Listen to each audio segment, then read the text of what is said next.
smoggy in Seattle. Smoggy in Seattle. Mm-hmm.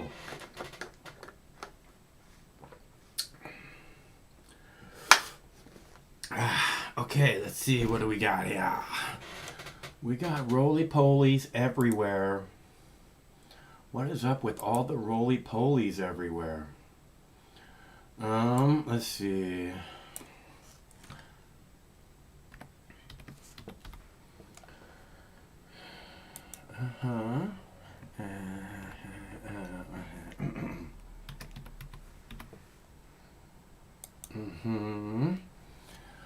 Okay, let's see. There's one more thing we gotta do. One more thing we gotta do. Let's see.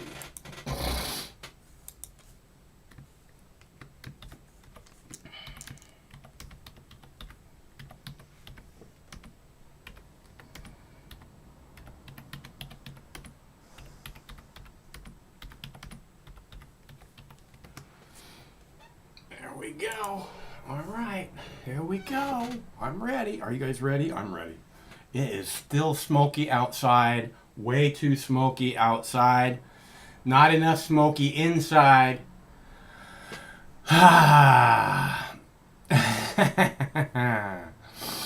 So, we'll have to remedy that momentarily. The rain is coming. It's actually raining right now, which hopefully will make it so it's not so smoky outside anymore, and you know, people can enjoy their lives more easily in the time of plague and destitution. Destitution and despot government.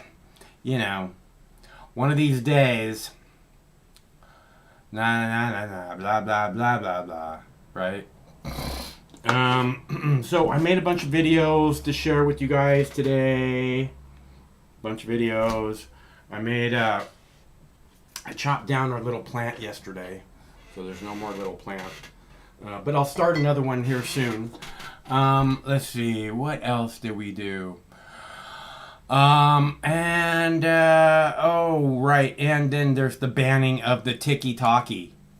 The tiki-taki is going to be banned, which, you know, why are you waiting to ban the tiki-taki? Why are you saying, oh, it's this evil thing that's hurting America, so we're going to ban it on Sunday. We're going to let you hurt America until Sunday, and then we're going to ban it. Because that's what leaders do. You're lying. Okay, so let's see, what else do we have here? We have so much stuff. Let's see, not that. We got the pool. We got the pool side. We got the browsers. Okay, so there's a bunch of people outside the Supreme Court at the moment. As you can see there in Seattle, it's raining. I don't know if you can see that or not, but it's raining in Seattle. But there are a bunch of people outside the Supreme Court in order to, I guess, remember Ruth Bader Ginsburg, who died this evening, lost her battle with cancer. So, I don't know, you know, it's crazy times, baby. It is crazy times. There's no doubt about that. All right. So that being said, I guess we'll go ahead and play a video about Ruth Bader Ginsburg so that you know, in case you have not been informed yet, about her passing. And, you know, somebody is dancing. Somebody's doing this song and dance. Who do you think that is? Boom. In here with the breaking headline this Friday evening, the death of Supreme Court Justice Ruth Bader Ginsburg, the second woman on the nation's highest court and a pioneer of women's rights and gender equality. We learned she died surrounded by family in Washington, D.C. Nominated by President Clinton in 1993, she remained the anchor of the liberal justices on the court. Ginsburg has had a number of health challenges in recent years, valiantly fighting them and each time returning to the court. But of course, tonight we have learned she passed away from complications of pancreatic cancer. She was 87 years old. So tonight here, we look back at her life, her legacy on the court, and what this now means just 46 days until the presidential election. Our team is standing by for you tonight, and we begin here with ABC's Juju Chang and Justice Ginsburg, the indelible mark she left on the court, on the country, as a quiet but often fierce member of the court. Ruth Bader Ginsburg was a force to be reckoned with. All I ask of our brethren is that they take their feet off our necks. Barely 5 feet tall, but a liberal giant. Only the second female justice named on the Supreme Court, serving there for more than a quarter century. Her path to the highest court in the land was not easy. As one of the few women at Harvard Law School, she faced discrimination after graduating from Columbia in the 50s. Her tenaciousness in the classroom highlighted in the Oscar-nominated documentary on Ginsburg titled RBG, produced by journalist Julie Cohen and Betsy West. She was one of 9 women in a class of 500. She was tied for first in her class. And the big New York City law firms just weren't hiring women. Not a law firm in the entire city of New York bid for my employment. Charging forward, she became a beloved law professor at Rutgers and worked as a lawyer for the ACLU. She mapped out a legal strategy to file lawsuits against gender bias in employment, housing, and government benefits. Men and women are persons of equal dignity, and they should count equally before the law. You won't settle for putting Susan B. Anthony on the new dollar.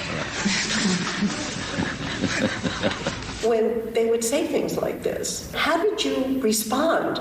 Well, never in anger, as my mother told me. That would have been self-defeating. Always as an opportunity to teach. I did see myself as kind of a kindergarten teacher in those days because the judges didn't think sex discrimination existed.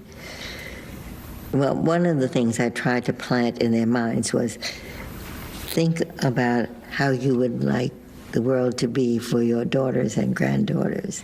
She won 5 landmark cases, which she argued on behalf of women in front of an all-male bench long before she sat on it. Ginsburg went on to serve as an appeals court judge in the nation's capital until that life-changing nomination by President Bill Clinton in 1993. I am proud to nominate for Associate Justice of the Supreme Court Judge Ruth Bader Ginsburg. That announcement may never have happened had it not been for the intense lobbying effort by a staunch feminist, her husband, Marty Ginsburg. He really felt she was brilliant and she deserved it and it would be good for the country. And at her confirmation hearing, chaired by then-Senator Joe Biden, the nominee did not shy away from her feminism, spotlighting contentious topics like abortion rights. This is something central to a woman's life, to her dignity. It's a decision that she must make. The Senate confirmed her in a sweeping 96-3 vote. She began quickly making her mark on historic cases. She's perhaps best known for a decision in 1996 that struck down a male-only admissions policy at the Virginia Military Institute, opening the door for women to study there. It's Justice Ginsburg writing an opinion that builds on the foundations that lawyer Ruth Bader Ginsburg essentially helped to lay. I know that there were some people who did not react well to the change, and my response to this was, wait and see. You will be proud of the women who become graduates of VMI. And in a landmark case on employment discrimination in 2007, Ginsburg wrote a powerful dissent that prompted Congress to amend the laws. Named for the woman who filed the claim, the Lilly Ledbetter Fair Pay Act became one of the first pieces of legislation signed into law by President Barack Obama. While on the Supreme Court, Justice Ginsburg was a consistently liberal voice on issues like abortion, voting rights, and the separation of church and state. Off the bench, she was the first Supreme Court justice to perform a same-sex marriage ceremony. Her tenure was not without controversy, breaking tradition for a justice when Ginsburg spoke out against then-candidate Donald Trump, including to the New York Times, calling him a, quote, faker, saying, "I can't imagine what the country would be with Donald Trump as our president." Ginsburg later adding that her comments were, quote, ill-advised, and that she regretted making them. But throughout it all, Justice Ginsburg won the respect of many conservatives with her grasp of the law and her carefully crafted opinion. And as the court shifted to the right, her scathing dissents elevated her to a pop culture icon, inspiring legions of young fans and feminists to emulate her famous outspokenness 25, 24, 23. And her fitness routines, earning her the hip-hop inspired nickname Notorious RBG. Many varieties. Her fame burnished by her fashion statements, her distinctive collars becoming her calling card. And this is what I use for announcing majority opinion. This one is for dissenting opinion. Justice Ruth Bader Ginsburg helped focus our country on its most basic values of justice and equality, leaving a legacy of majority opinions and powerful dissents for generations to come. Juju Chang on the life and legacy of Justice Ginsburg tonight. All right, I'm going to have a little puff here, people. If you care to join me, the bong is ready.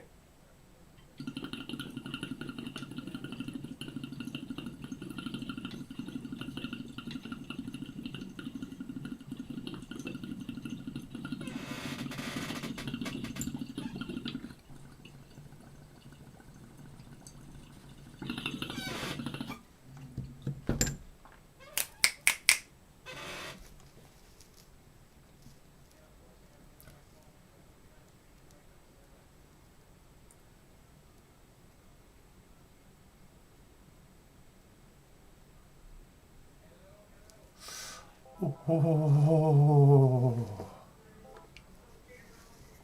Hello, caller. Hi there.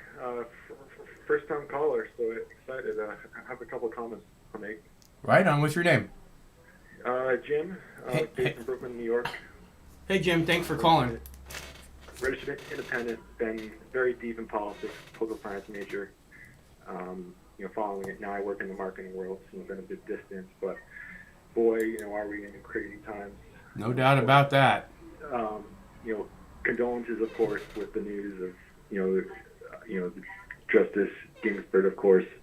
And, I guess people are going to take this weekend to really mourn her, but boy, is this going to times 10 the tension upcoming. Just hearing, we've all seen what happened with Bush v. Gore. Yeah. This huge gap. So that's just a whole nother rant. But I did want to comment specifically about what's going on with China. And I will be supporting the president solely because I'm viewing things on a very much larger time horizon. The Chinese Communist Party, do we want that leading the world in ideology and certain things? We've seen what's going on with their Uyghur camps. They do not value human life at all. Just imagine the secret bases the Chinese have, and all those things, and it gets a little scary. Do you imagine the secret bases that the United States has, the torture black sites? I mean, do you care about that at all? I do acknowledge it, but at the same time, you have to fall back on. We're the good guys and they're the bad guys, is that right? Good guys don't fucking torture people. So Jim. The U.S. is not perfect, but we have a system. The U.S. government is a piece of shit that needs to be burnt to the motherfucking ground. It's a scourge on the earth, which commits war and violence everywhere it goes. But do you just know what's happening in the Chinese Uyghur camps? I don't give a fuck about China. Let Chinese people take care of the Chinese government. I give a shit about this U.S. government, which is doing forced sterilizations in fucking by ICE control. Okay, so don't act like the Chinese are somehow so much worse than America, because it's not. No, I totally understand it. It's not black versus white, but ultimately we have to align with our national identity and our own. No, we don't.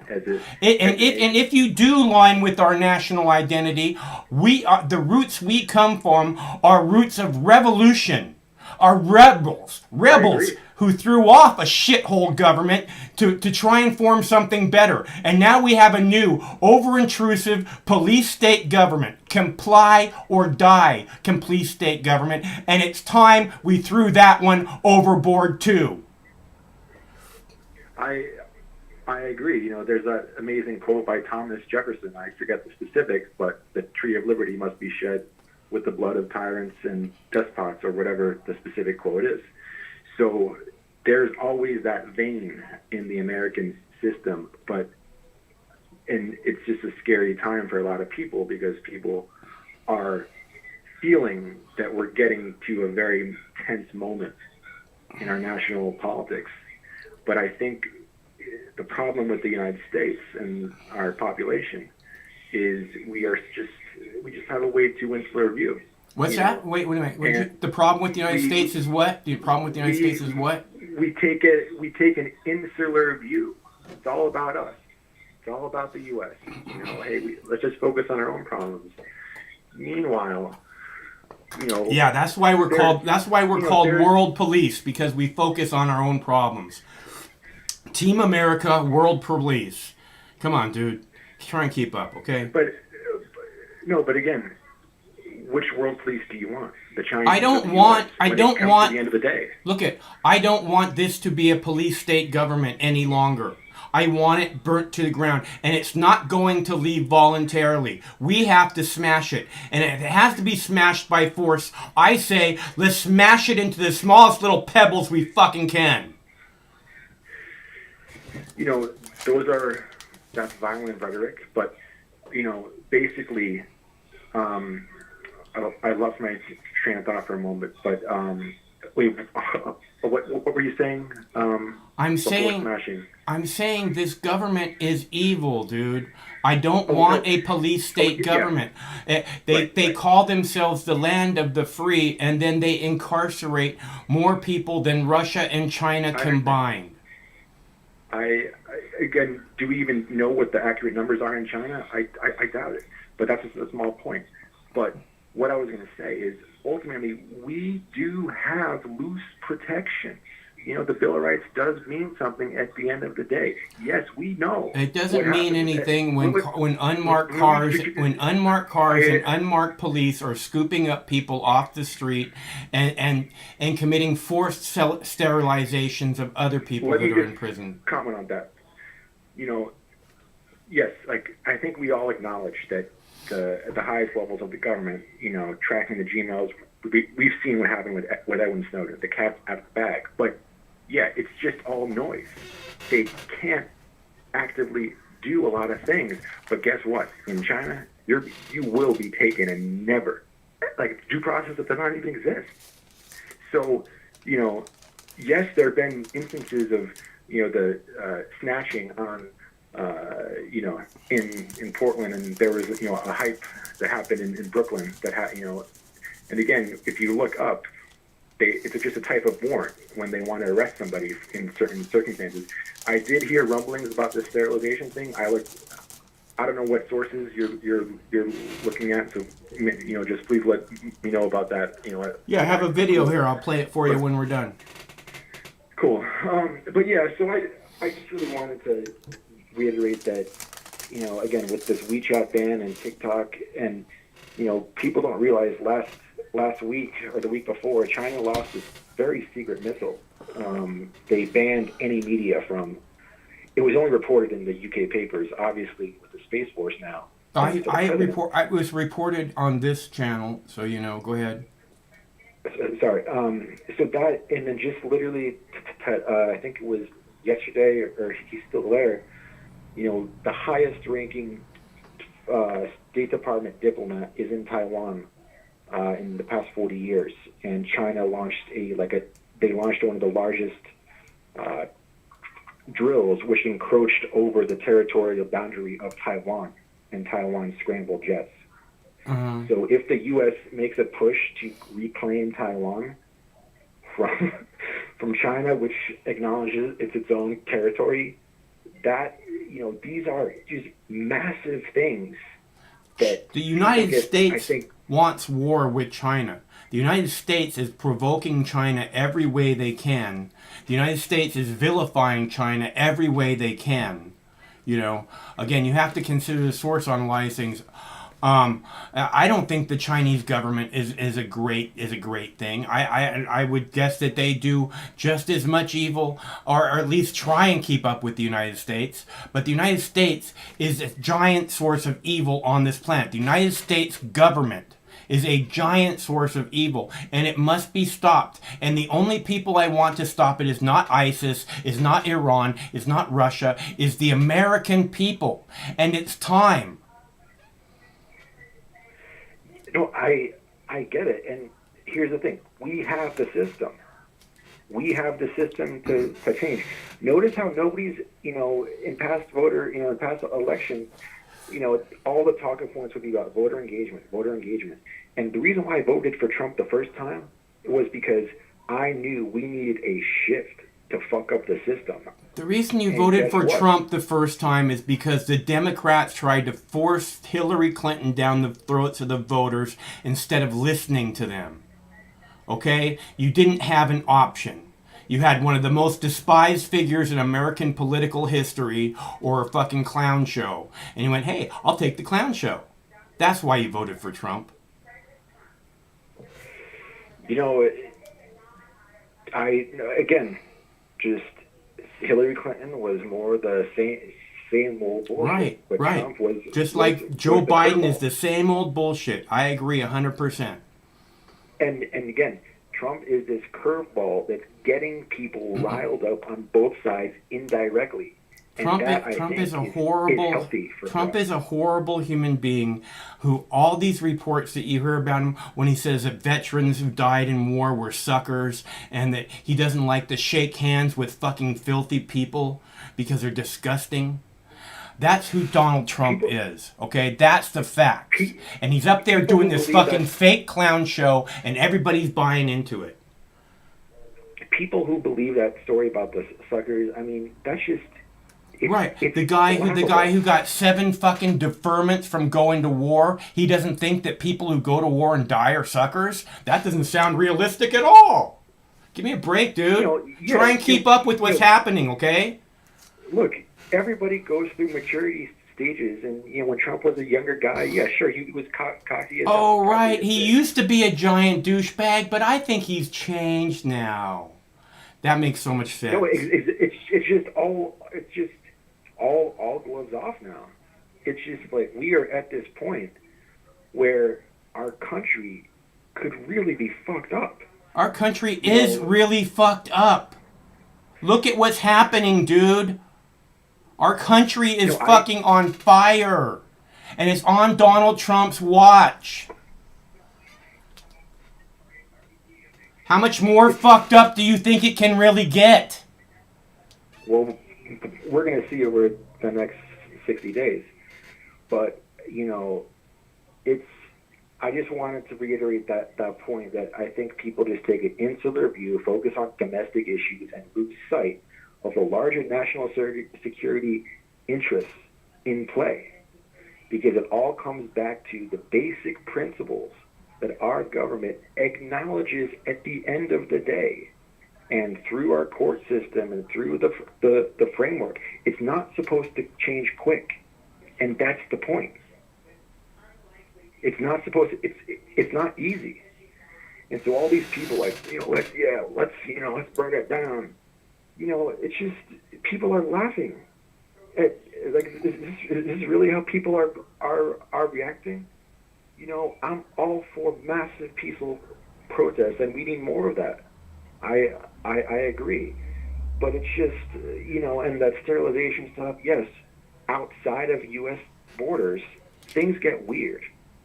It's happening inside the U.S. borders, and it's not something new.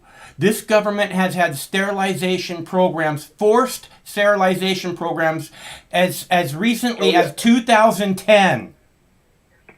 Yeah, no, I've had eugenics classes in college. I know there's a weird past for that type of stuff. In the U.S. specifically. Yeah. And of course, Tuskegee Airmen, syphilis, all that crap. There's weird shit. But at the end of the day, where is the weirdest shit happening? I can't do anything about the Chinese government, can I? I can't do anything about Russia. Okay? And I don't want, that shouldn't be my priority. My priority should be getting my own government under fucking control and reined in. I agree. And that's why, the efforts, the disinformation from foreign forces are just steering the left down the path of socialism and communism, which is just stupid. And just people get caught up. Hey, look, let me ask you something. Sure. Are you multi-generational American?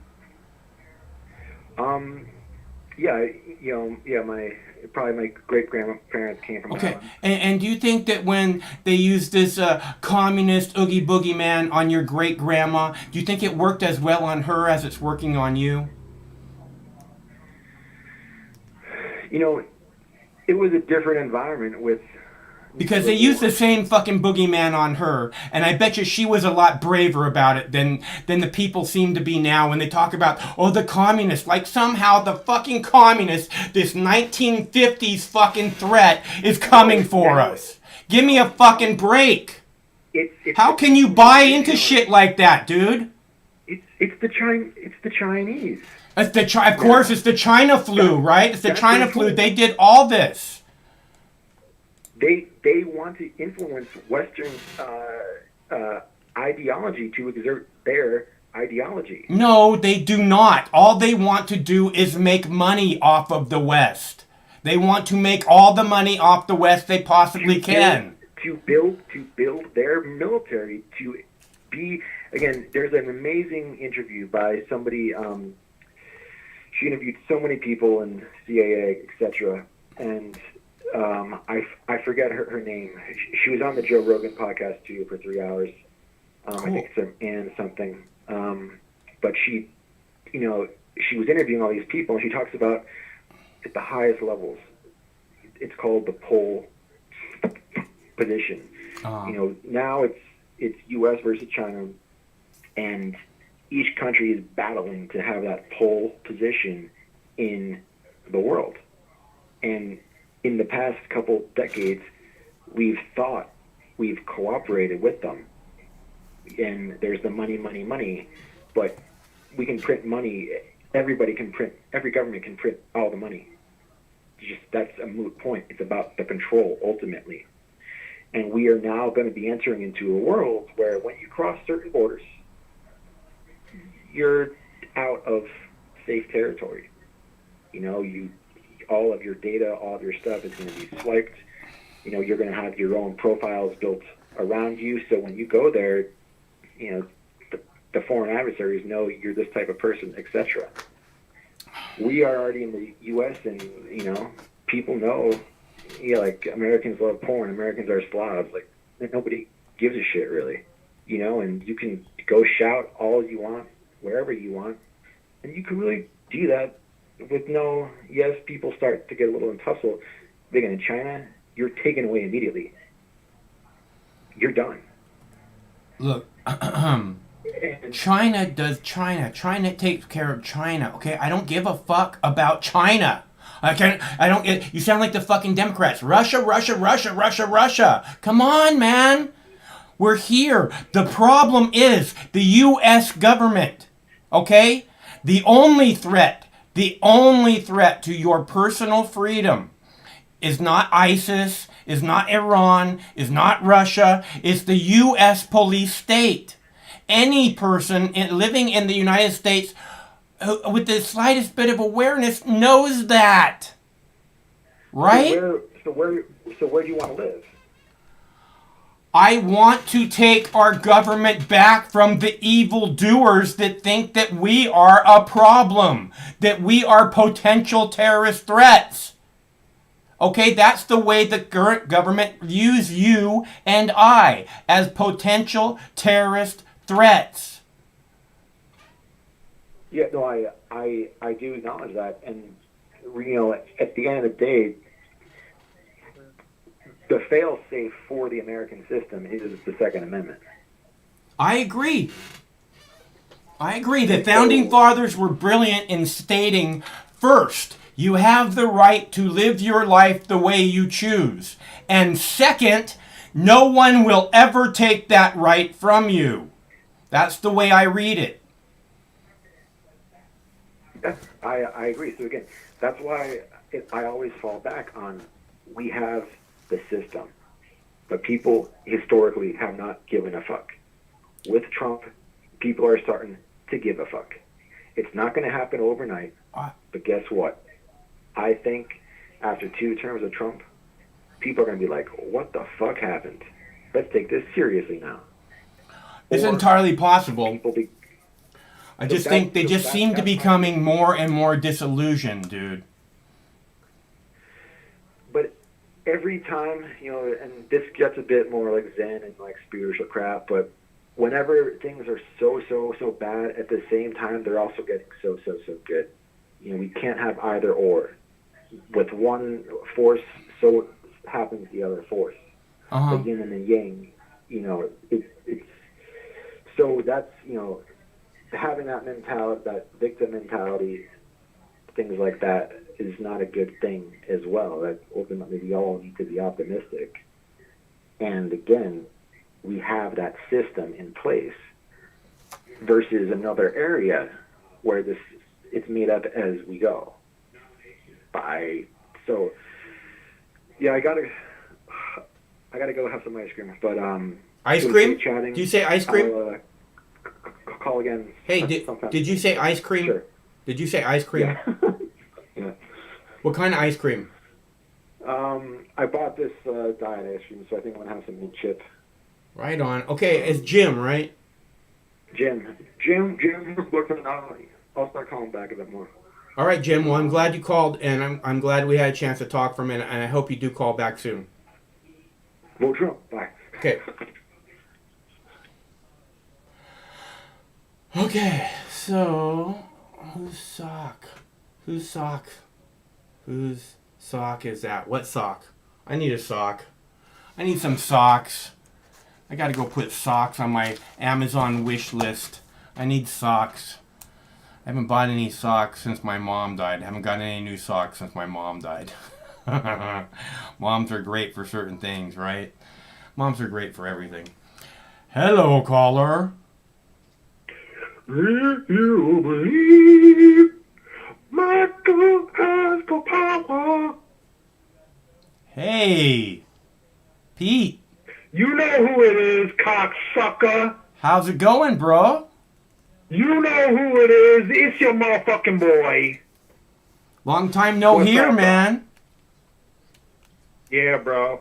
Sorry about that. It's all good. I figured you were getting laid or something. That's exactly what I was doing. Yeah, well, a man has got to have priorities, damn it. Yeah, well, that's over. All good things come to an end. Yeah, yep, you're absolutely right. How you doing, bro? I'm good. How about you? How about you? I'm good. How's the gummies? How's the garden?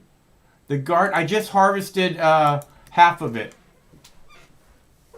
So and it's okay, so you still got another half to go. So what? You got to harvest the other half? You're going to be gone for another fucking 3 weeks?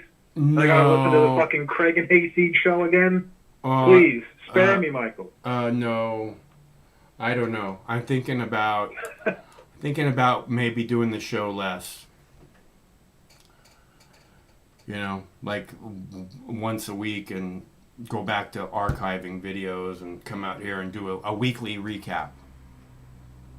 and then do like. Well, you would have one banger weekly show. That would be amazing. See, that's what I would think. I think we could probably build a bigger audience that way, and people would look forward to it as opposed to and I can get done a whole lot of other work that really needs to get done, which I can't do right now.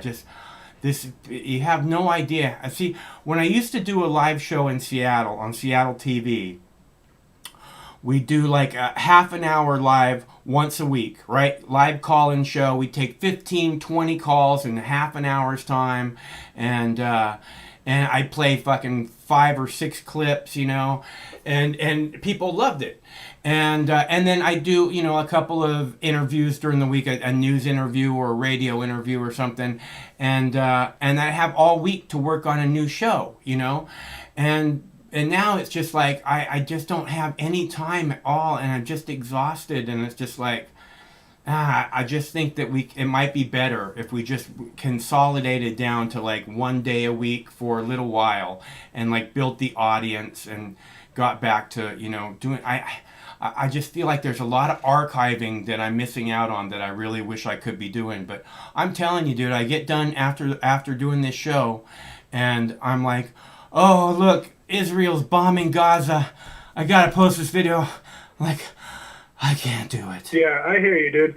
Definitely, because, we don't need to talk about every fucking stupid little news story that happens every fucking day. You save all the good ones, and then we talk about it at the end of the week.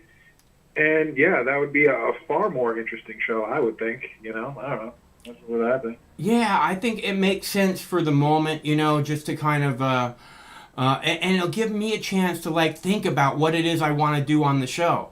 Instead of getting done with the show, being exhausted, and then waking up the next day and what I got to do with the show, and looking. Yeah, exactly, bro. You got to have a little bit of time to process, what's important and what isn't important, And we all know there's too much fluff out there, to distract us from the real stories. So. You might be right about all that. It's designed to distract for sure, and and it's not like like on election night we'll do a live show. That'll be a Tuesday, and it's not like we couldn't do a live show anytime. As I'm thinking about maybe doing a live show on Halloween, something like that. I don't know, but and if there was an event at any time, we could go live and do say, hey, look what's happening, and we need to talk about this and. But I just think it might be better if it was once a week for a little while we kind of organize and get things kind of more the way I want. I'm very upset about my archiving, dude. My archiving also. That's what I do. That's what I've always been about. You got too much to archive, bro. That's your problem. Well, I'm not getting it. You're making too much work for yourself. Yeah. So. I think maybe like a Friday night show. You think a Friday night is a good night for a show? That's the best night for the show. It's my best night. Yeah, and then we got to recap the whole week and everything. So, I'm kicking that around in my head right now. So Yeah, it's not a bad idea, man. I think the quality of the show would probably be improved because you'd boil it down to the really good shit. Yeah. And then we can all blow our loads. Yeah, and everybody be like, looking forward to it as opposed to, it's another show. It's like, because man, people, when I was doing the weekly show in Seattle, people really look for. I got stopped on the street constantly. People are like, "Oh, what's going on with the show this week?" I mean, literally, I would be crossing in a crosswalk in the street, and all of a sudden I'd hear on a cop fucking PA system, "Hey, Mike, come over here." And it's the cops, and they want to know what's going on with the show this week, right? So, When did you have your show? The 90s or? It started in 1997 and it went through 2005, 2006, something like that. Oh, all right. Yeah. Yeah, I'm telling you, man, that's not a bad idea because, it definitely will build anticipation for sure. Yeah.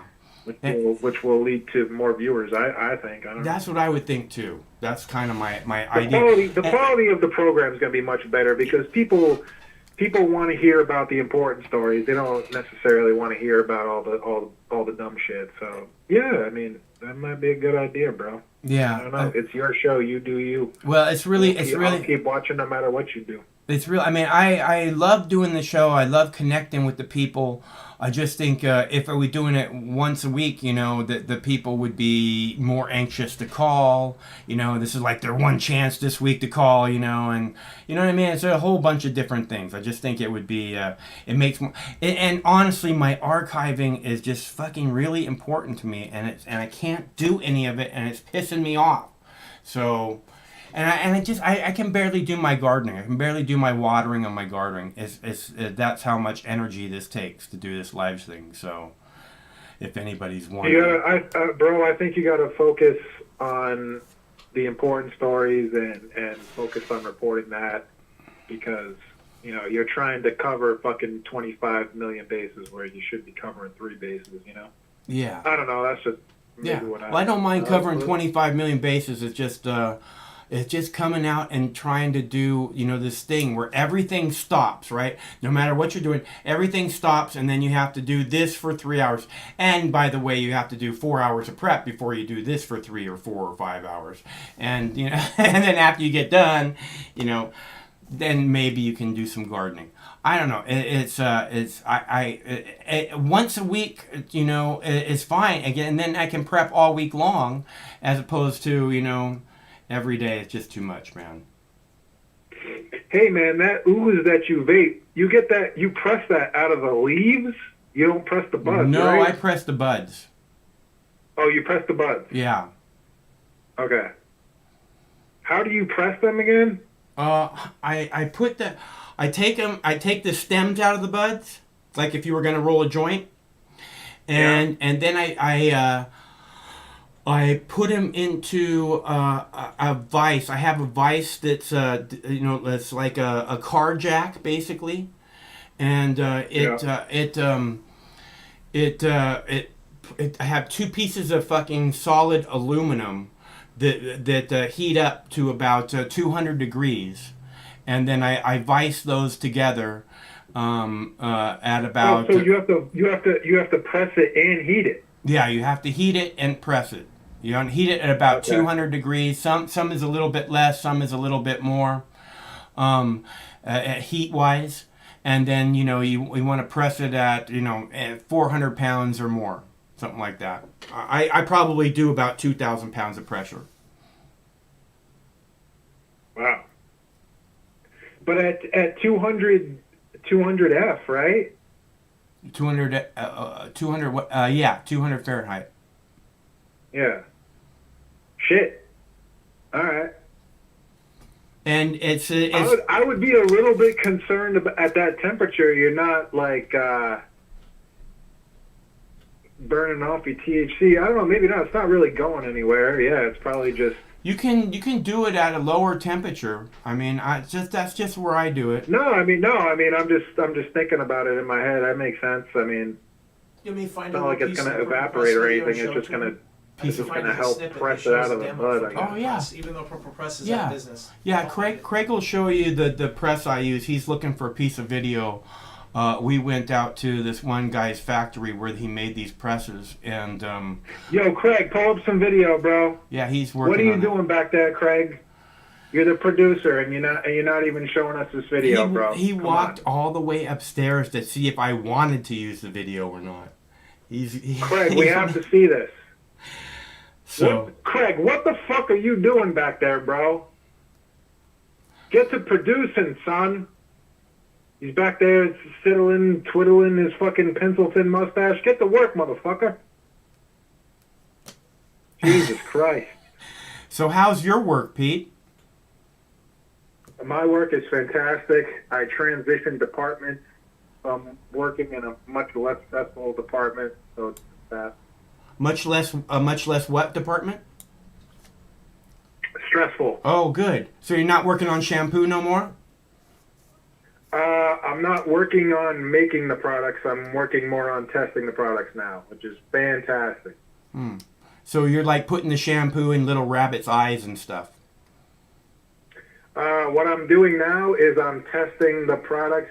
I work in the microbiology lab, so I pretty much just test all the products to make sure there's no yeast, mold, or bacteria or any funky shit growing on in the products. Right on. That's like a regulatory requirement by the government. You gotta test the products to make sure there's no pathogens in there and shit. So that's what I do now. Excellent. Well, that sounds good. And you're happy to be there. Less stressful. That sounds good. Fuck yeah, bro. Lateral move, same pay, less work, less stress. Cool. Totally work for me. I'll take that all day long. And how's the gummies? The gummies, oh man, my tolerance is crazy high, bro. I'm taking like twice the dosage that I normally take. So 26 gummies? I used to eat like one dose for me was like 30 grams. And now I'm eating 60 grams. Holy schmoly. That's a dose. Yeah. It's increased quite a bit. But, it's still working. Still working. Well, I'll tell you, Pete. I got this guy who who my mom ran out of weed for a little while, so I was getting my weed from this other dude that I work with. And he knows a guy who's who I guess gets like a lot of shake, and I guess he's got a lot of people that don't like to buy the shake. They want to buy the buds, and I'm like, dude, I'll take the shake. I don't give a fuck. I'm just gonna grind it up and make fucking gummies with it anyway. Who gives a fuck? So he's like, yeah, no one wants to buy the shake, so he's like, I'll give you that shit for cheaper. Well, yeah, So you're I'm talking like, about you're talking about I'll sugar take leaf. that shit all day. You're talking about the sugar leaf, the little leaves all around the bud, or just the stuff that falls off like the bud. The shake, like the grinded up little leaves, that fall off the bud. Yeah, like leaf shake. Yeah. You know what I'm talking about. Well, if you're talking about leaves, that's different than shake. I mean, No, not leaves, Okay. leaves. I shouldn't say leaves. Yeah. Shake. Yeah, okay. I get you. Just all the broken up stuff. Yeah, just a little fragmented, pieces of the bud. Right? How much you get that for? Well, he charges like $1.50 to $1.25 for an ounce, and he says the fucking shake's even cheaper. Oh well, you don't know, huh? So yeah, it should be. It should be So he's considerably. Should be considerably cheaper. yeah, and I'm like, dude, that's good for me. I don't give a fuck. I don't need buds. Fuck buds. I'm gonna grind them up anyway. So fuck it. All goes in the coffee grinder. Fucking. Awesome. And then fucking infuse that bitch. So I don't give a fuck. I just don't give a fuck. Al Greziak says I'm trying to compete with Joey Diaz. I can never compete with Joey Diaz. Are you? Is it a busy? Are you taking the weekends off now? Of course I am, motherfucker. I always take weekends And off. is it like a perfect like fall in Rhode Island? Is it like really nice there now? Yeah, it's starting to get cold now. The high is like fucking 63. Oh man, Tomorrow. you can put a hoodie on and go ride your skateboard. Fuck yeah, bro. Fuck yeah. Fuck yeah. That's exactly what I'm gonna do. Playground of Sound says, Coked Pete. What makes you sound like I'm coked up right now? I'm as fucking calm as can be, bro. I don't know what you're talking about. Al, I eat the Death Stars every day, cocksucker. You know me. That's my 60-gram dose. That's my Death Star, which is about probably 150 milligrams, maybe 200. I don't know. How many piggies is that? Each piggy's about 10 grams, so yeah, it's about 6 piggies. Oh, okay. That's not bad. Yeah, I think everyone's like about 25 milligrams. I have no idea. Ah, excellent. That's awesome, dude. It is. It's paradise, bro. Just my goddamn fucking tolerance is killing me right now. You need to smoke a little bit. You need to be able to have a dab, and it'll help a lot. Yeah, you're absolutely right, Michael. That's why I was asking you about the press earlier. Yeah. I can I can send you. Craig are you still working on that video? I wish I had some blow. Oh, fuck. I I'm so happy. I'm so happy I don't know anyone that gets it anymore. Yeah, well, I never liked that stuff. Oh, I love uppers. I love them. I'm glad I don't know anyone that can sell them. Yeah. Because that would consume my life. I wanted to say something else, but I can't remember because the booze is kicking in. The 60 gummies are kicking in. No, I actually didn't do any gummies this evening. What? What the fuck did I want to say? God damn it! Did you watch a movie? Oh yeah, I wanted to talk about the fucking eugenics board. Uh-huh. And the sterilizations that you were talking about going on the border. Uh-huh.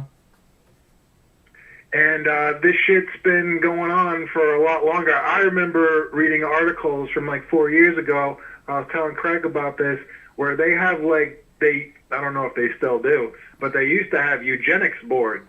Yeah. In, what was it, North Carolina, Virginia, one of those fucking states where they would essentially sterilize black women that had too many fucking kids.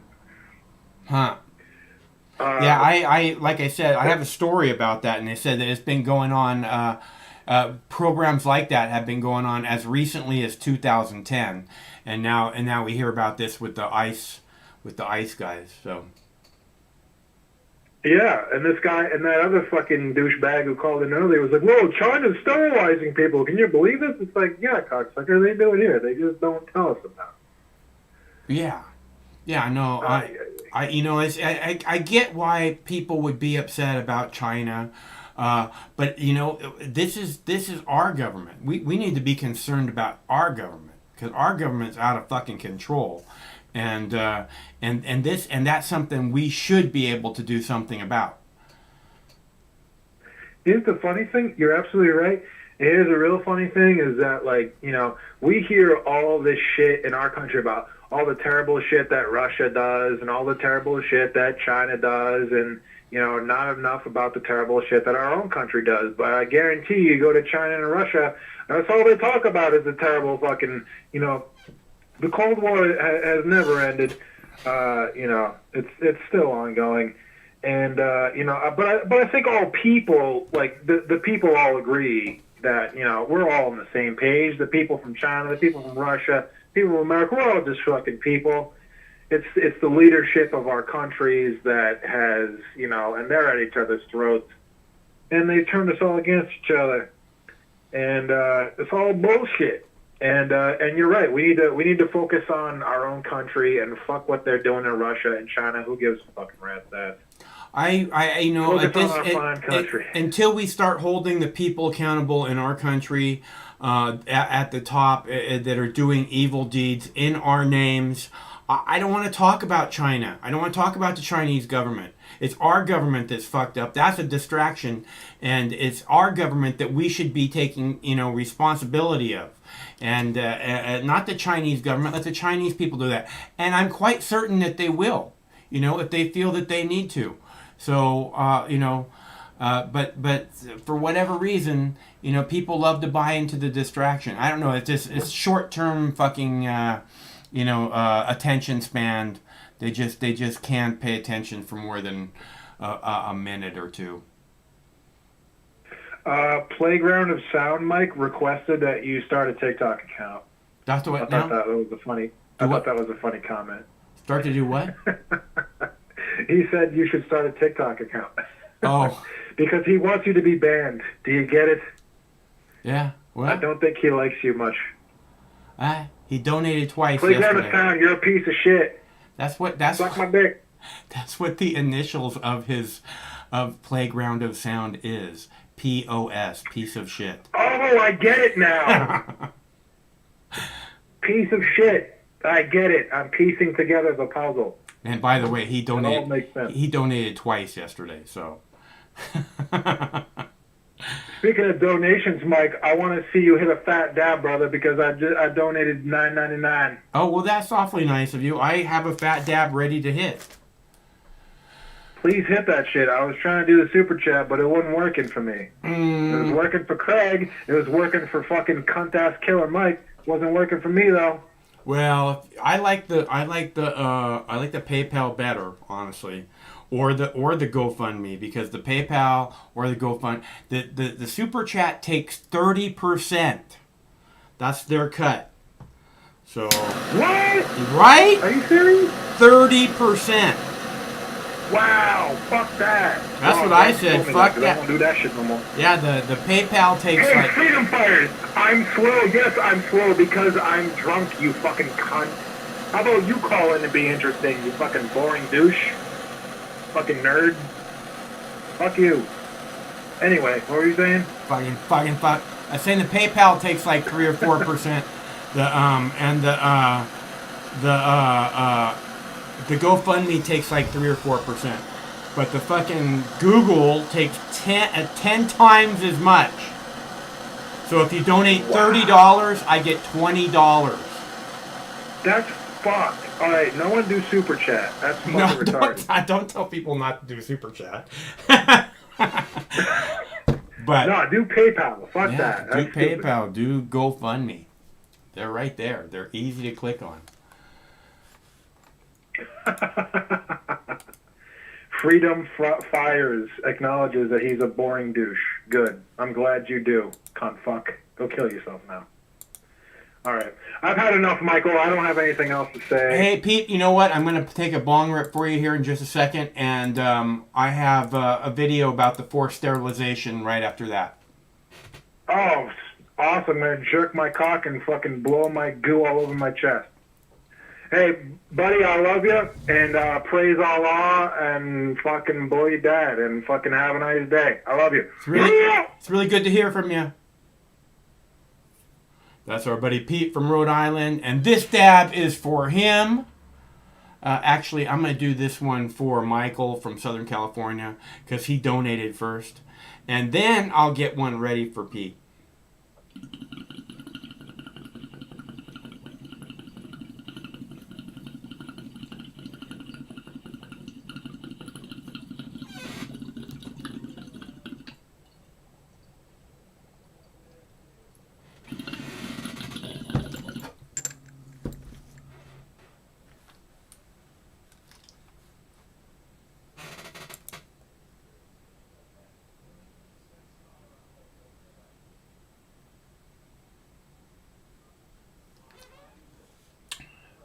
Ooh. Okay, so it's Dabs for Donation Friday. That one's for Michael from Southern California.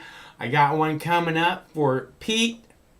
And, oh, baby. I feel much better now.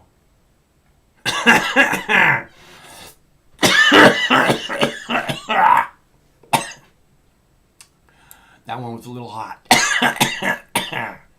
All right. So, Pam. Boom. Okay. Hello, caller. Caller. Hello, caller. Hey, the caller didn't connect. The caller's not connecting. Hello. Oh. Hello. Oh, Mox News. We live? Yes. All right. What up? What up? What's going on? This is Leroy from New Jersey. Hey, Leroy. Thanks for calling, bro. No problem, man. Yeah, that last guy, Pete, sounded like he was all coked up. I don't know. Hey, tell him the reason the super chat don't work, because it don't work when you got no money in your bank account. No. That makes sense. Yeah, you gotta step it up. Up it up. I just want to give a shout out to Playground of Sound, that dude Manny. I can never understand what he's saying, but he's pretty cool. Yeah, well, I can understand most of what he's saying, but he talks a little he talks a little softly, so it'd be better if he talked louder. Yeah. So what's up with that? You saw that video on the news the other day? You're on the strength about that one protester covered himself all up in Vaseline, and the cops couldn't get to him. I didn't see that video. Yeah, he put Vaseline all over his body. The cops tried to come in there and grab him, but they couldn't they kept slipping off of him because he had all that Vaselines on him. And then he was able to escape. He got out, and nobody caught him. Yeah, I think I saw that was on Fox News or some shit. I didn't see that. And it was a protester? Yeah. From the BLM. BLM squad on the strength. Right on. Well, I'll have to look for that. I didn't see anything about that. That sounds like an interesting story. Yeah, but I tried to find something on YouTube about it. I couldn't.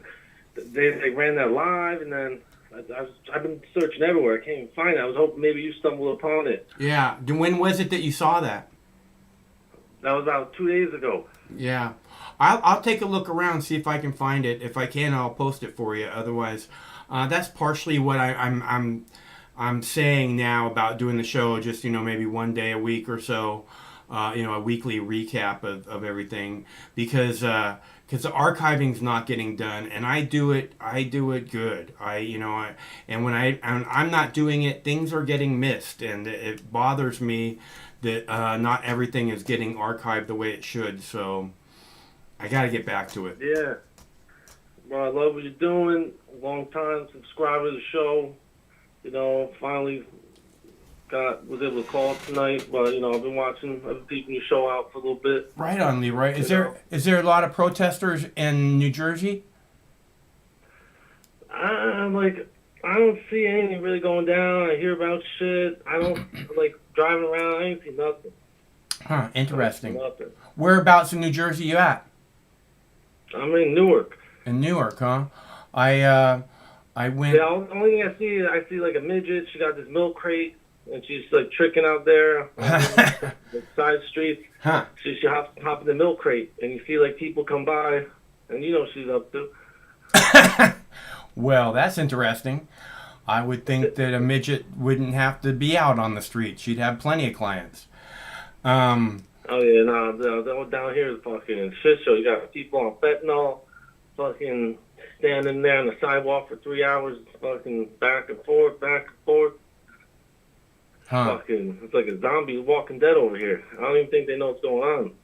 Yeah, well, a lot of people are pretty out of it when, a lot of those drugs, they just kind of fry people's brains, Yeah, but, that one dude, man, I was thinking, if all the protesters fucking was like that dude with the Vaseline, they would escape from all them motherfuckers trying to fucking grab them and fucking zip tie them and throw them in the back of the paddy wagon. Yeah. Was that in New York, or where was that at? I don't know. I don't even know the location. I've been trying to find out exactly where that shit went down and fucking Googling, YouTube, fucking nothing. There's nothing about it. I get some weird fucking results when I type that in Google, but, I'm trying to find out I want to see that shit again. Yeah, I hear you. I like I said, I'll keep my eyes open for it. I've been, I do hours and hours of news every day to prep for this show, and I haven't seen anything about that. And I always keep my eyes open for protester videos, and police videos.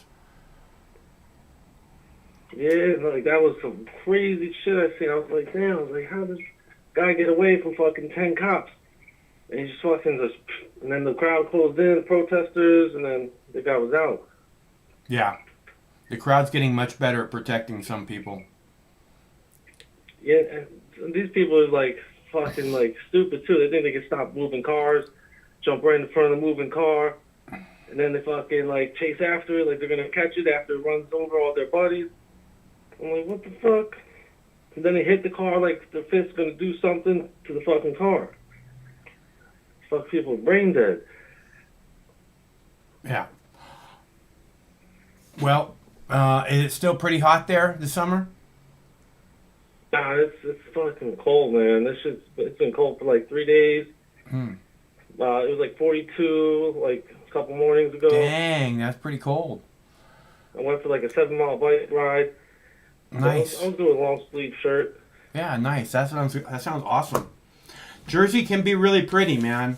My dad grew up in Toms River. Yeah, my pop is out over there too. Yeah. He's down by Manchester. Yeah. He's living out there. Yeah. Like people don't realize this state only has winter for 3/4 of the year, basically. You know, it's only got 3 months of nice temperatures. Yeah, I never understand that. The weather's always always nice in Seattle. It rains a lot, but it's always nice. It's never like cold. I hear you. But I gotta go take my dog out. Right on. I got some food in the oven. What's your dog's name? Pleasure, my boss. And what happened? What's your dog's name? This is my sister's dog. Her name's Lola. Lola. That's a good name. Yeah, a little multitude. She's like 16 years old, still kicking. Right on. She wants to go for a walk, then she's still kicking for sure. Yeah, otherwise she's just gonna lick herself. She's licking her all the fur off her fucking body. Oh well, it's good to go. It's good to go for a walk. You're a good guy. She's fucking pinker than a Indian River grapefruit. Huh? Wow. All right, it was a pleasure. Yeah, nice to talk to you. Donations your way, and keep doing what you're doing, brother. Okay, call back soon. Will do. Okay. Have a good night. You too. I'm gonna enjoy the rest of the show. Right on. I want to play. It's our new friend Leroy from New Jersey, and I want to play this video. I told Pete I would play a video about forced sterilizations, and I'll get a bong hit ready for him. So I want to play that video, and I'll be right back to have a bong rip for our buddy Drunk Pete in Rhode Island. The acting head of ICE is responding to allegations of forced mass hysterectomies at a detention center in Georgia. Director Tony Pham said today the allegations deserve to be investigated by the Inspector General and Homeland Security. He said if any policies or procedures were violated, he'd hold those individuals accountable. This comes after a nurse at the Irwin County Detention Center filed a whistleblower complaint accusing a gynecologist of performing unwanted hysterectomies. She also detailed other healthcare abuses, like forging medical records and refusing to test for and report coronavirus cases. The U.S. has a long and complex history with forced sterilization, as recently as 2010. The Center for Investigative Reporting found the California prison system paid doctors nearly $150,000 to perform sterilization procedures without patients' permission. Joining me now is Dr. Ghazala Moadi, a board member with Physicians for Reproductive Health. Doctor, thank you so much for your time. If these allegations are true, why are these procedures happening without the women's consent? Thank you, Jay. Hysterectomy, like any other medical procedure, should only be provided once a person gives true consent. And I think it's important for listeners to understand what consent means in the context of a surgical procedure. So when a person gives consent, it's not just a signature on a paper. Consent is not a signature, it's a process.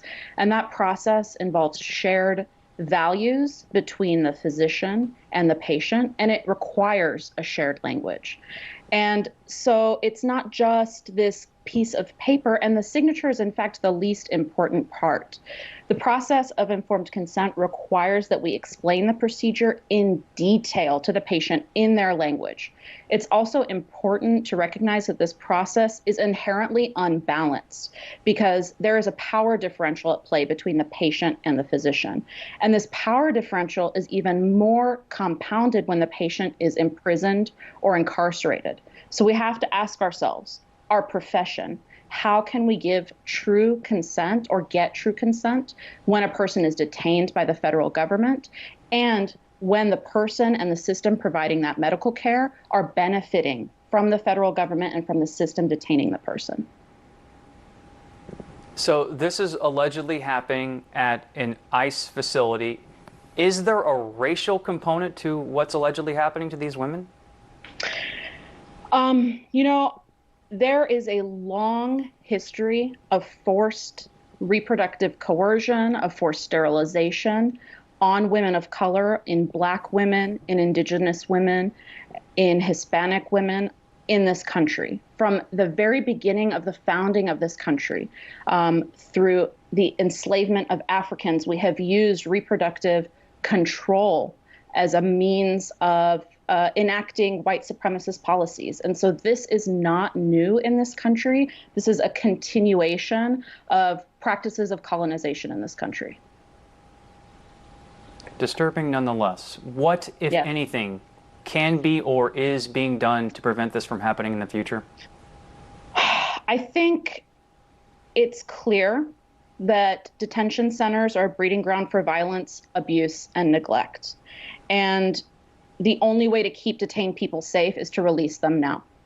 The ICE and immigration authorities have proven to be unable and unwilling to prioritize health and safety for people. I have seen this in the care of people that I have cared for and across this country. ICE, the immigration system in this country, cannot be trusted for health and safety, and people need to be released right now. And I think it's important that we as a country and as healthcare providers interrogate an immigration system that puts certain immigrants in concentration camps and other immigrants in the White House. Disturbing allegations nonetheless. Doctor, thank you so much for your time and coming on. I really do appreciate it. Thank you, Jay.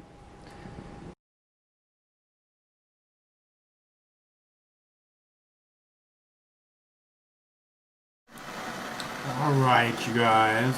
So, give me just a second here. Whip this out. Okay, well, you still hear Pete? There's Pete. All right, let's see. All right, Pete, here, check this out. Look at this, Pete. This right here. Let's see. This right here. Let me whip this out. This right here, see that, Pete? That's 95% THC. That's what that is right there. So...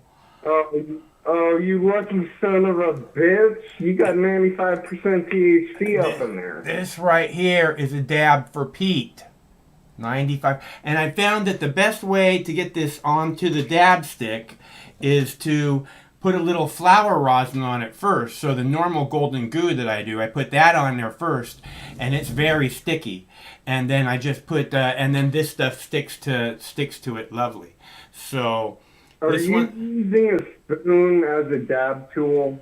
No, this is a perfume dab stick. Oh, okay. So it's not one of those little spoons that, you know, people use? No, okay. Anyways, Mike, nice to give you a call back again. Nice to talk to you. It's been a minute. Enjoy your hit. And 2020 is going to go ahead and go straight into 2021. And 2021 is going to be great, I'll tell you that, Mike.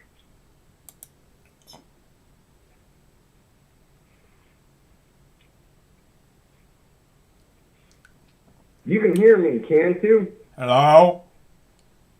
Yeah, you can hear me. Chris, thank you very much, bro. We're going to have to get one out for Chris now. Woo! Oh, he donated? Oh, that's super nice of him. I like that. That's very nice, Chris. Thanks very much. Ha! That one's for Pete. Drunk Pete, that one's for you, buddy. Woo! That was a little hot. All right, so what's up, Steven? You're still in Reno, huh? Yeah, I'm doing okay. I mean, like, are you still in the medical? Are you still in the food delivery service? I've been driving for DoorDash since the beginning of the year. Is it? I've heard that. I've heard that they've been doing pretty good business. Oh, yeah. Basically, I can almost go to work anytime I want. Awesome. But, you know, the whole, like, being disabled, not necessarily wanting to go out to work when you don't necessarily feel like it, you know? Yeah, I never want to go to work. Hey, no. Oh, baloney. I want to go to work. I like to go ahead and go and do some projects. You know, like today I was working on a vehicle for one of my friends. But, like, it's nice to just go ahead and do stuff, you know? Be active, work out. Hey, Michael, you're coughing so much that I'm curious. Did you make that stuff? Oh, yeah, you do make that stuff. You do press and stuff. Huh. Woo! Okay. Hey, Michael, you want to know what the funniest thing I ended up seeing over the last few days was? What? So you know that Spider-Man meme where, you know, you have 3 Spider-Men, but they're all pointing at each other? And, you know, they're all like, oh, no, I blame you. Oh, no, it was him. And then the third guy points at the original guy and goes, oh, no, it was that guy. No, I don't know that one. Okay, well, basically, it's just 3 people pointing at each other, you know, in a triangle, going, "Oh no, it was him," and then the second guy points at the third guy, goes, "Oh no, it was the third guy." Then the third guy points at you.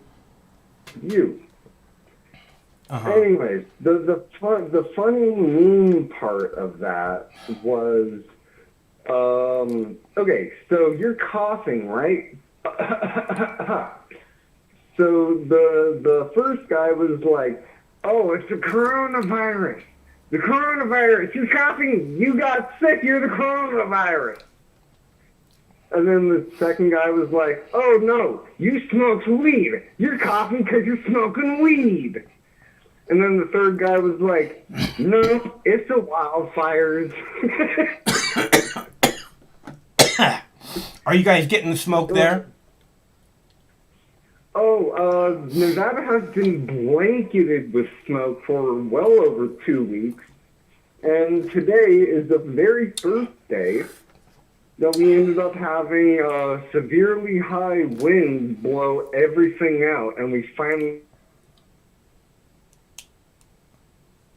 You're cutting out, Stephen. I can't hear you at all. What? Okay, hold on. Okay, so it's been 2 weeks since we actually finally saw the sky being completely blue. Yeah, we just saw the air clean out completely today. Like, we blew all the smoke out in Nevada, hopefully. Michael, did you hear that Trump ended up stopping the riots? He did. I didn't know that.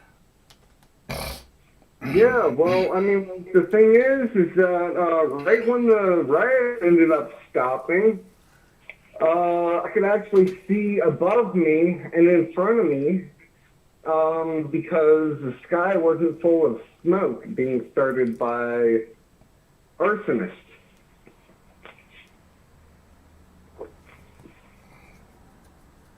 Oh, you know, I was thinking about the fires having something to do with settling the protests down a little bit, because the protests seem to be not as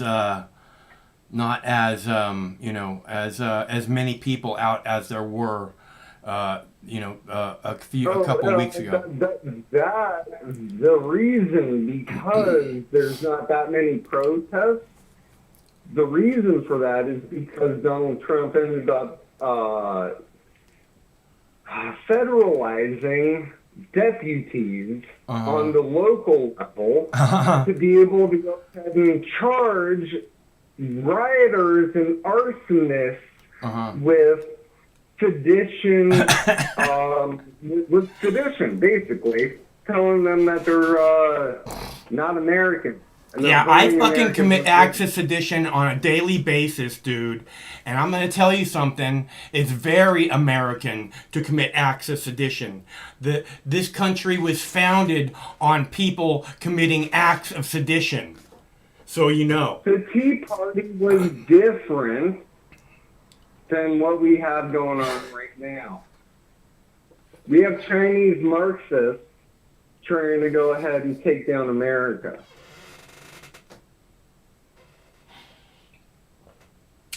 We have George Soros giving millions of dollars to Black Lives Matter.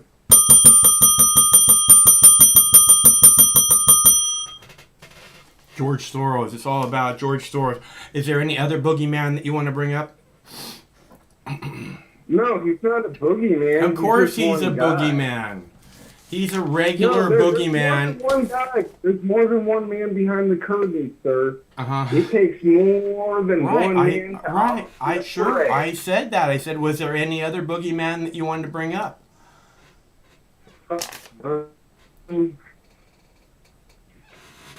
The people who actually own most of the media. They are horrible boogeymen. Okay, you want to know who else the boogeyman are? Uh-huh. Apparently, I'm the boogeyman. Of course, I You know mentioned why? that earlier, that we're all potential terrorists to this government. That's the way they see us. Well, okay, you're already labeled as a terrorist, including the 300 plus million Americans, okay? Mm-hmm. Not because you do journalism, but only because you're an American. Mm-hmm. You know, that's kind of sad that you're labeled as a terrorist. Because you're American. Have you not ended up seeing that legal justification? Yeah, I totally have. That's what my whole point is. And this has been brought to you by Republicans and Democrats, and they like it that way. No one's doing anything about it. Well, I wish we had a third-party system, and it only takes 3% of the American public to be able to get them.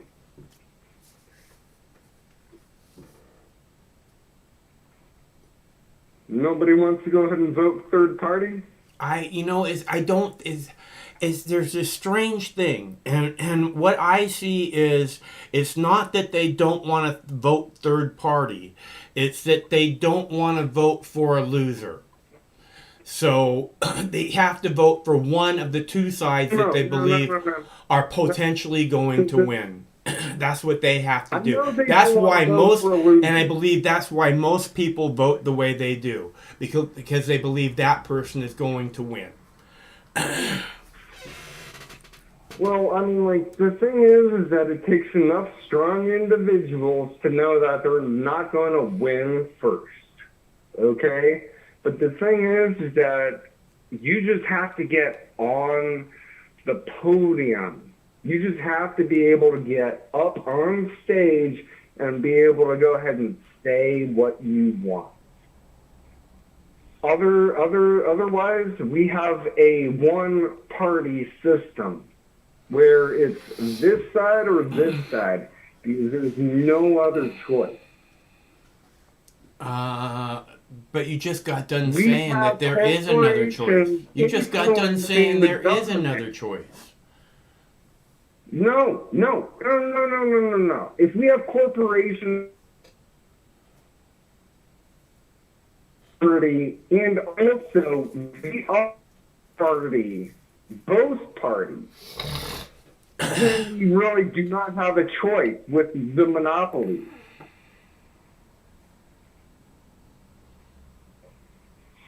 We don't. I just think that, you know, I hear you, but we have to do better than saying we don't have a choice and we have to fight for a third option. Because I want a third option. Yeah, because look, the people just have to stop acting like they're divided. because it's stupid. They continue to buy into this left-right bullshit. And you know, there isn't anybody in politics that's genuinely left or right. Yeah, I can agree. I mean, like, there's people with different perspectives on policies. That's all there is. And there are a lot of voters that will go ahead and just vote straight Republican or straight Democrat. There is that classification of people.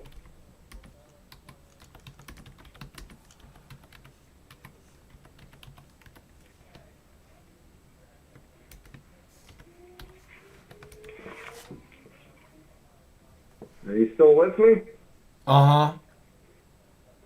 Okay, well, I don't know. Sounds like keyboard strokes to me. I mean, like, I don't really... Okay. And that's our buddy Steven from from Reno, Nevada. He got cut off. Sorry about that, Steven. Okay, so this drawing right here is from our buddy Drunk Pete. He sent that to us a few weeks ago, and it is gorgeous. And you guys are great. It's Chris and Pete. You guys are awesome. Thanks so much for your little competition. That was that was awesome. I was like, what the heck is going on with these guys? You guys rocked it. Thank you very much.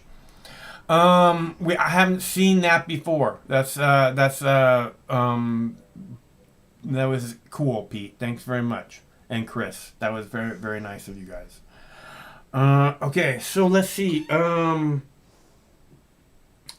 have another video, and I got to come back and get caught up on dabs. So we have a couple of big dabs coming up, and I will play a video for you now about I've been. Hello, caller. Hello, Max. How you doing, dude? I'm good. How are you? I'm doing pretty good. Got my house going down. So let's do the phone here. Today is my birthday.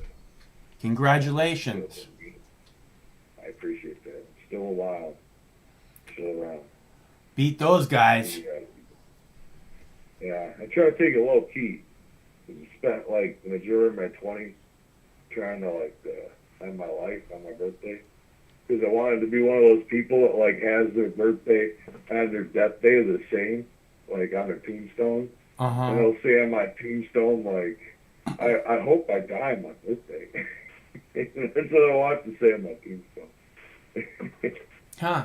Well, at the time, because I was depressed. I was really depressed. I didn't accept myself as a transgender woman yet. If that makes any sense.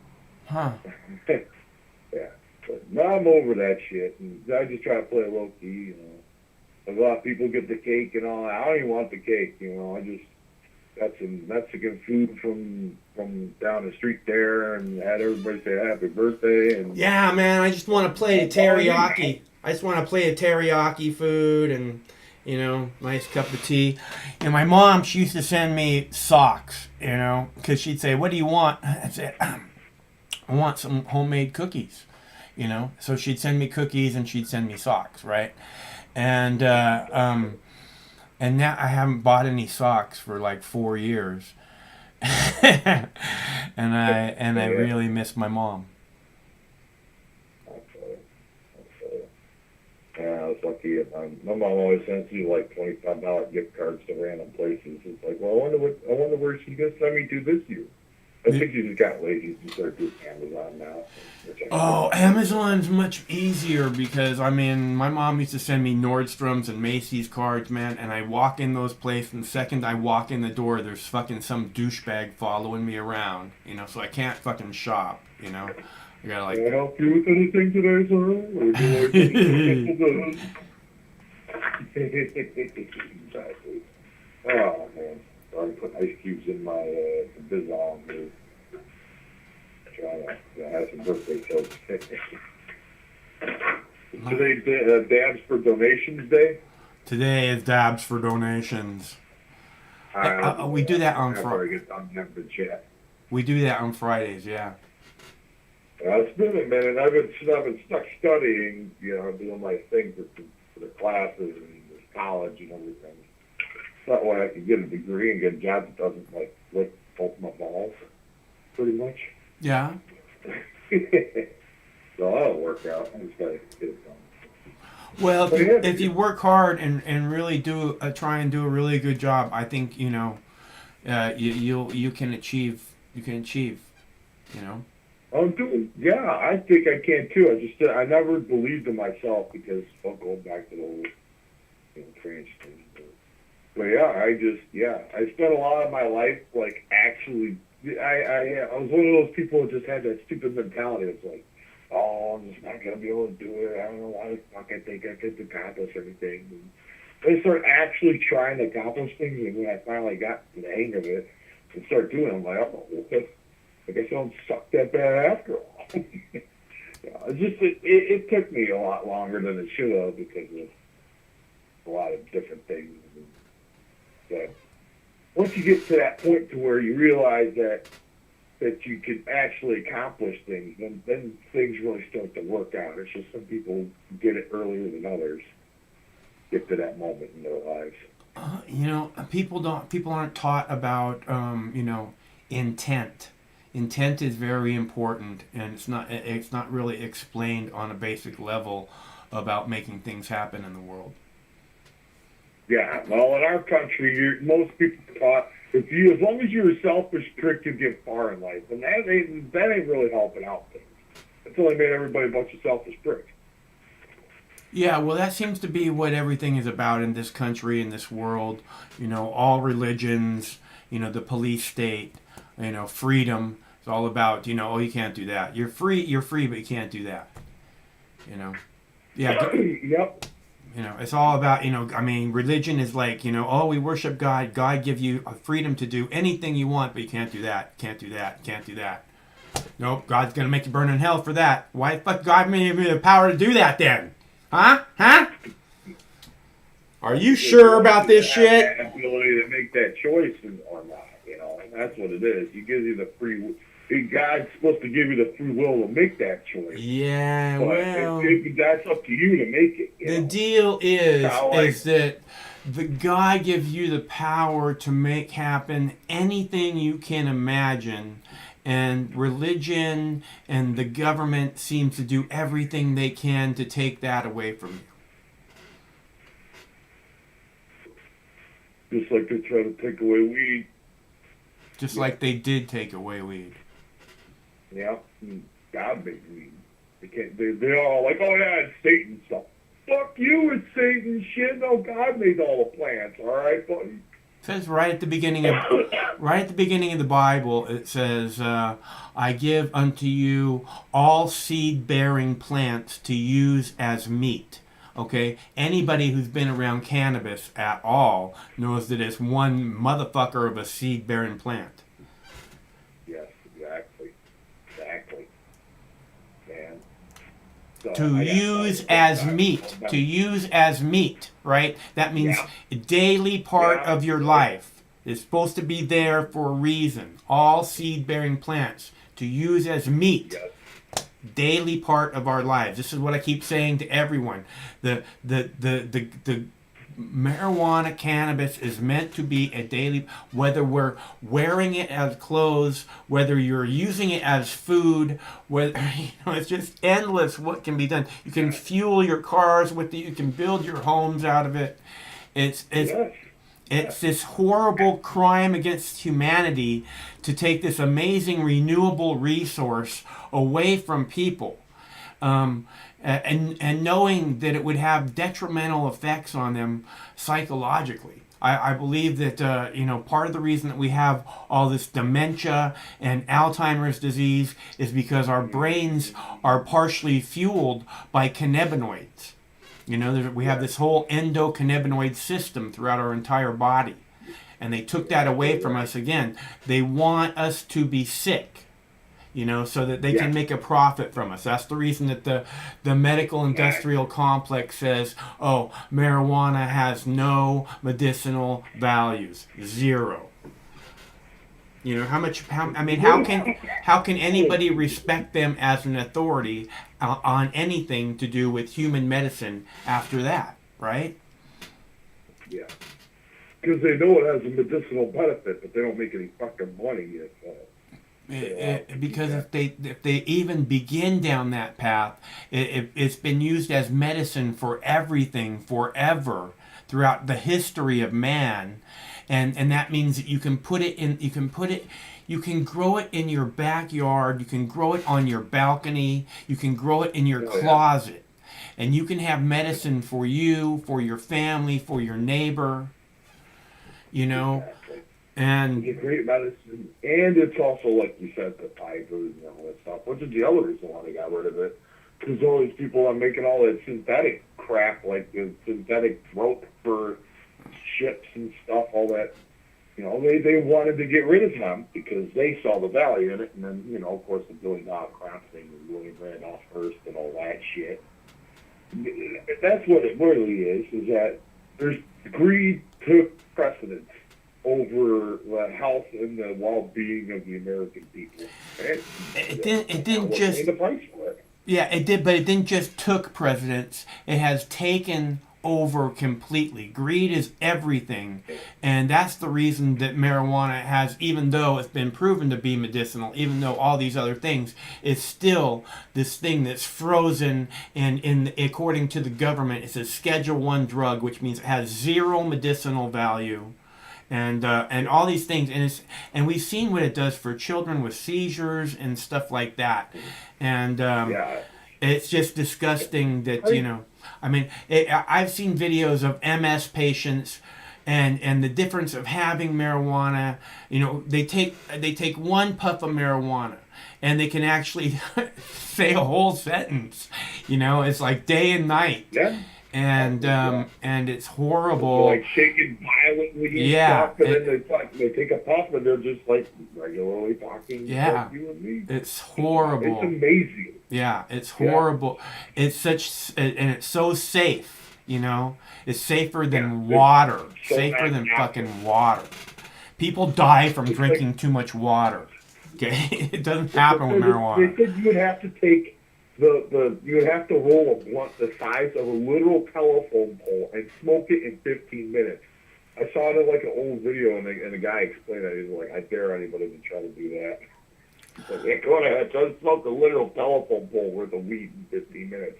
Then you might die, but you'll probably fall asleep or your lungs will collapse. So you might die from lungs collapsing from smoking weed, but not from the actual THC in the weed. Can't die. Just can't. Impossible. Yeah, it's again. That's what I'm saying. Is it's meant to be part of our lives. We all have an endocannabinoid system.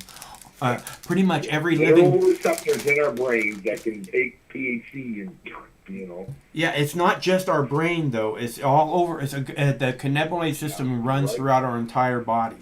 And it helps control a lot of things, I believe. And again, this is why I believe there's such a job. But it's all throughout the brain, and it's one of the reasons I believe that we have this Alzheimer's epidemic and dementia epidemic is because we're meant to be eating these cannabinoids and possibly smoking them. I don't know. You know, people. It seems like people have smoked for quite some time to enjoy cannabis. So they actually saw. I read about this thing in Israel real quick. I guess it's like an ancient, like Jewish synagogue. And they found like little. So it's like 2,000 years ago. They were using it in ancient religious rituals. So weed and our lives have been intertwined between each other for centuries, and the fact that we've made it illegal is just a complete. It's stupid. There's no other way to describe it outside of stupid. The war on drugs is stupid.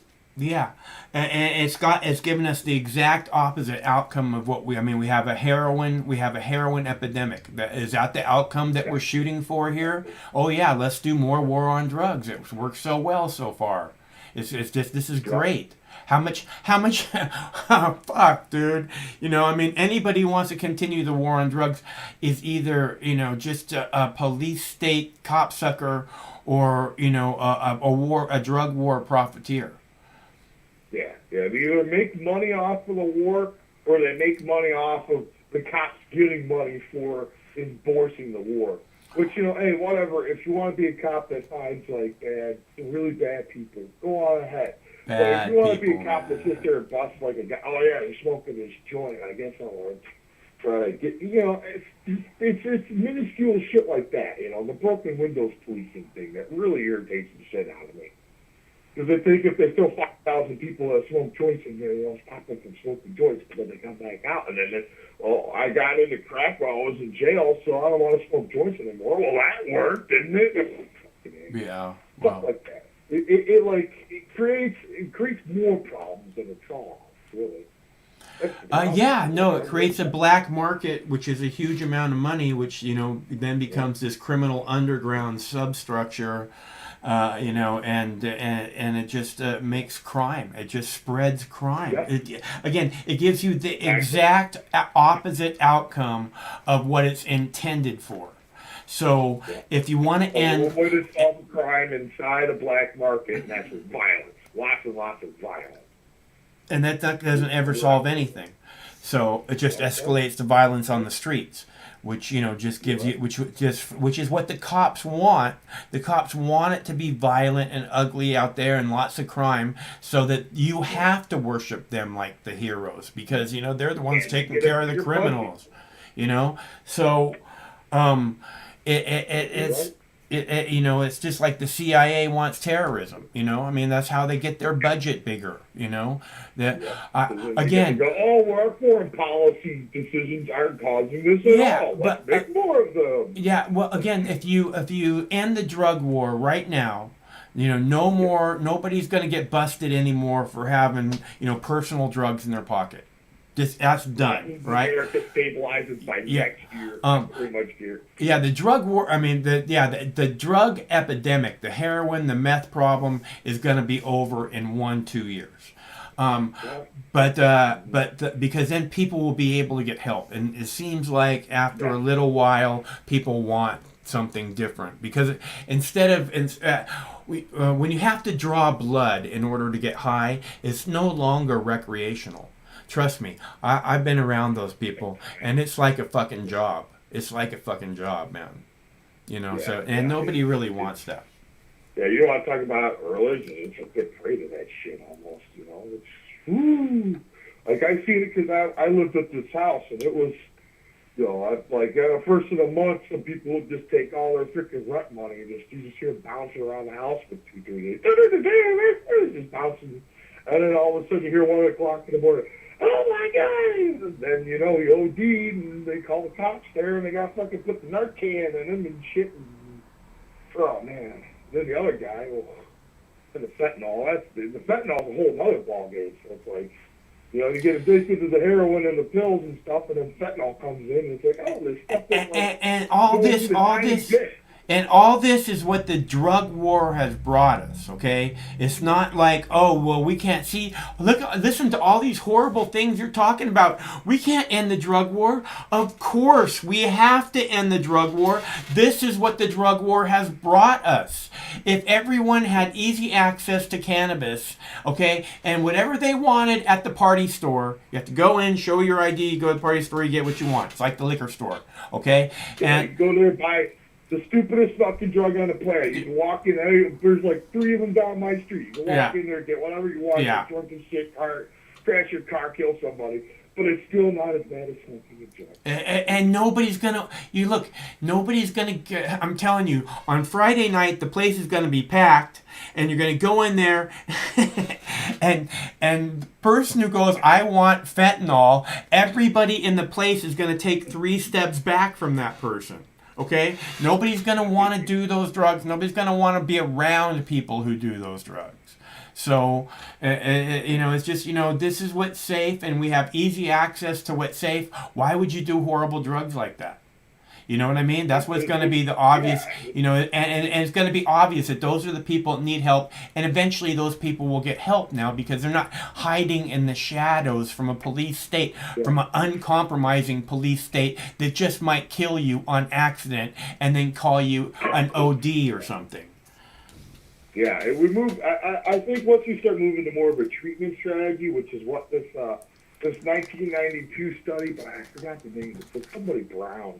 But they did this study back in '92, and they're like, you know, if we just treated all these people for crack addiction, it would probably stop smoking crack as much. They're like, nah, let's lock them up, and then there they go. And we have now all this stuff. So what they did was they took that and then they used it on the opioid epidemic. They're like, well, how do we treat these people instead and give them weed cards? And what do you know? Opioid use has dropped a good bit ever since then. And it's just irritating to see how everything worked out. But in the end, if we use the treatment system instead of locking everybody up, like around here, we got this thing called Hope Not Handcuffs, which is like you go to a police station and you say, all right, I have addiction issues.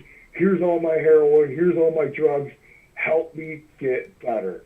And they won't arrest you, you know, for having that stuff. They'll take the drugs and they'll destroy it or whatever. But then they'll call up somebody called like an angel or some representative that'll help you get treatment.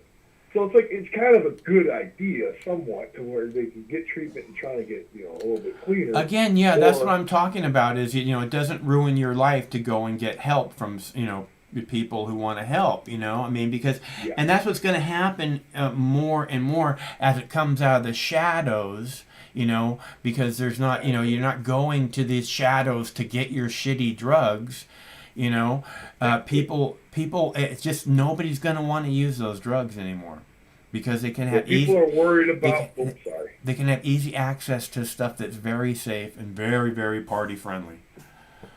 Yeah, you're right, because the thing is that a lot of people like look at like, oh no, you can't open a weed shop down the store. Now the kids will be able to buy it from the weed store. But kids can buy it from the fucking high school right now. Well, not right now, but you know what I mean. Like kids, that's what I saw when I was in high school back in the late '90s. When I was in high school, I had the best access to weed in the '70s. Any time of my life, and I've always had good access to weed. But I could get it 24 hours. I could get it 24 hours a day in the '70s because when I was in high school. It's the same problem with liquor prohibition. They acted like if they stopped people from making liquor, people would stop trying to make liquor. But no, you've already opened Pandora's box. People already know how to make liquor. Yeah. People already know how to grow weed. So of course they're going to still try to do it, but they're going to do bootleg methods like.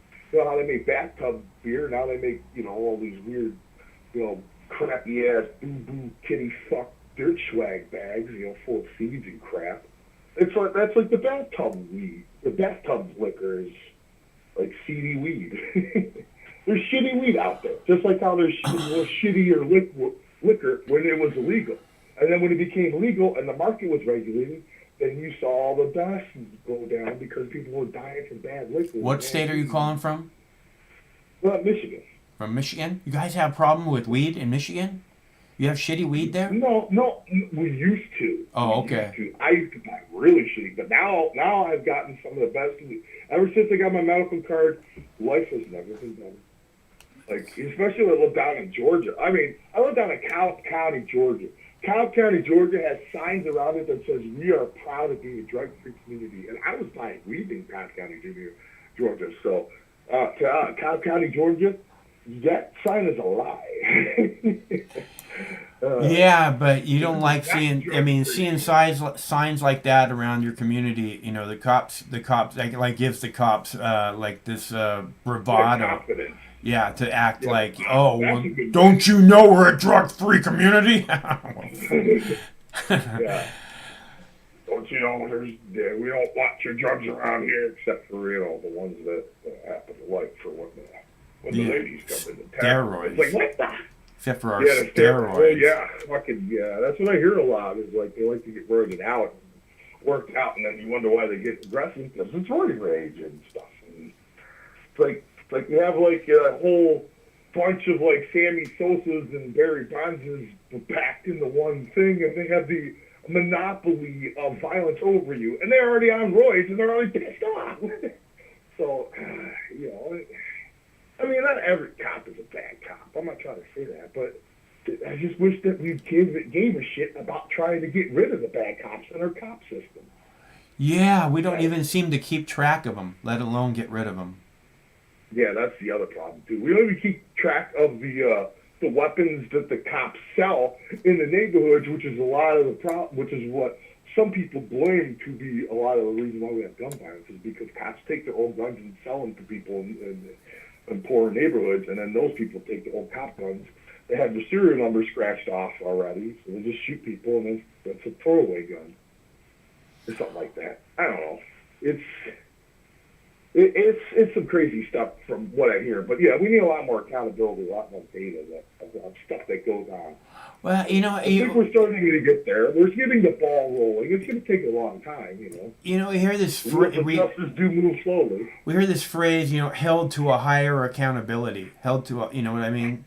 And I just, it seems like we never have anything like that. The politicians are never held accountable, you know, and nobody in charge in this fucking country is ever held accountable. And it's really, really, I'm getting tired of it. Well, that's part of the point of the two-party system, man. Yeah. The Republicans always blame the Democrats for all the problems and never blame their own corruption. And the same thing with Democrats. You know, the Democrats blame the Republicans for all of the country's problems and never blame themselves for any of the things that they do. So they don't have to blame themselves. They don't have to look at the mirror because they're always looking at their opponent. So what we really need is to get rid of the party system by either getting rid of parties altogether or adding more parties to the mix by changing the voting system. Yeah, we need like about 4 or 5 more parties. I think that would help. Although I'm sure that the Democrats would work. I mean, there seems to be parties like that now, but they're not given the you know, like the Green Party. If the Green Party and the Independent Party, you know, the Libertarian Party were given a platform on stage with Republicans and Democrats, we'd have an actual, you know, shot at some kind of a maybe a representative government, you know. Yeah, I'm hoping so. That's why we need to get ranked choice voting. Did you hear what the Democrats did to the Greens earlier this week? Well, the Supreme Court? In everywhere in the United States? The United States Supreme Court? No, 3 specific states. Yeah. I heard that they were getting them kicked off the ballot. Yeah, they got kicked off the ballot in Wisconsin, Pennsylvania, and I think Montana. So I heard the Democrats have pretty much declared war on the Green Party.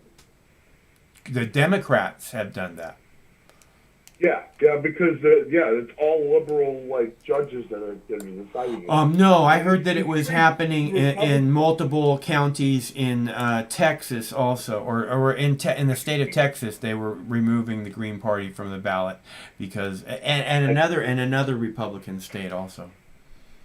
So it's not just they're both the same, man. To act like it's the Democrats or the Republicans that are the problem, you know, it's just the same, and you just immediately fall into that same trap, you know. Yeah, I should have thought about that because they did that. They worked together to try to get rid of ranked choice voting so badly in Maine. Yeah. Because they knew that they were going to get the situation they're in, where they have literally 6 candidates running for the Senate seat there that Susan Collins has, and you actually have legitimate shots because ranked choice voting changes the entire game. I mean, it's not a perfect system. Still doesn't get rid of gerrymandering and shit, but it's a lot better than this first past the post bullshit that we got right now. If we change the voting system over the next couple years, that'll really help a lot when it comes to our democracy and our ability to pressure the parties that we have with getting shit done, because then we can be like, oh, okay, well, there's no spoiler vote anymore with the Democratic Party. I can vote Green now. Or there's no spoiler vote anymore with the Republican Party. I can vote Libertarian now. And so it opens up the door to, like, even if the Greens fuck up. Oh, Greens fucked up? Okay, I'm going to move to the People's Party now. There's all these different parties that can really use it. And, you know, it works a lot. In other countries, Australia does it. The EU does it for their shit, but, you know, it's the EU. So there's a lot of different people that use it. I mean, it's not the best system out there. There's also like star voting, which is score, then automatic runoff, which is a whole different way where you just, it's like you know how like you rate like somebody after like they drop their food off from like Uber or whatever.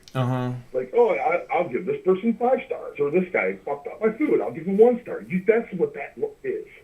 It's like you give like every candidate on there 1 to 5 stars, and then after that they add up a total, and then they go to a runoff state where they do a runoff election using the math they built up through the score. So there's different systems. Yeah. You know, and in the Constitution, it is written that the states are determine the elections that they run in every state. So every state has the ability to choose whatever system they want. So if there's a state that doesn't think ranked choice voting is good for them, maybe they could do star voting or approval voting or preferential voting like Germany does. But staying in this present voting system is the absolute worst idea possible. I honestly believe that. Yeah, keep doing the same act over and over and expecting a different outcome is the definition of insanity.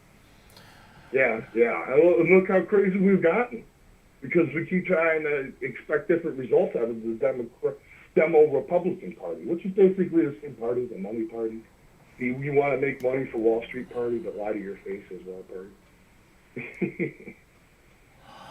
There's a lot of parties in that party. No wonder we're having such a good time with our money. I got to take a break. What's your name? All right, I'll let you take a break, man. Mike Zubas. Hey, Mike. Oh, Zubas, it's good to hear from you, bro. I'm glad you're doing good in Michigan. Yeah, I'm doing all right. Do you having a medical card they let you grow? I've had medical cards for about at least 6-7 years. It's been great. Ever since I got it, my life's been great. Nice. I got guaranteed great Gorilla Glue with pretty much whenever I want. It's awesome. I got a good caregiver, that's why. That's awesome, dude. I love it. Yeah, that's what my somebody that I talked to, he's like, we have the best law when it comes to the medical stuff in the country, I feel. And I kind of come to agree, because we've got a really good medical law.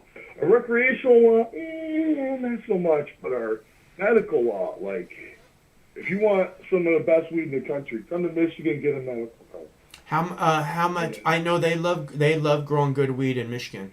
How many plants are you allowed to grow? With the medical card, 12. But if you just legally, you can grow like 72, I think. Recreational? Recreational. You can grow how many? I think they say 72. There's some people that say 12, some people that say 72. So I'm always confused. You want to make sure and get that one right. Yeah, sure. I know. But the other one's definitely 12. So, there's still 12 plants. It's 2 for you, and then 2 for every patient. So it's really only 2. So you gotta get like 5 patients as a caregiver if you want to grow all the plants. Wow. That's a lot of work to grow for other people and stuff.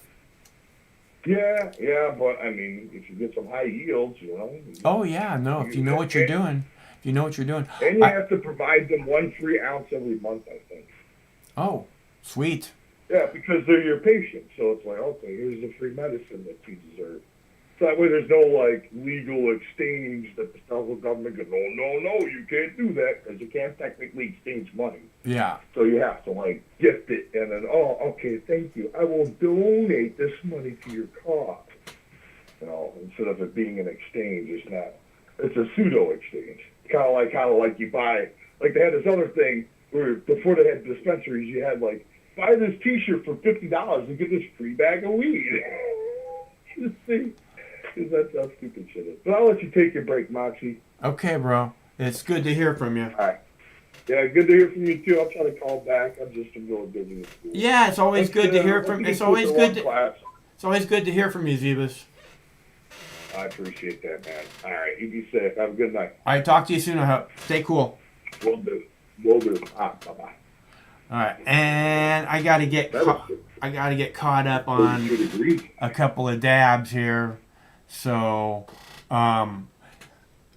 give me a second. I'll play a video. Oh, I have video. Okay, I have video about, you guys remember the 8-year-old that got pepper sprayed, right, in Seattle at a protest, and there was lots of a video of him with milk being poured over his face and stuff. And it was very frustrating, and there was thousands of complaints about police brutality about that issue of this kid being pepper sprayed. And they just put out a report today that said the cop did nothing wrong who pepper sprayed the kid. And they showed the body cam video, and they talked about how, and in my opinion, okay, well, they showed the body cam video, and in my opinion, I thought I could see the child in the background of where this person was looking to shoot their pepper spray, okay, on the body camera video that I saw. And they said, you know, that the police officer was focused on this other person, and they had every reason to do this. Again, that's the government we have, you know, where, you know, yeah, of course you're gonna pepper spray with the 8-year-old there. Why doesn't the cop need to know what the surroundings are like before the cop dispenses a chemical weapon into a person's face? Before they dispense, you know, a blast of chemical weapon, right? Why don't they need to know what's going on around them? Why isn't that important? If it was a gun and they were dispensing bullets, the kid would be dead. And so basically what the person who wrote this report is explaining is saying that, you know, the cop did the right thing by injuring this child. And it's interesting because he says, you know, oh, well, there's, you know, and the person asked him, well, when is it, you know, appropriate to you know, pepper spray an 8-year-old? And he says it's not appropriate. And he said he just said it was. You know, the guy is like talking out of both sides of his face. So I thought that was an important video to see, and I want to play that for you. And I'll be right back and take a bong hit for Pete. And Chris, at least one each. Gotta get that done. I can do it. Tammy, thank you. New tonight, Seattle's Office of Police Accountability has released its findings regarding thousands of complaints of alleged police misconduct in the opening days of this summer's demonstrations. The director of the OPA broke down the cases with KOMO's Matt Markovich. Matt joins us live now with more. Matt. Yeah, Molly, 20,000 cases have been filed with the OPA so far throughout this summer regarding police actions during those demonstrations. Now, the OPA released 5 findings of 118 cases it's currently investigating, many starting from demonstrations that started on May 29th and that riot that we had downtown on May 30th. On that day, a young boy was with his father on the front lines of the protest. He was pepper sprayed, the two of them were. That incident prompted 13,000 complaints to OPA. But after reviewing police body cam footage and social media posts, OPA determined that the complaint could not be sustained because the officer was aiming the pepper spray at somebody else. The officer at his OPA interview said basically that, you know, while he felt regretful about what occurred, he again is responding to this immediate threat and is pepper spraying this woman, never sees the child and doesn't perceive the child being there. And I think from our review of the evidence, we found that consistent with the video evidence. Now, in another case, OPA did find that an officer did not follow police training and protocols when he put his knee on the neck of a person who was being arrested. The knee was on that neck for 13 seconds, and OPA determined that the officer should not have put his knee there and should have put it on the person's back instead. The OPA is recommending the police chief discipline the officer. The police chief has yet to review that case. And in case of there's also a couple more cases in case of an officer making an unprofessional comment that was heard by a protester. protester. The OPA office sustained that complaint, but it did not sustain the complaint of a police officer who focused on one particular protester because of his race, and another incident, alleged incident, where the police pushed down an elderly man. There was just not enough evidence in that case for the OPA to make a ruling. Molly? Matt, any response from SPD on those recommendations of discipline for some of the officers? Well, according to a spokesperson with SPD, the chief has not received, actually the office has received the OPA case filings, but the chief has not reviewed them yet. Now, the chief has the discretion of just basically writing a letter of reprimand to full-out termination. And speaking with Andrew Meyerberg, the OPA director, he says none of these cases actually reach that level of termination. The OPA can make a recommendation of a termination, excuse me, but in this particular case, in these particular cases, it's just recommending that the police chief take some form of discipline. All right, Matt, thanks very much. Our coverage. A Seattle police officer has been cleared of any wrongdoing after pepper spraying a 7-year-old child at a protest back in May. The Office of Police Accountability ruled that the officer did not violate policy, saying body-worn video shows that he actually targeted this woman wearing a white T-shirt who was grabbing an officer's baton, and that the spray inadvertently hit the father and son behind her after she ducked.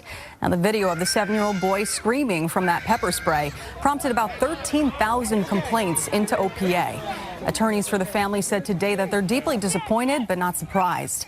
The result reached by OPA says that they continue to demand change and that this case proves change is deeply needed. Now, Q13 Simone Del Rosario sat down with the OPA director about the ruling. Your finding is that the officer's actions were essentially justified and were lawful and within policy. That has to be really hard for a lot of people to stomach, that a child being pepper sprayed, a 7-year-old, is justified. Yeah, and so I think it's important to look at that in context, right? And you know, one thing, so when we received the original complaint, I think what was the allegation was that the child was targeted by officers. So that was the way we approached the case from the outset. But I think when we looked at video, and when I say look at video, I mean we looked at a lot of video. So we probably looked at, you know, close to 10, 15, 20, 30 hours of video from all different perspectives of officers that were there, as well as video taken by community members. What was abundantly clear from the video was that the child was not targeted. And that the officers, frankly, didn't see the child. And when you look at the perspective from virtually all the officers that were facing the line, what you see is a woman pushing through the line, grabbing an officer's baton, pushing into that officer. There is a dispersal of pepper spray. And then what you learn after the fact is that the child is there behind his father, who is behind the woman in white. But still, at the end of the day, we have a 7-year-old who was pepper sprayed. When is that ever okay? Yeah, and I would say it's not. Right, and I think it's, from my perspective, and I said in our findings, like I know it's an unpalatable decision for a lot of people, and it is for me too. You know, I'm a father, you know, I have a child, and I would be devastated if my child was affected by pepper spray too. But the fact is that, you know, this officer is dealing with a circumstance that's unfolding in front of him. You have someone who's pushing through the line. The question is that force reasonable, necessary, and proportional to that person? And there's the inadvertent result of the pepper spraying of the child. Is it okay? No, but that violated an SPD policy. I think the answer is also no. Well, you can watch more.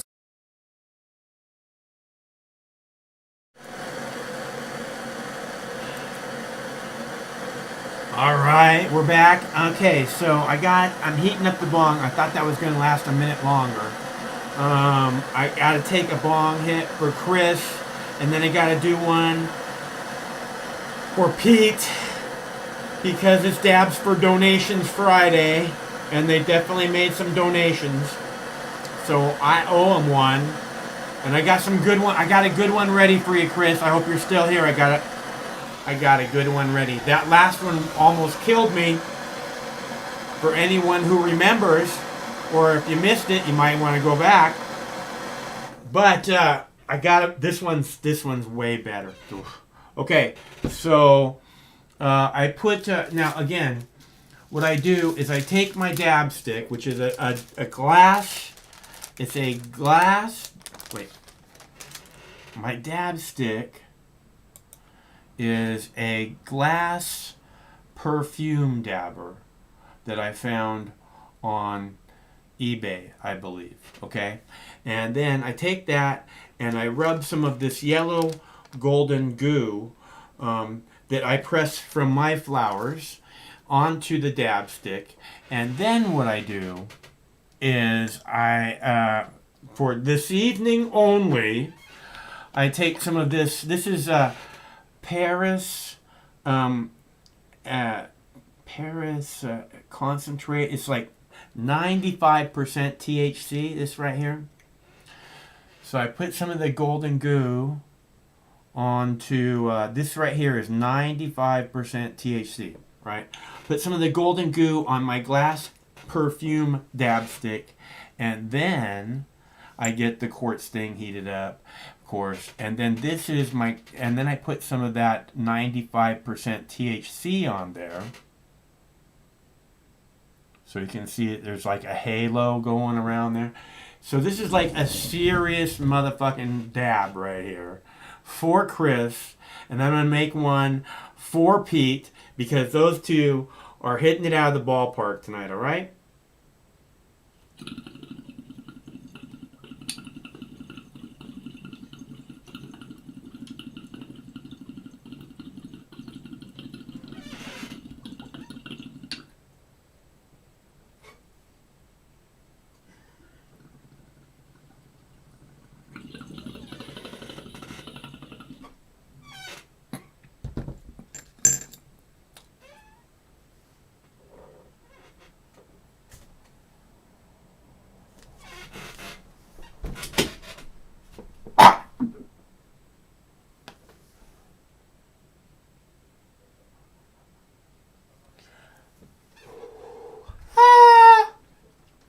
Alright, that one's for you, Chris.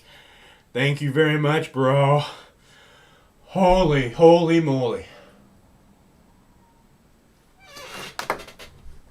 Alright, here. We will get one ready for our buddy Drunk Pete momentarily. As soon as I catch my breath, I'll be on that. I'll be all over that shit, Pete. All over it, buddy. All right, so have you seen the story about Trump groping a model in 1997? I mean, wouldn't you if you could, right? Hello, caller. Hey, Max, this is Manny. Hey, Manny. I took out the case. I'm close to the cell phone antenna, so hopefully you can hear me better. Can you hear me better now? Yeah, you sound pretty good right now, Manny. Okay, perfect. So, back to the point that I was trying to make yesterday. Uh-huh. So, turns out that a few days ago, Black Lives Matter protesters, they blocked the Ballard Bridge by the 99. You know what the 99 highway where the tunnel goes? The tunnel? Sure, I know the tunnel. Yeah, well, they took out the 99 highway by the Ballard Bridge and they closed it down. So, WSP arrested them and they tore away their cars. And on top of that, they went into a Trader Joe's in Ballard, and they tried to occupy the Trader Joe's because they're accusing Trader Joe's of not going into their communities, though. Yeah, I don't know, honestly, what their problem with Trader Joe's is, but I know they have a problem with Starbucks and Trader Joe's. Well, yeah, they tried to shut down Trader Joe's, accusing them of not opening healthy options in something marginalized communities or something like that. Yeah. And I thought it was funny, though, because you think about it, Trader Joe's is not going to go to a poor community. It's going to go where the money goes. I don't know where Trader Joe's goes. And I don't know what their problem is with Trader Joe's. There may be other issues with Trader Joe's. They trade with a lot of different sources, from around the world, and there may be that people have problems with prison labor or child labor or some other thing like that. Well, yeah, and I will understand that part, though, because let's face it, though, even a lot of the products that, for example, coffee, it is well known that a lot of the coffee comes from places that is not fair traded. I don't know if you heard about fair traded coffee, which is responsibly traded and stuff, and there are places that they're not fairly traded, though. It's kind of like the same analogy as blood diamonds, but the whole concept of fair trade is like they don't screw out the producers or whoever's buying it from them. So that might be a legitimate reason. But when it comes to Trader Joe's, I mean, they usually are a responsible company who sells healthy foods.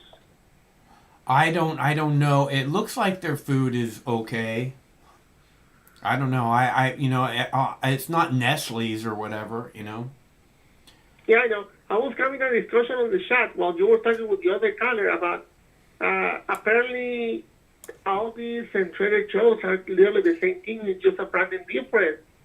And some of the people in the chat, they were saying that Aldi's used to be in ghetto areas and it's now in the suburban affluent areas now for some reason. So that might be a reason though, like because poor people go and buy at Dollar General or Walmart. And now middle class people or upper class people, they go to Whole Foods or they go to Trader Joe's. I mean, even Alexandria Ocasio-Cortez, and this is a fact, AOC, she lives in an apartment on top of Whole Foods in Washington, D.C.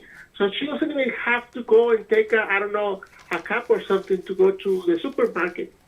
All she has to do is take the elevator down, and she's on a Whole Foods place now. And I mean, at Trader Joe's and Whole Foods, I mean, their food is great. It's organic. Their sources are great. Their wines are cheap and good. So there's nothing wrong with that. I think all of these protesters, for some reason, they're misplaced. They want to bring some sort of social justice that is kind of, I don't know, ridiculous. But anyways, that was the point that I was trying to make yesterday. Okay. Okay, now, to today's topic, though, which I was actually a little bit shocked when I got the notification on my phone, though. So, Ruth Bader Ginsburg, whatever it's called, the RBG or RGB. Anyways, the Supreme Court Justice that passed away today, though.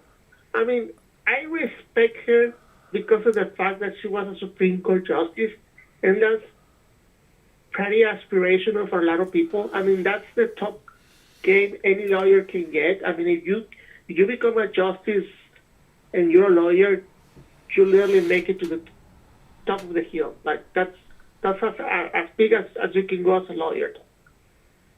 But I feel like her death is it's becoming political now. This is going to make the Kavanaugh hearings like a walk at Disneyland, though. Don't you think?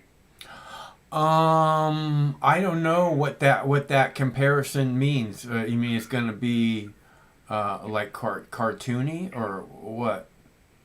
Well, remember the Kavanaugh hearings, how like people were in that hysteria and they tried to like, I don't know, sabotage or like defame and lie about Kavanaugh for all the crazy things that happened 30 years ago. I remember Kavanaugh. I made multiple videos about Kavanaugh. Yeah, I mean, the whole Kavanaugh hearing was a disgrace, and it was really a circus. And I think it was 2 years ago. You should have videos of that on your channel about the whole hearing and like about the rape accusations and stuff like that, and how it turned out to be dubious accusations. So I think the whole circus is going to become like a. I have lots and lots and lots of videos on my channel about Kavanaugh. You can go and type his name in there. There's tons of them. Okay, man, you don't need to tell me what I need to do. Okay. But anyways, who do you think is going to substitute her? You think it's going to be Ted Cruz? I heard Ted Cruz is on the list, and Tom Cotton.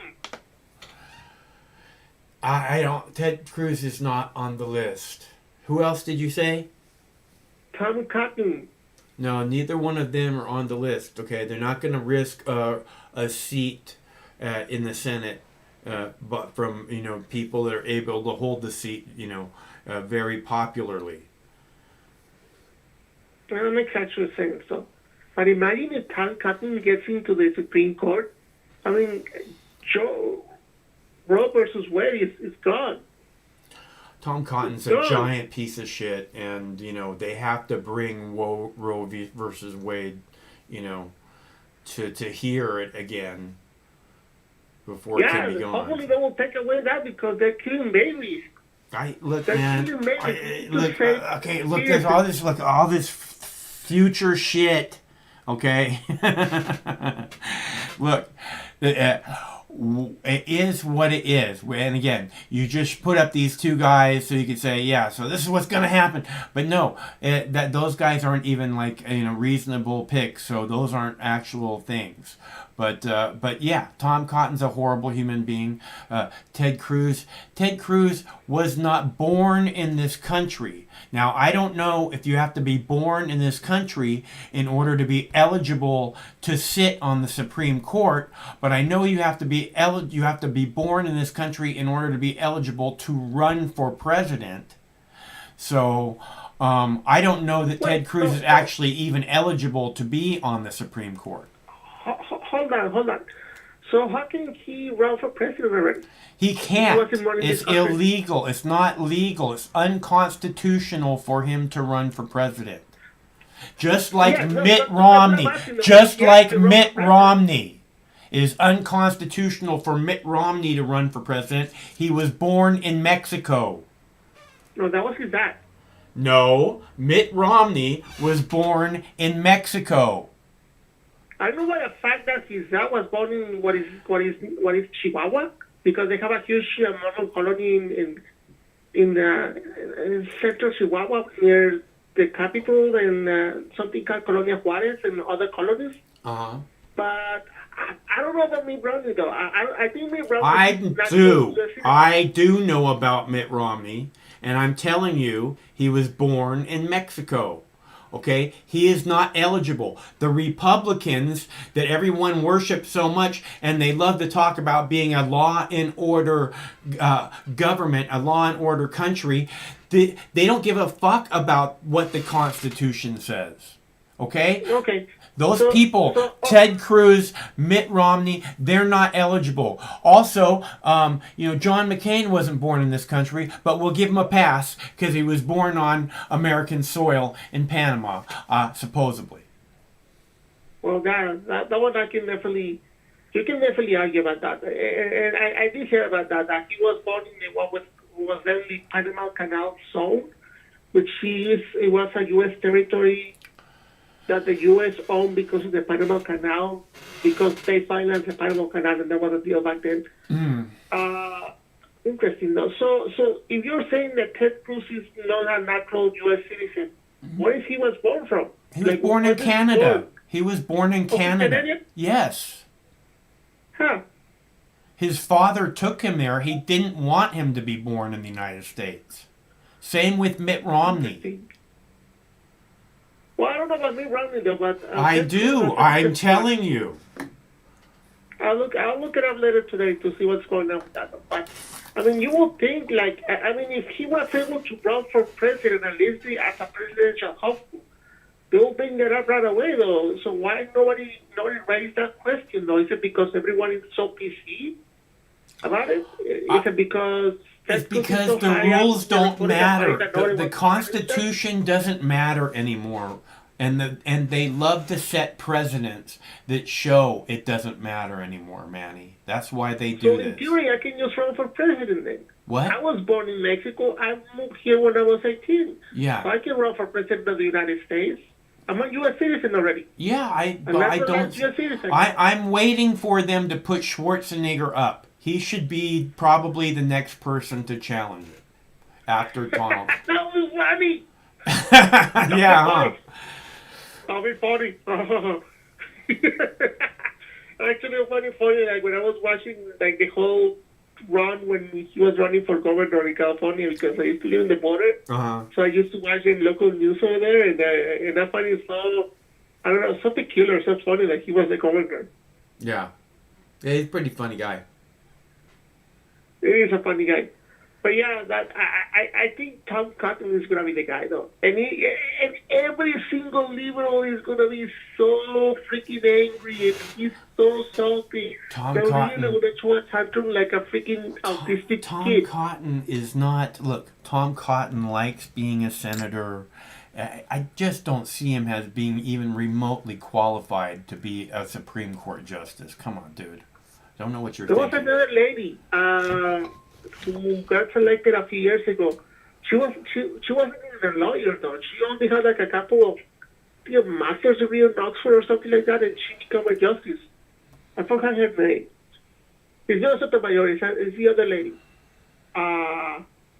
So not necessarily, that's kind of like subjective when it comes to qualified to be on the bench. I don't know, we'll see. Yeah, okay. I agree. I look at Tom Cotton is not a nice man, and I will bet you he has some really fucking nasty skeletons in his closet. He's not going to want people's nose up his butt. I guarantee it. Well, you said everyone has skeletons. Yeah. You have skeletons. Yeah. Why are your skeletons?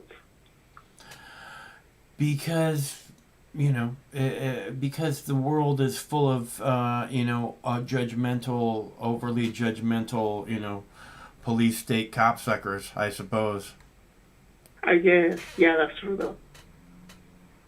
Everyone has their issues, so. Anyways, I just want to make those two comments back to you, Mox, and just say hi and, enjoy your night, though. Hopefully everything becomes better and better. We don't go into this chaos during the next 50 days. Yeah, well, that's what they were saying 6 months ago, right, Manny? Yeah, that's true. 8 months ago, a year ago, 20 years ago, on September 11th, 2001, they were saying, God, in 60 days, everything's going to go insane. Okay, so I've been listening to this shit forever, Manny. Okay, and the truth is, I've been telling you to stay calm. We're going to get through it. I have a question for you, Box. So, what were you doing in 9/11? Were you watching that on live TV, or what's happening to you? What were you doing? Yeah, I was watching it on live TV. So I was in Mexico during 9/11, though. But even in Mexico, they were showing the whole thing live on live TV, though. It was around.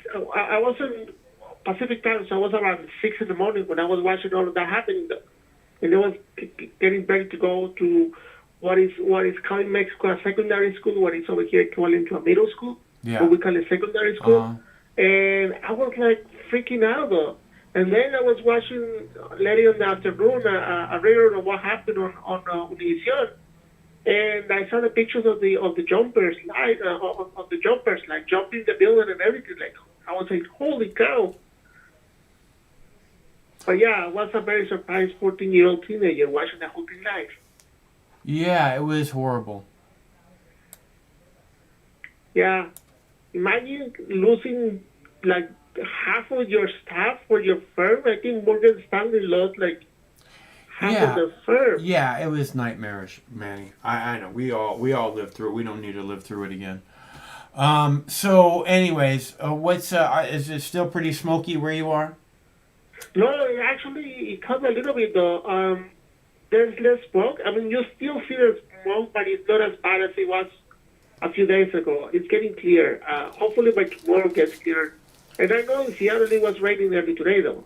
Yeah, it was still pretty bad today, but I think tomorrow it should be much better. Hopefully. All right, Max. Talk to you later. Just want to say hi. Okay, Manny. Stay cool, man. You too. Bye-bye. All right, so let's see. I still owe Pete a big fat dab. Still owe Pete a big fat dab. I'm working on it, Pete. Working on it, bro.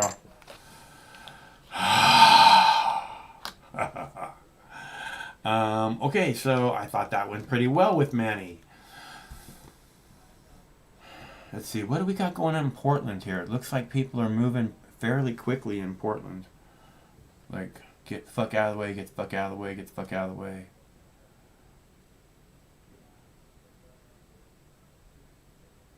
Police.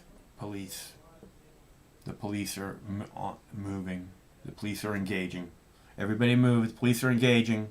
Get your umbrellas out. Police are engaging.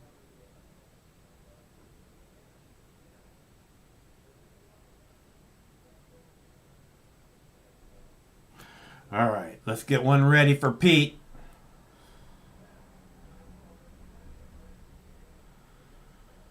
Just a sec, Pete. I almost got you. Oh, I can't do that. I can't. Oh my gosh.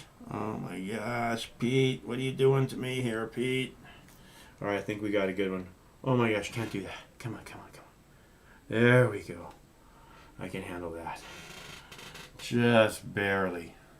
All right, Pete, I got a good one. I got a good one, bud. Because you deserve a good one, bud. All right, so let's see.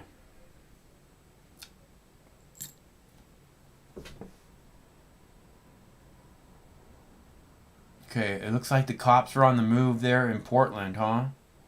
What's going on? Is that what is going on with the cops? Look at this, you know, it's Gestapo stormtrooper shit. Almost got you, Pete. Hold on one sec. Hold on one sec. Hold on. All right, let's see what we got here. Hello, caller. Hello, Michael. Oh, is that tear gas? Is that tear gas? That looks like tear gas, huh? Or is that just... Yeah, green tear gas. Yeah, it got some funky light behind it. You can see the other camera angles it doesn't have. Like, it's not really green. Yeah, well, you know, they're just fertilizing the trees is what they're doing. City trees thrive on tear gas, so you got to give them their daily requirement. Of course, country trees don't like tear gas, but city trees really appreciate it. They breathe it in and then breathe it out, and it makes all the fruit grow. And they're trying to sweep it out of the fucking sewers before it gets to the salmon. Before it gets to, are you kidding me? No, they're worried about it killing the salmon because it's going down into the sewers after they fucking spray it. That's in Portland. In Portland, holy fuck. That's amazing. Yeah, that ought to tell you something right there.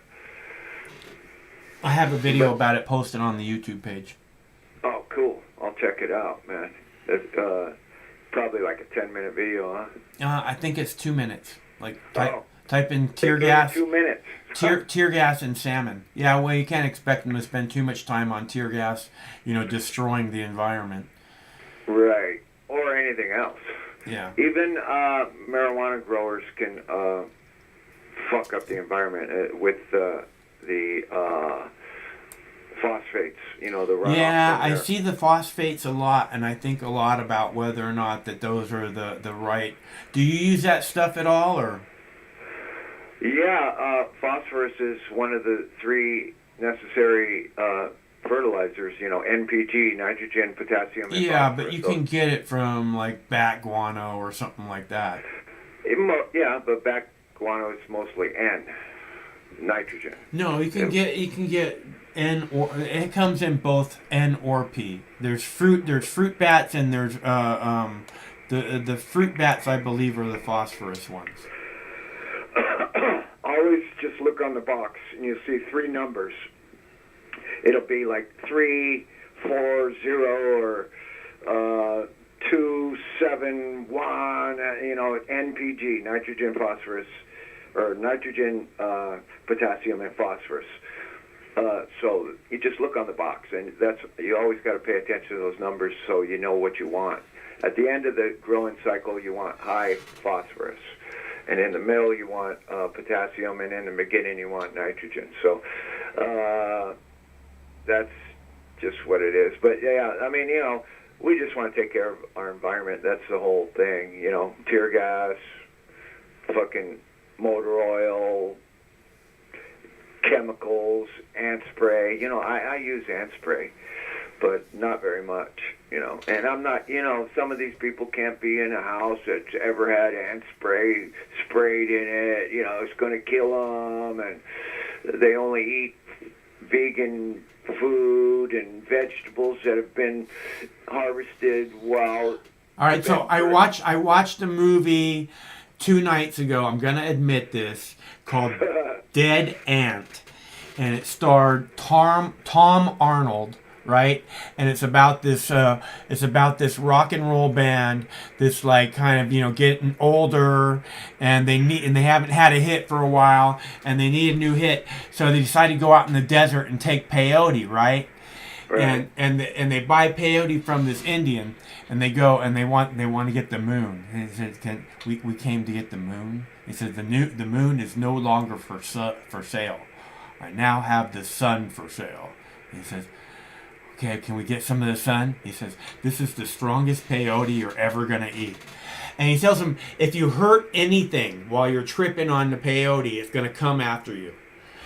And they fucking kill an ant, and the ant just starts like destroying people. And it's and they're tripping, right? Yeah, and they're all tripping on peyote. Yeah.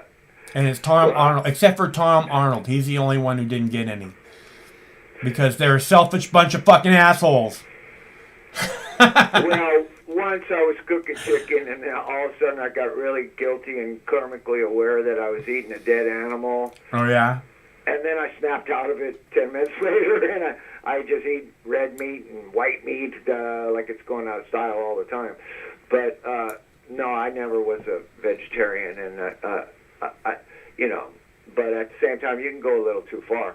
But really, well, you know, it's not a, you know, I know animal farms are not what they could be, but the main problem is pollution by chemicals and pollution by industry. Pollution is the problem. Okay, this is the thing. Is people talk about climate change, right? You hear everyone talk about climate change, but they don't talk about pollution.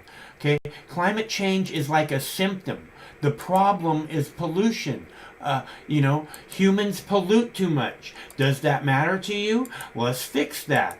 You know, it's climate change is a motherfucking symptom. Okay?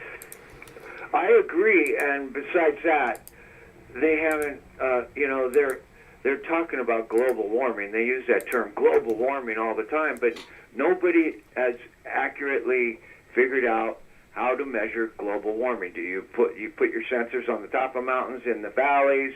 Do you even it out? How come you got more sensors in North America than you do in South America? How do you figure out? You know, Again, that shit that really doesn't matter. What matters is and which no one talks about is humans pollute too much. This is the problem. Do you want to solve the problem? And the powers that be, the rich people, certainly they don't want to solve the problem of them and their mega corporations and the Pentagon and everything, every other mega corporation, you know, polluting way too much. Yeah, let's address what we can address, which is pollution. Because, you know. Right, exactly. We can't fix the fucking weather. Right. And the weather is obviously moving around. The polar vortex moves down for the last 3-4 years into fucking central United States, you know, where you get a fucking polar vortex in Utah or, you know, someplace in the middle of, you know, Tennessee, you know, and you know, the fucking, nobody talks about the Gulf Stream and how it's moved around and how it affects global weather, and that's like the whole, we can't do anything about that. It's affected by the sun and so many other things, but we can do something about pollution because we're humans and we're polluting, so we should keep an eye on that and knock it off, humans. Well, we can act whether like it matters to us or not. And right now the problem is no one's asking that question. Right now what they're saying is, does climate change exist? Right. Which is a complete and utter distraction from the fucking problem. Do humans pollute too much? Duh! There's a fucking giant island of plastic in the middle of the fucking ocean.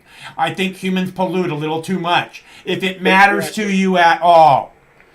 And constructing a global corporate tax exchange system is not the way to fix the problem. Yeah, no, that's not going to fix anything at all. That's not going to change a motherfucking thing.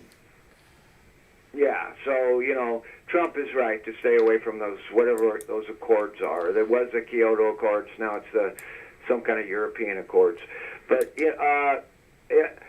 I've been getting a feeling of mild dread every day for the last 4 days. Anybody feel the same way I do? Like something's about to happen? Something's wrong with the world, maybe? Or something's about to happen. I've been saying it for a long time. You can type in "something's about to happen." You'll find out. I make numerous videos saying that.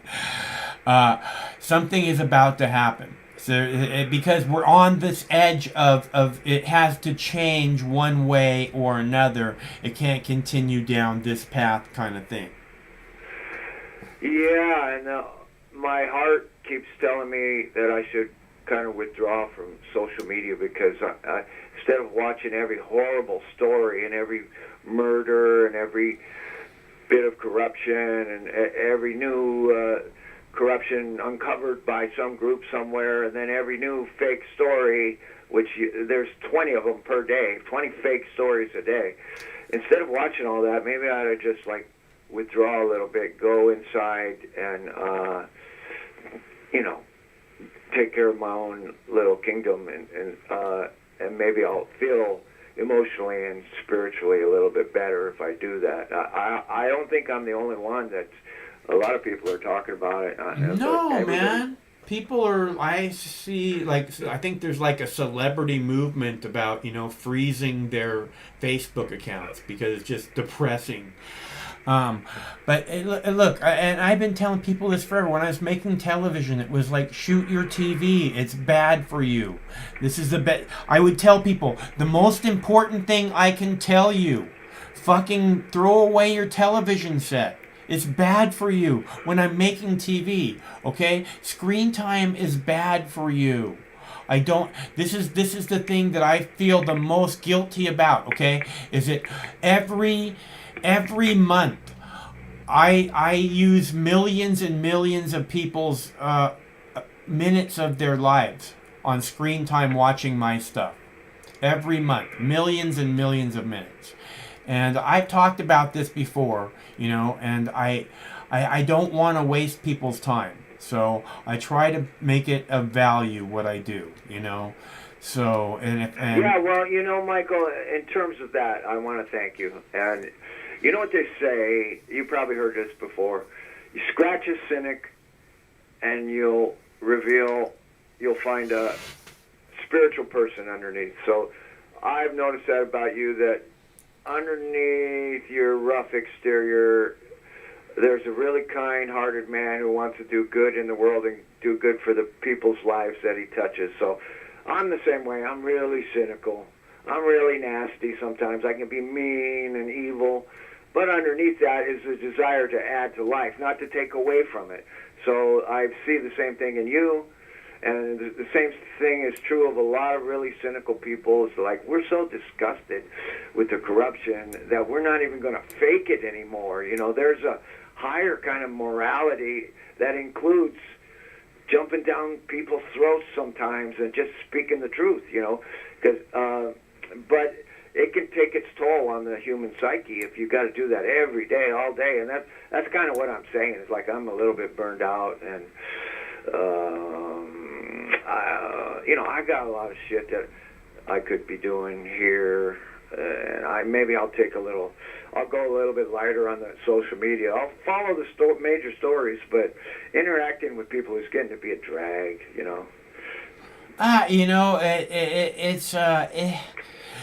if you take them too seriously, it sure can. That's for certain. Yeah, and I want to stay sane, and I want to get back to a happy place, So I want to get back to my happy place, and so I just have this sneaking intuition that something's about to happen, and I don't know what it is or where it's going to come from. But the COVID-19 thing is such a bummer, and the Congress still hasn't passed their fucking relief package, and they're still trying to destroy all the little people so that it makes Trump look bad, and yet they're posing like they care about black lives and orange lives and pink lives, and it's like, fuck, it's so much corruption. If I had a weak stomach, it would make me want to puke. But right now it makes me angry that I can't even walk into a fucking bank without some little fucking housewife telling me where I'm supposed to stand. That makes me angry that people are telling me what to do, and they're so ignorant, and there's nothing I can do about it. I don't have the energy to educate every fucking freak that I meet in real life. So, I'm just a little I need to get back to my happy place where I'm producing a lot of good art, and I'm not stressed because of the news. Despite the fact that we got to stay on top of what's happening, it's a psychologically, I think everyone in the United States and everywhere else in every country is about to crack. I mean, it's going to get whipped up into a frenzy here real fast, and we just have to, you have to just chill, like you said, just chill, and keep, like I always say, march or die, keep moving forward. It's not a matter of social media, whatever. I mean, this is more than just social media for me. What I do, I've always felt. It's a spiritual battle. We're all fighting a spiritual battle along with the earthly battle, Well, I feel like, look, I'm a journalist, okay, and I know people don't get it, but I've worked with, the biggest names in journalism, and I've been everywhere on the internet. I know most journalists probably wish that their names were spread as much as mine everywhere on the internet. So, I know what it is that I do, and it's a value to the people because I give them something that other places don't seem to give them. So, but you're doing it for very specific reasons. Yeah. It's to get your eyes get your eyes open. You have to see. It's what it's like, over and over. There's this one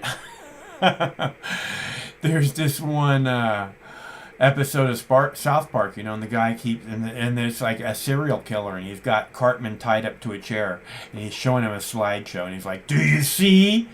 Do you see?" That's just, all day long, that's what my job is right there.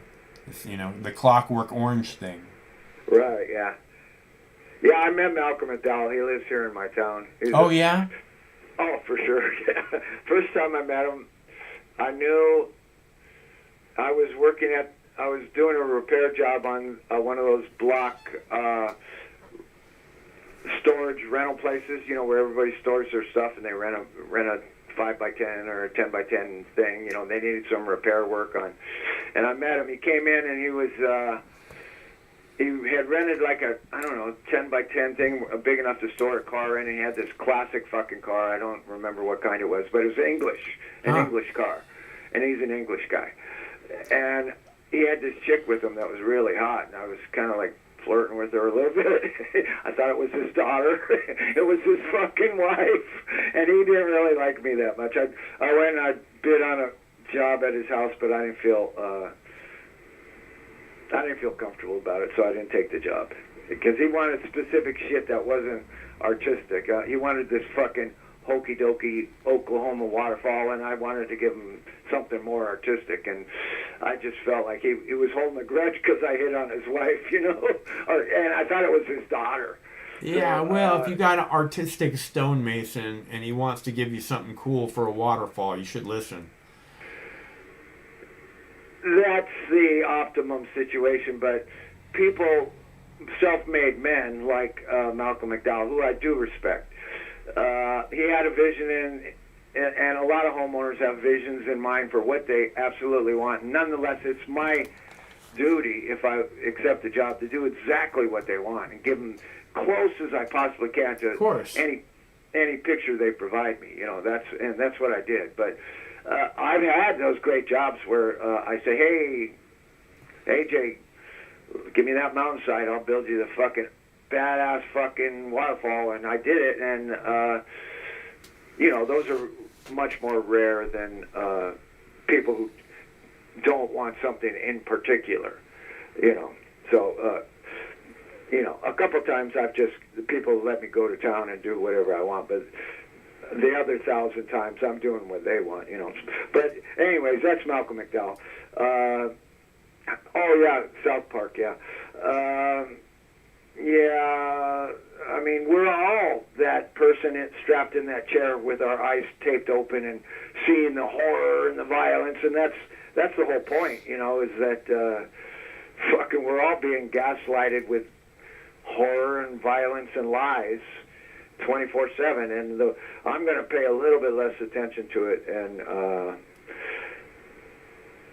get my fucking center back, because I feel a little bit off balance with all the shit in my personal life combined with all the shit in the world. It's like I need to, you know, listen to better music and have a more relaxing lifestyle, you know, and I deserve it. Everybody deserves it, you know, and I'm fighting for the people. But, you know, out of 1,000% I give, 1% sticks to makes a difference, you know. So that's just kind of the quotient that all activists have to be running by. It's like, you know, we might give 1,000%, but only 1% of that 1,000 will actually take hold. One seed might sprout, one person might change, one person's eyes will open. It's a terrible quotient, but you gotta keep trying. But you know, so I can understand how you want to cut down your thing from 5 nights a week to 1, or even I would recommend 2, but you do what you want, man. So I think we're all just kind of shell shocked and media shocked and fucking. We feel like something's going to happen in our country, and we really don't think, if you're like me, I don't think that we have much say in it. You know, we're going to be more observers than participants, I think. You know what? It's important to be part of what's happening, because you are, whether you like it or not. So. Yeah, well, you know, I don't overestimate my ability to make a change in the world. I think when I'm dead and gone, I will have an immensely small impact. But I ain't giving up. I certainly ain't selling out. Selling out is the worst thing you can do, and giving up is the worst thing you can do. I used to have people, when we were making television, I used to have people come up to me and shake my hand like fucking insane, you know, like, and say, "You saved my marriage. Thank you, thank you, thank you, thank you." How did you save their marriage? Ask Craig. Well, that must have been a kick. I mean, I remember watching public access TV shows, so I can only imagine what it was like. But I mean, not just like one person. This was like a regular thing. You know, people, I mean, you can make a huge difference in another person's life just by, you know, hitting the right tone at the right time, I guess. Yeah, that's the beauty about human life, is that we're not isolated. We touch each other. We should try to be, you know, like I get irritated at the checker at Ace Hardware or the bank teller who's telling me where I can stand, and I have to realize this person is afraid, and they're acting out because they're stressed, and they're in a high traffic zone with the public every day. Even though they're hiding behind their plastic cages, they still feel afraid, and instead of me yelling at them, which I haven't done yet, I should just chill out and remember that person's afraid, and me getting pissed off ain't going to help the situation. Right. But, yeah. So no. I'm a hothead, I think. These people working at restaurants right now is like the highest rate of infection, from what I understand. So, in case anybody's wondering, restaurant workers are the highest rate of infection, and so I don't know what's going on at the grocery store, you know. But I can just imagine people are like, you know, people come to work after not working, and then they come to work and some people get sick, and everybody's scared. You know what I mean? That's what I'm trying to say, is that those people are very afraid, and that makes their brain not work properly. So you should probably try and cut them some slack.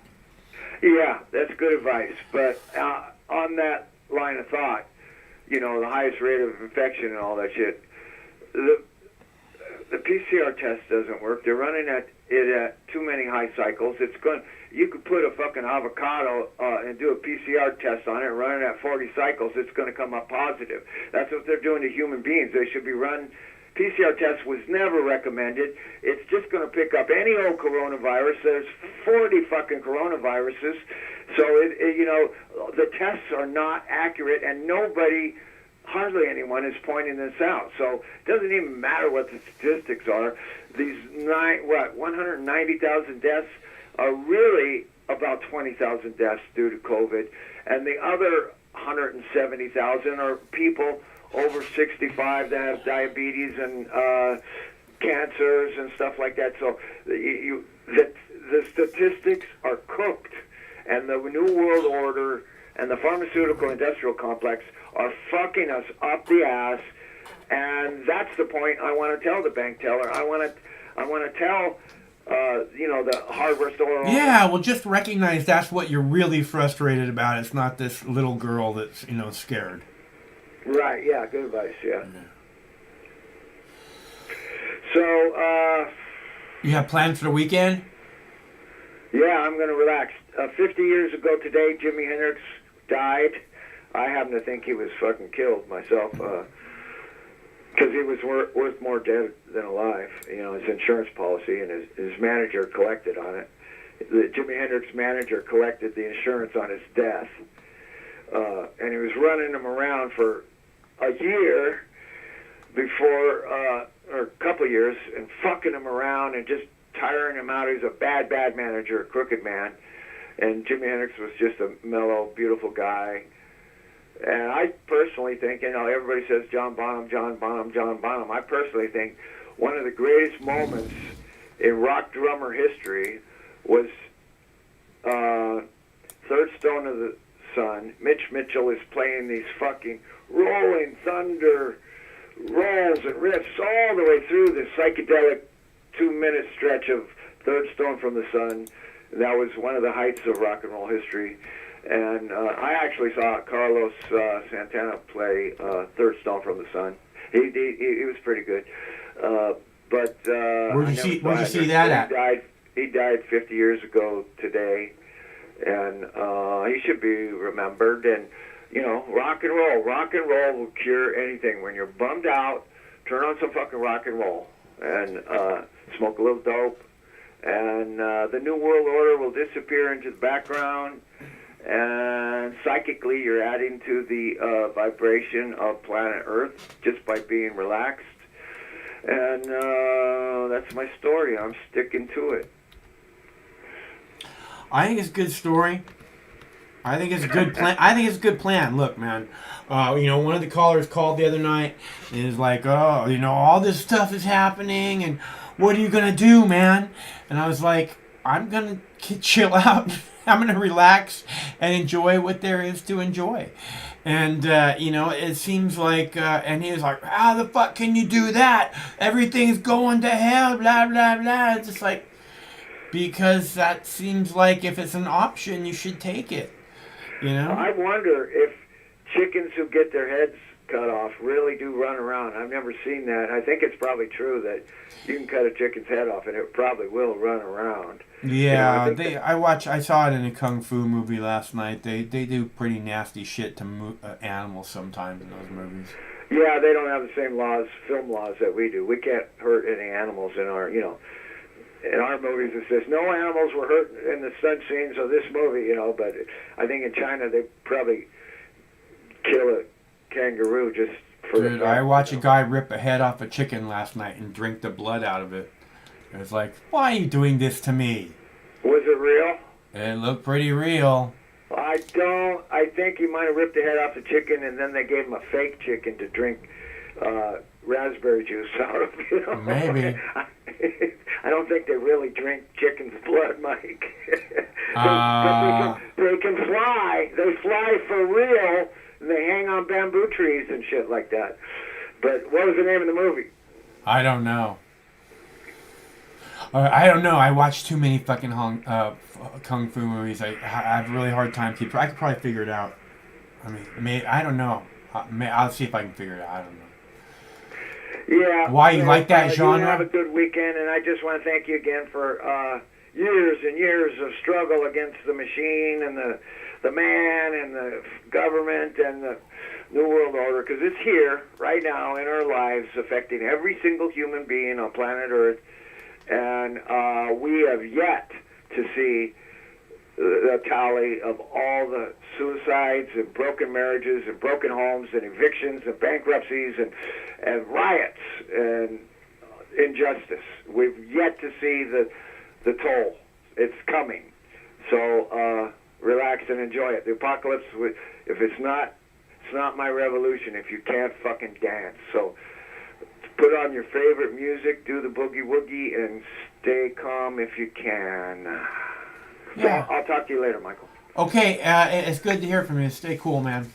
Take care, brother. See ya. Okay, so I owe Drunk Pete a bong hit still. I have a lovely bong hit ready for Drunk Pete. Oh, I was going to ask Mike if he'd ever watched the documentary about Paul McCartney being dead. He was killed during the making of an album, and the record company hid it from everybody, and they replaced them with a Paul McCartney look-alike. It's a great documentary. If you guys haven't seen that, it is a great documentary. I can't figure out what the title of it is, but it is fantastic.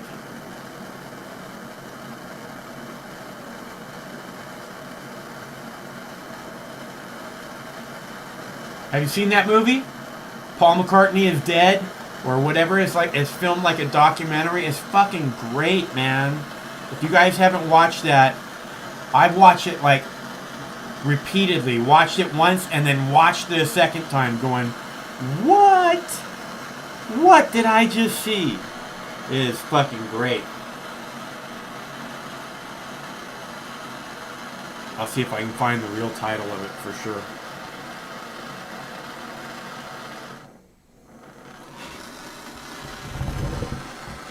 Looks like I'm leaving a lot of oil behind on these dabs, man. And they're so huge to start with. I got a good one for you, Pete. Are you still here, Pete? There's Pete. Hey, Pete. I got one going for you, buddy. Give me just a sec here. Let me clean this pipe out a little bit. Okay, are they tear gassing? Is that tear gas? Or is that just smoke? Can anybody tell?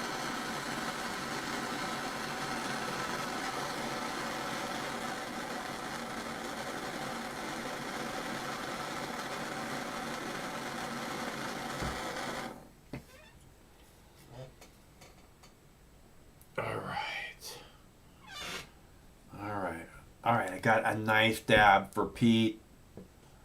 Okay, what's going on with these guys? Okay, the fucking cops. See those guys in the cami and the camouflage stuff? Those are like the federal cops.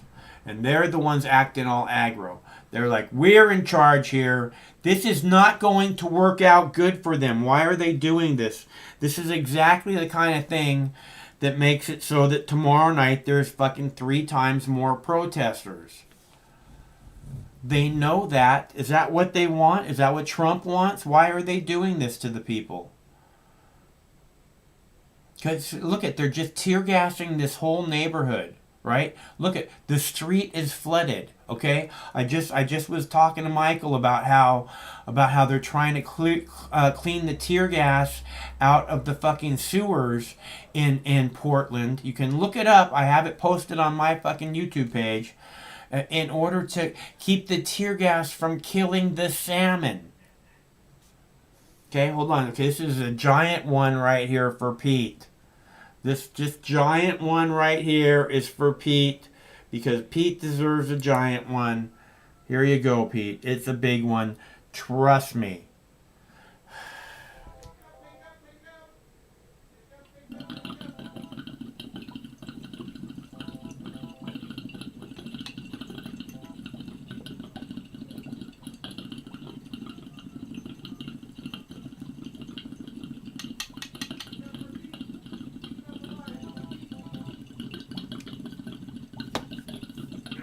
If Michael's is far from grace of God, well, doctor can't relieve him. He's buried beneath the sand, well, angels can receive him. Let him go, boys. Let him go, boys. Let him go down in the river's on dry. Doom ba doom ba doo doo doo doo doom ba doo doo doo doo. This land was always ours. It was the proud land of our fathers. It belongs to us and them, not to any of the others. Let them go, boy. Let them go, boy. Let them go down in the red river. Woo!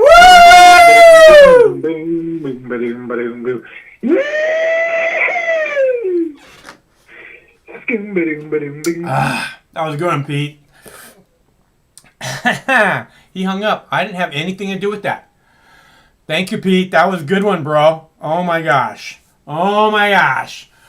Oh my gosh. Ha! Freaking awesome. All right. So, look at all the umbrellas. It must be raining hard there, huh? People defending themselves with umbrellas. It's like a kung fu movie. What is happening? Oh, I see. Let's see. Look at them. Wow. This is not helping. You guys are making a huge mistake right now.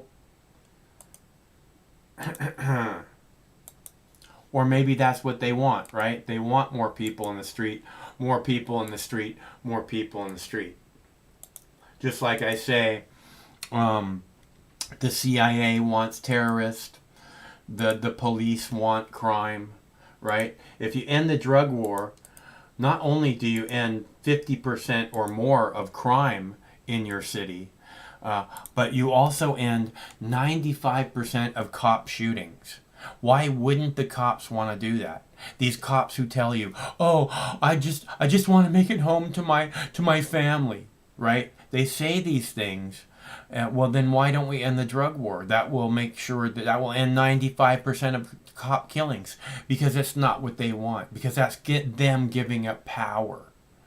And the drug war is so fucking failed, right? I mean, the drug war brings you not freedom, not safety. It brings you a heroin epidemic. It brings you a meth epidemic. It brings you people overdosing all over the place on fentanyl. This is what you get with a drug war. This is what you're never going to be able. There's countries where you have the death penalty, not for selling drugs, for using drugs, and they can't stop the drugs there. Okay, so you never it doesn't work. It's shown. I mean, how many more generations do we have to go through a completely failed thing, which is what these people are saying. How many more generations? Look at how brave they are, standing up to these fucking Gestapo stormtroopers with their umbrellas. These are the brave. The Gestapo stormtroopers are out in full force, and they're there with umbrellas. Oh, I'm so scared right now. I'm really fearful for the protesters. Okay? The police have already shown they have no value for human life. If they did, they wouldn't be tear gassing whole neighborhoods. You know, they like that cop who pepper sprayed the 8-year-old. I saw on their body camera the 8-year-old. I saw where he was going to shoot that pepper spray. I saw him before he shot the pepper spray. If he was shooting bullets, he would have shot the 8-year-old. Why is it different? Okay, and these people in the green camouflage gear, they got no accountability. The police are bad, but the Portland police, you know, I don't know. I think they feel some sense of duty or something to their city. But those guys, the federal cops, they don't give a fuck. You know, those the ICE guys that are being transferred around, especially into Portland, to fuck with people. This is going to make it so much worse. Acting like they can shoot them, acting like they can drop tear gas. The sky's already full of fucking smoke. We've been talking about it for days. Just 2 days ago, Portland had the worst air quality in the world. And now these guys are adding tear gas on top of that to people that are already having breathing issues in that city. These piece of shit cops are adding chemical weapons on top of it. Okay, if we can't do better than this in America, then, fuck the police. Fuck this government. If you can't stand up for the people, and freedom, you have to feel as if you have to somehow defend the police state against people with umbrellas. Again, the worst air quality in the world 2 days ago, and now they're flooding the streets with fucking tear gas. That's disgusting. That's who these cops are. Disgusting. Disgusting. We can do better. We deserve the people deserve better. Okay? Because they're not scary with their umbrellas. They're not scary. Why are you so scared you gotta fucking dump tear gas? You gotta flood the streets with tear gas. What is this, Hong Kong?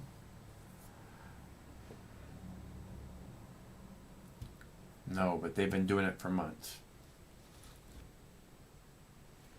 Alright, so let's see. And I played the video earlier about the 8-year-old getting pepper sprayed. And again,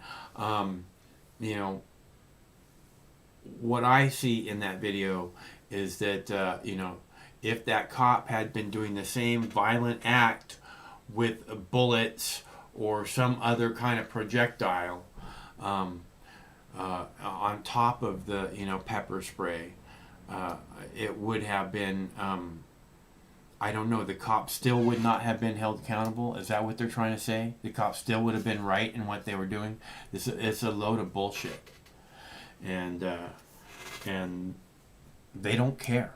It's the cop. That guy just said the cop was right to pepper spray the 8-year-old. He said, "Well, it's," and the person asked him, "When is it right time to pepper spray an 8-year-old?" And the cop said, and the guy who's doing the report said it's never a right time to do it, and his report says he did the right thing.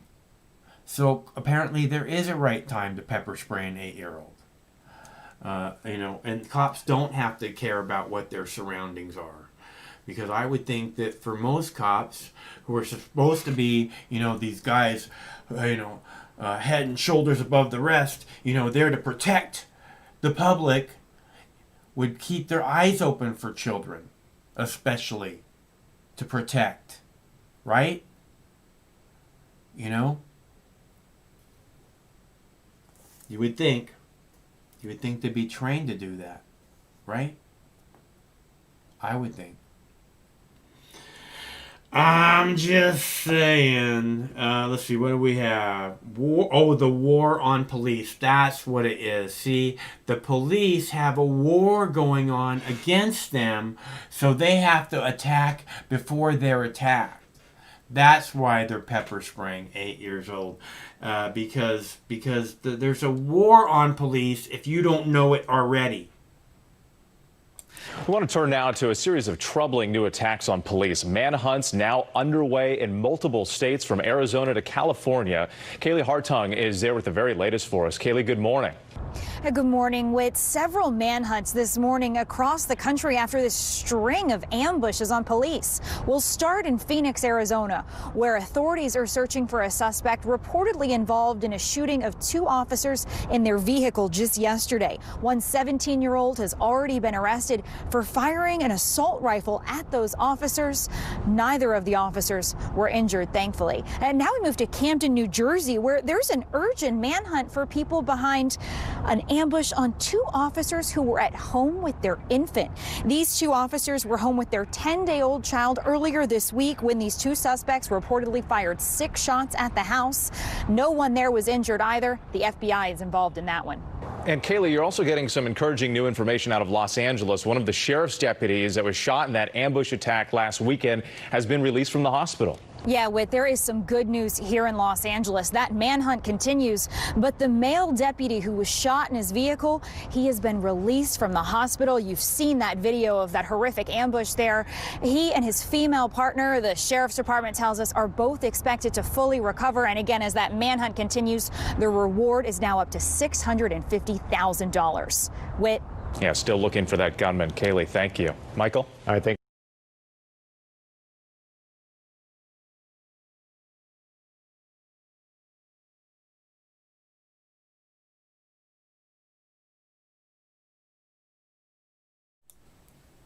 All right, let's see.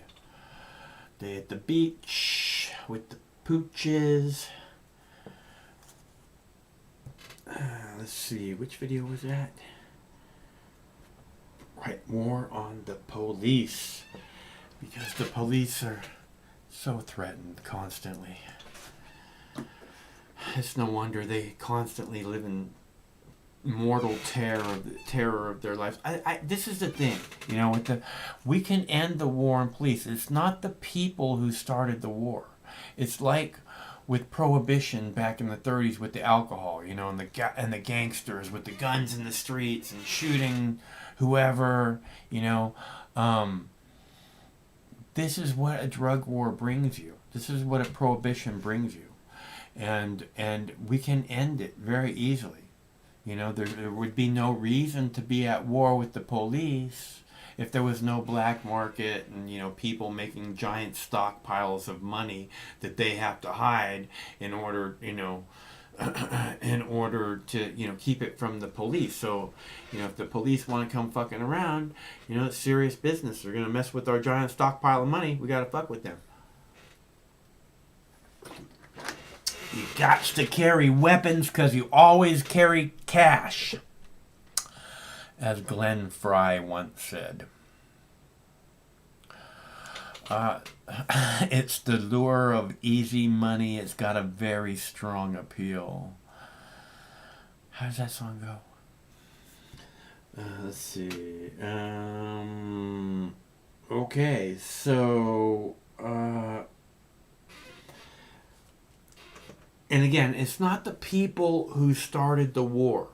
So when they talk about war on police, remember, it's not the people who started the war. And it's not the people who want a war. The people would like the war to end. I'm pretty sure that's part of the whole defund the police and the drug war. And we can, you know, defund, all this crime will end. So at least that's what the statistics say. Democratic lawmakers are calling for an investigation into claims that a high rate of immigrant women held at a detention center in Georgia underwent hysterectomies, some against their will. A nurse who worked at the Irwin County Detention Center filed a complaint that also accused the center of not testing people for COVID-19. The acting head of ICE is responding to allegations of forced mass hysterectomies at a detention center in Georgia. Director Tony Pham said today the allegations deserve to be investigated by the Inspector General and Homeland Security. He said if any policies or procedures were violated, he'd hold those individuals accountable. This comes after a nurse at the Irwin County Detention Center filed a whistleblower complaint accusing a gynecologist of performing unwanted... Tammy, thank you. New tonight, Seattle's Office of Police Accountability has released its findings. Hold on. My video lineup here seems to be a little bit messed up. Let me try again and see what we got. Let's see. 12 gives us... Democratic lawmakers are calling for an investigation into claims that a high rate of immigrant women... In a wide-ranging speech Wednesday night at a conservative college in Michigan, Attorney General William Barr questioned the motives of Black Lives Matter, compared federal prosecutors to preschoolers, and mentioned a national lockdown from COVID-19 in the same breath as slavery. Putting a national lockdown, stay-at-home orders is like house arrest. It's you know, other than slavery, which was a different kind of restraint, this is the greatest intrusion on civil liberties in American history. On Thursday morning, Congressman Jim Clyburn, a Democrat from South Carolina, responded. I think that statement by Mr. Barr was the most ridiculous tone-deaf, god-awful things I've ever heard. It is incredible. The chief law enforcement officer in this country would equate human bondage to expert advice. Barr also condemned the Black Lives Matter movement while referencing false statistics on police violence. You can quarrel with the proposition Black Lives Matter, but they're not interested in black lives. They're interested in props. A small number of blacks who were killed by police during conflict with police, usually less than a dozen a year, who they can use as props to achieve a much broader political agenda. According to a database of police shootings by the Washington Post, police have shot and killed at least 220 black people every year since 2015, the first year the data was compiled. That number does not include the deaths of people like Eric Garner and George Floyd, who were suffocated to death by police. And while black people make up less than 13% of the U.S. population, they are killed at twice the rate of their white counterparts. This lashing out against protesters comes after Barr told federal prosecutors across the country to aggressively go after demonstrators who cause violence and consider charging them with sedition. As part of Barr's prepared remarks, he went after his own prosecutors in the Justice Department, calling them headhunters who are consumed with taking down their own target. And then he said this. Name one successful organization or institution where the lowest level employees' decisions are deemed sacrosanct. They aren't. There aren't any. Letting the most junior members set the agenda might be a good philosophy for a Montessori preschool, but it is no way to run a federal agency.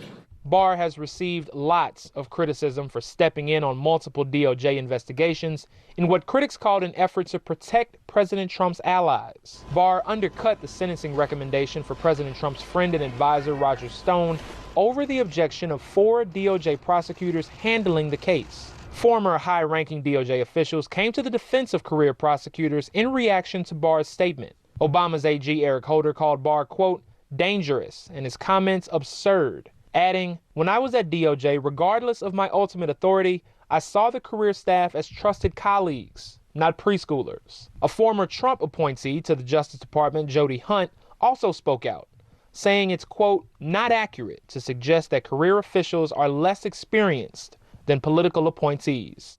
Jamal Andrus, Newsy, Chicago.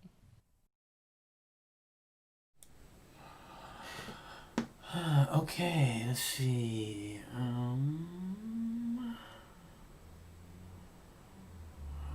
Let's see. There's that Boo Boo Bear. Hey, buddy, what's going on?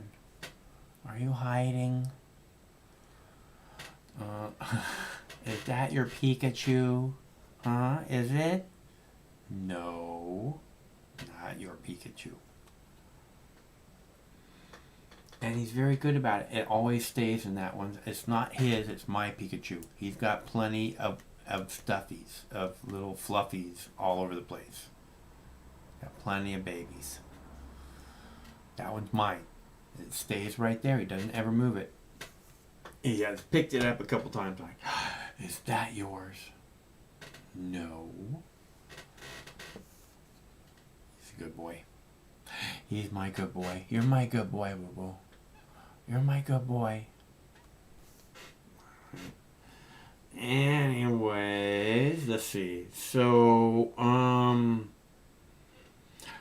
that one video I was going to play for you doesn't seem to want to work. I don't know if I missed it loading it up or what happened there, but I have a video about Hurricane Sally and sea turtles that I thought you guys would want to see.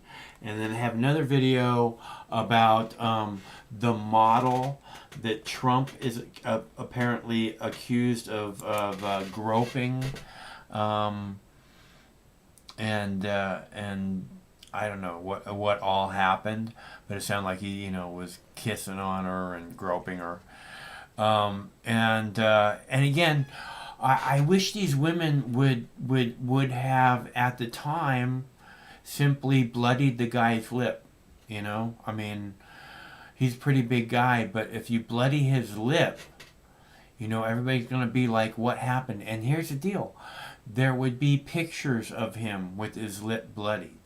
There'd be pictures of him with his black eye. And when you came, you know, and when it be in the middle of a presidential election, and you said, yeah, you know, I'm the one who bloodied his lip, and here's why. You know, it would be a completely kind of different thing with all these pictures of him with the black eye. Right? Not that I don't believe them at all, because he looks very happy sitting next to that girl. Very, very happy. Like, I was just up all over that. I was just up on that, man.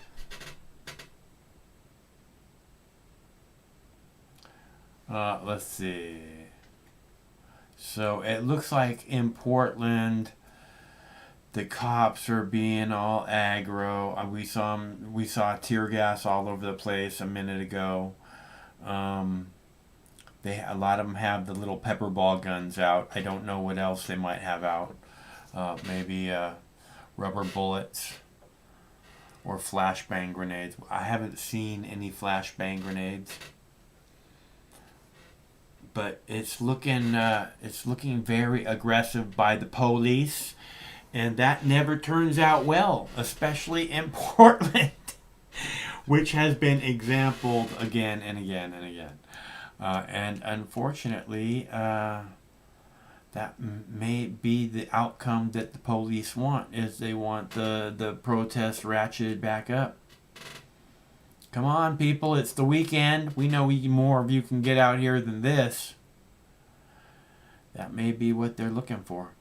Give them a reason to be giving us our overtime out here. Our double combat hazard pay. Come on.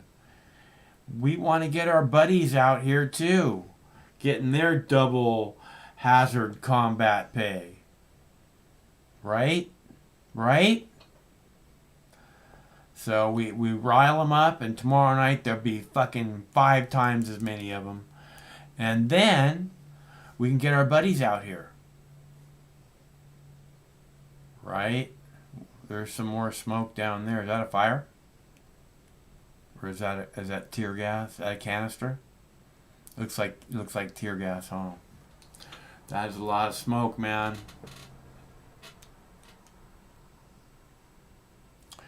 Yep, that's tear gas or some kind of gas. The orange gas, I'm not sure what it is. I don't know if it's just cover or what. But it looks nasty. And it looks like the police are getting the best of them on that one, man. The protesters a lot of times usually will get the wind to their back. So the cops will like shoot the tear gas and they'll just blow back on them. But, and I don't see anybody throwing the tear gas canisters back. Maybe it's not tear gas. It must not be tear gas. If it was tear gas, they would definitely be throwing it back because they don't want to be breathing that shit. Chemical weapons, dude. And we'd also be seeing people like probably puking and getting their faces washed out and stuff like that, their eyes.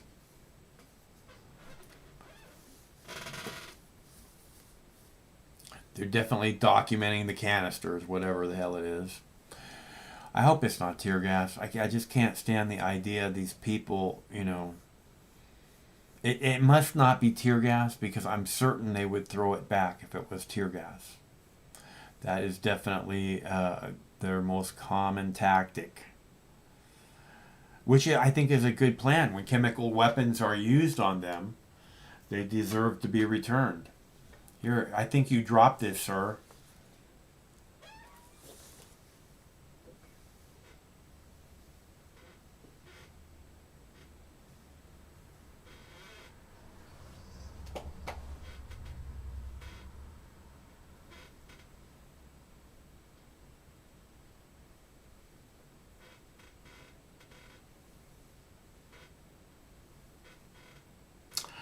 And it's early too. I don't even know what they expect to be the outcome of this to be. What is that now? More gas. That looks like tear gas. I don't think the see there it goes back. That must be the tear gas. The tear gas will be sent back. The other stuff maybe not.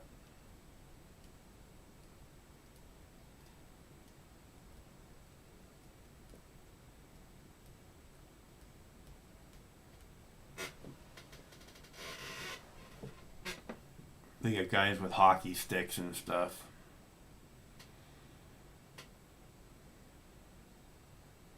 You don't want to touch it though. You have to have like an oven mitt if you're going to pick it up. You must be prepared. Ah, is that green gas? No, that must be the orange gas mixing with the other gas, right? No, that's fucking green gas. Look at that. What the fuck is the green gas now? What the fuck? People are afraid of the green gas. Look at that.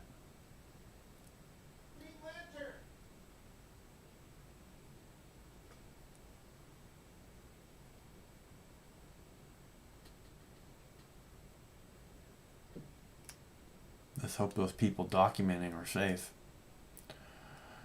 The colored stuff, I guess, is like cover usually. And like I said, they usually throw back the stuff that's, poisonous.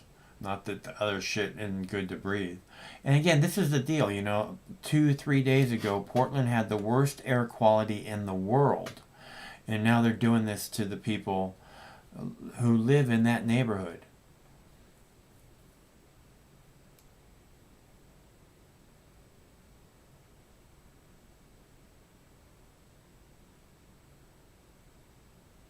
It looked like numerous people in handcuffs there.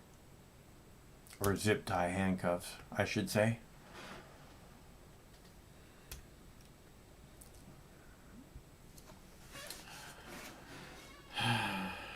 And again, it looked like a nice evening in Portland, and now it's like the worst air quality. Back to the worst air quality in the world. Thanks to your local and state and federal government.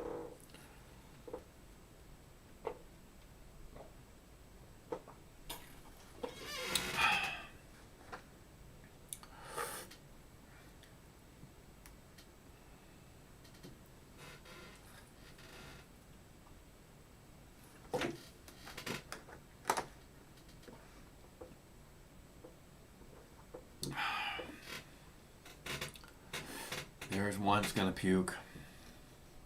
So they're using some kind of nasty gas.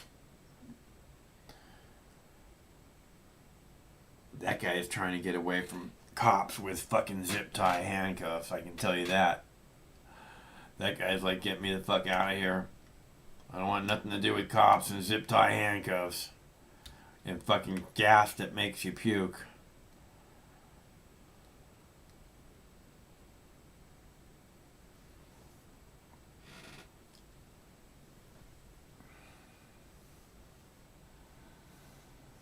That person right there looks pretty scared. Moving double speed. Getting the fuck out. I don't know what that fucking green gas was, man, but that was some scary shit. I never seen no shit like that before. What the fuck is that green gas, dude?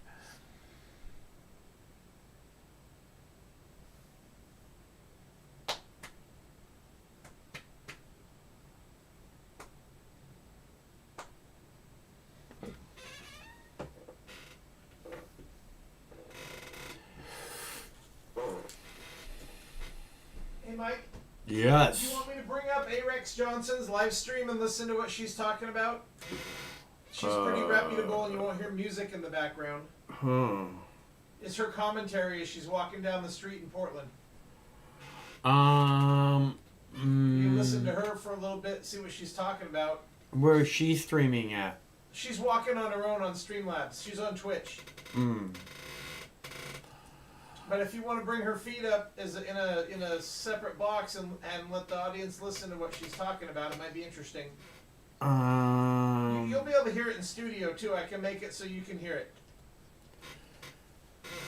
It's your call. I mean, you don't have to, but she's talking about what's going on with the gas and everything. Yeah, no, I think we're good. I can see what's happening. I think people can see.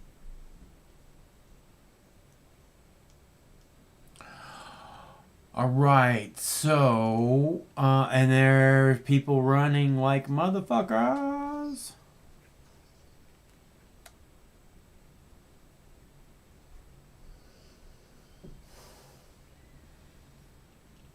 All right, good. She looks like she got to a place where she's comfortable. She was moving fast, man. She's like, oh my god, oh my god, oh my god, oh my god, oh my god, get the fuck out of here, get the fuck out of here. Did you see that green gas? That green gas is some scary shit, dude.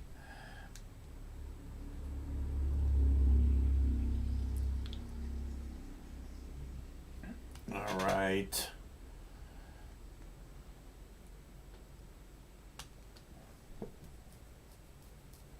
Let's see. All right, so I'm going to play another video for you guys. A video about the model. It shows the girl that Trump is accused of groping in 1997, which I think was a very good year for Donald Trump. I think he groped a lot of models that year. It seems like that was a gravy train that year for Donald Trump. Right? Am I right? Turn now to that new accusation of sexual assault against President Trump by a former model who says he forcibly kissed and groped her at the U.S. Open tennis tournament back in 1997. Chief National Affairs Correspondent Tom Llamas is at Trump Tower with more on this. Good morning, Tom. Cecilia, good morning to you. The accuser in this case says she came to New York in 1997 with her then boyfriend who was close with Donald Trump. She says the future president would force himself upon her outside the restroom of his VIP box at the U.S. Open, aggressively kissing her and groping her. This morning, President Trump facing new accusations of sexual assault when he was a business mogul in the late 90s and married to Marla Maples. Former model and now mother Amy Doris speaking with The Guardian. She alleges Trump groped her in 1997 when she was 24. She says it happened at the U.S. Open tennis tournament in New York. And he just grabbed me and he just shoved his tongue down my throat and I was pushing him off, and then that's when his grip became tighter and his hands were kind of, it's like very gropey and all over, my butt, my breast, my back, like everything. Doris says she felt like she couldn't escape. It felt like an octopus was hugging onto me.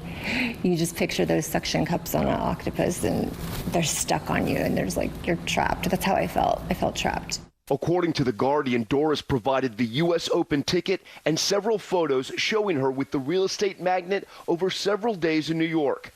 The Guardian also reports Doris says she told people at the time about the incident and years later who corroborate her version of what happened. The president's lawyers deny the allegations, telling ABC News the allegations are totally false. This is just another pathetic attempt to attack President Trump right before the election. Doris now joining a list of at least 17 women who have accused the president of inappropriate behavior, including sexual assault and rape. The president says they are all lying. But Trump infamously bragged about lewd conduct towards women in that 2005 leaked Access Hollywood video. When you're a star, they let you do it. You can do anything. Whatever you want. Grab them by the... Doris says she decided to come forward now because of her twin teenage daughters. I want them to know that you don't let anybody do anything to you that you don't want. And I'd rather be a role model. I want them to see that I didn't stay quiet. Now, the president's lawyers also point out that Doris kept spending time with Donald Trump even after the alleged incident. She says she had nowhere to go, she had no money, and again, she was here with her boyfriend who was visiting Trump. We reached that boyfriend, Jason Bin. He had no comment. Whit? All right, Tom Llamas for us. Thank you. Oh, what a life, right? Model groping contest. I mean, wouldn't you if you had the chance? Look at that girl. Wow. Wow. I tell you, my hands have minds of their own. I said that again and again. So if I had the chance, I don't know. But that's just me. I don't want to be president. Fuck that. That's a job for suckers right there. Forget about ever enjoying anything again.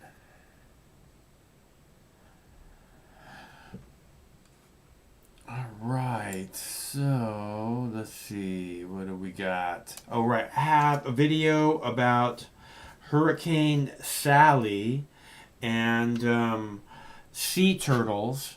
And see, this is the thing for me, you know, like I talk about being the superheroes and being the protectors and the little creatures being like the treasured jewels of the planet. And you know, as if we were to find something on Venus or Mars, if there was to find some little life there, it'd be like, oh my God, look at this jewel, this amazing thing that we found. And they talk about it forever, right? But here we have all this complex life that's just amazing. And we just bulldoze it and poison it and shit on it. And I just think that, you know, if we weren't all so wrapped up in this police state bullshit, the drug war that fucking just completely failed and brings you the exact opposite outcome of what you're looking for, you know, if we weren't so invested in this never-ending wars of choice based on lies, you know, in faraway countries that you never heard of, you know. If it wasn't for that, maybe we could have these priorities where we try and actually protect the sea turtles, you know, the little babies, the little jewels, right? I don't know why that's such like a wild idea. It seems like that's the most basic of the most basic things that we should be doing as the upright, big brain, tippy top of the food chain on this planet. You know? It just seems like the most basic shit. I don't know why it's not talked about a whole lot more. You know, it's not taught that this is our most basic form of existence, is to protect the other things, you know. Like I said, I just watched a movie about tripping on peyote, and if you hurt anything, any living creature while you're tripping on peyote, the karma will explode 1,000,000 times. Blah blah blah. Tom Arnold movie, and I'm a Tom Arnold fan. That's partially why I watched Dead Ant, because Tom Arnold had a TV show. It must have been in the late 80s, Tom Arnold show, and it was very short-lived. But he did a sketch on there that made me laugh so fucking hard that I will always be a Tom Arnold fan. So, you know, if anybody wonders why it is that you could possibly, how on earth can you possibly be a Tom Arnold fan? Tripping on peyote. If you like movies about tripping on peyote, it wasn't that great when it comes to that. Hello, caller. It really wasn't that great when it comes to any of it. Hello, caller. Hello, caller. Hello, caller. Are you there? Hello. This is Steve McClanahan up in the house. Oh, Steve McClanahan. Yeah. Steve motherfucking McClanahan up in the house and shit. We was trying to drop a sick ass motherfucking freestyle, but I heard that motherfucking Craig over at the casino and shit. He's too scared. He done ran off to the casino. He ain't nowhere to be found and shit. You know, he don't want to do no motherfucking rap battle. Is Craig trying to get the casino? Are you trying to get the casino? He's at the casino. He's not at the casino. Yeah, I think he is. He's running scared. He's saying he's at the casino. Then okay, I'm just saying. He said he's not down for the rap battle tonight. He's a little under the weather. I get it. You know what I'm saying? When you got a motherfucking freestyling motherfucker out there in the motherfucking streets, like literally dropping the motherfucking rhymes like a real true ass motherfucking legit freestyling ass motherfucker Craig. He done cowered up like a little crybaby and shit on Friday nights for donations and shit. You know what? Just because you say motherfucker all the time doesn't make you sound street, dude. You have to add in motherfucker No. with every other No. shit to be You have all to say. legit You have to street. say. Do you want me to show you what it sounds You have like? to say. to talk Do without you have to motherfucker say? in You have your- to say. You have to say.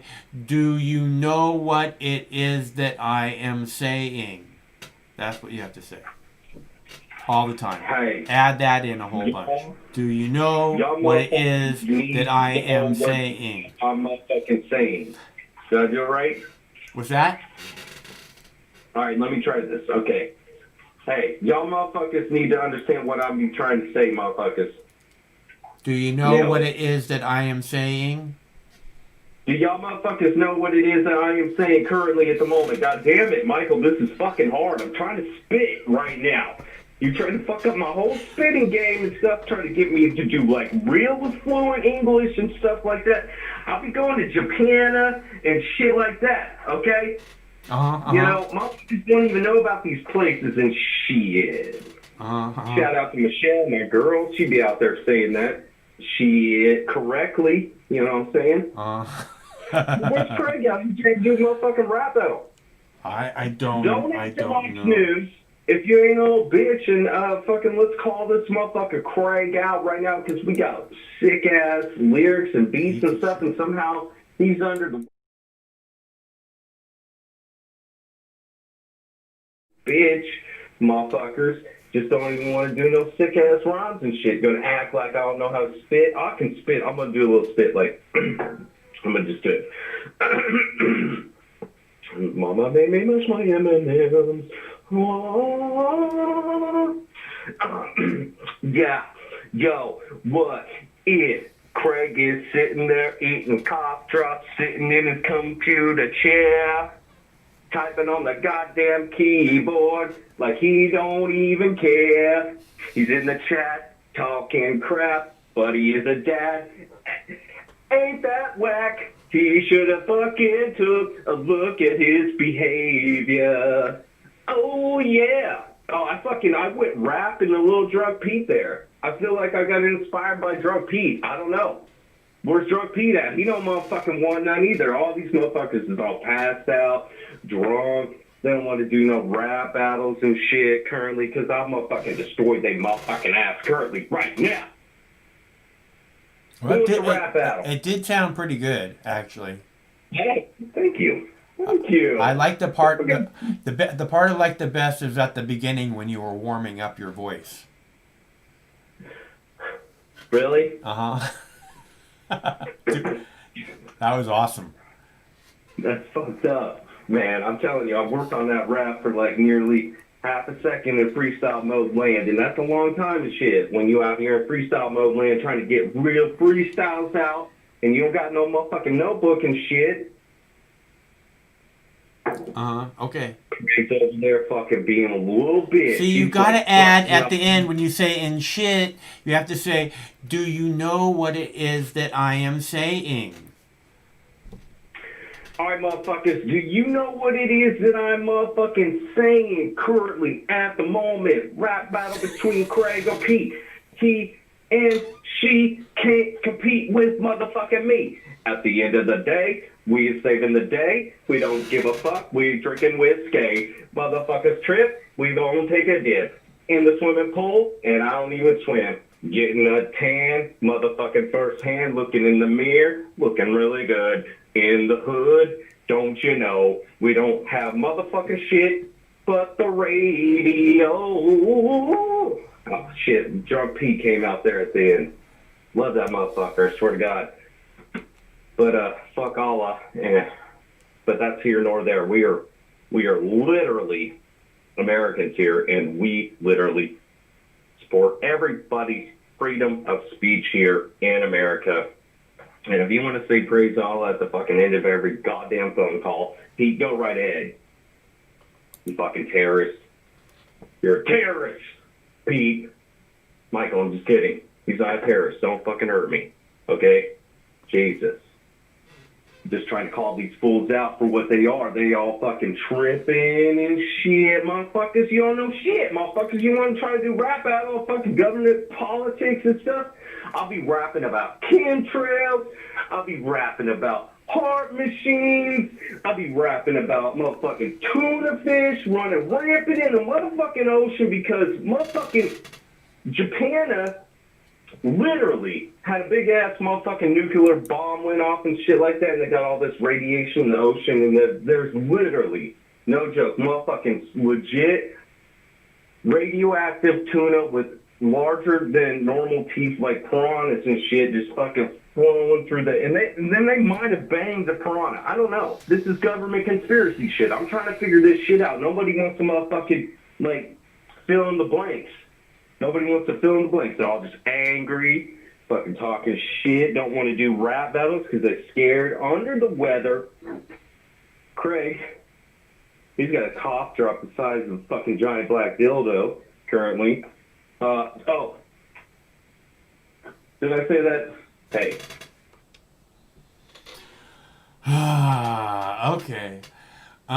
You should try and keep your fantasies to yourself. Because they're too telling about you guys' inner personalities. So you know, when you start doing that shit, you're opening up your whole psyche with your homoerotic crap. So, you know. But I like the part where you're warming up your voice. That was pretty cool. And it was hilarious. It was hilarious! So you know. That was my favorite part. Alright, so let's see. I am gonna play a video for you about Donald Trump's plan to start patriotic educations for the American public. US President Donald Trump has signed off on an executive order promoting what he calls patriotic education, saying so-called left-wing ideology taught in schools is making children ashamed of the history of the country. Now, the order follows months of uprising and protests over racial inequality. Let's take a listen to Trump. We embrace the vision of Martin Luther King, where children are not judged by the color of their skin, but by the content of their character. The left is attempting to destroy that beautiful vision and divide Americans by race in the service of political power. By viewing every issue through the lens of race, they want to impose a new segregation, and we must not allow that to happen. Critical race theory, the 1619 Project, and the crusade against American history is toxic propaganda, ideological poison that, if not removed, will dissolve the civic bonds that tie us together, will destroy our country. That is why I recently banned trainings in this prejudiced ideology from the federal government and banned it in the strongest manner possible. And that is all we have time for.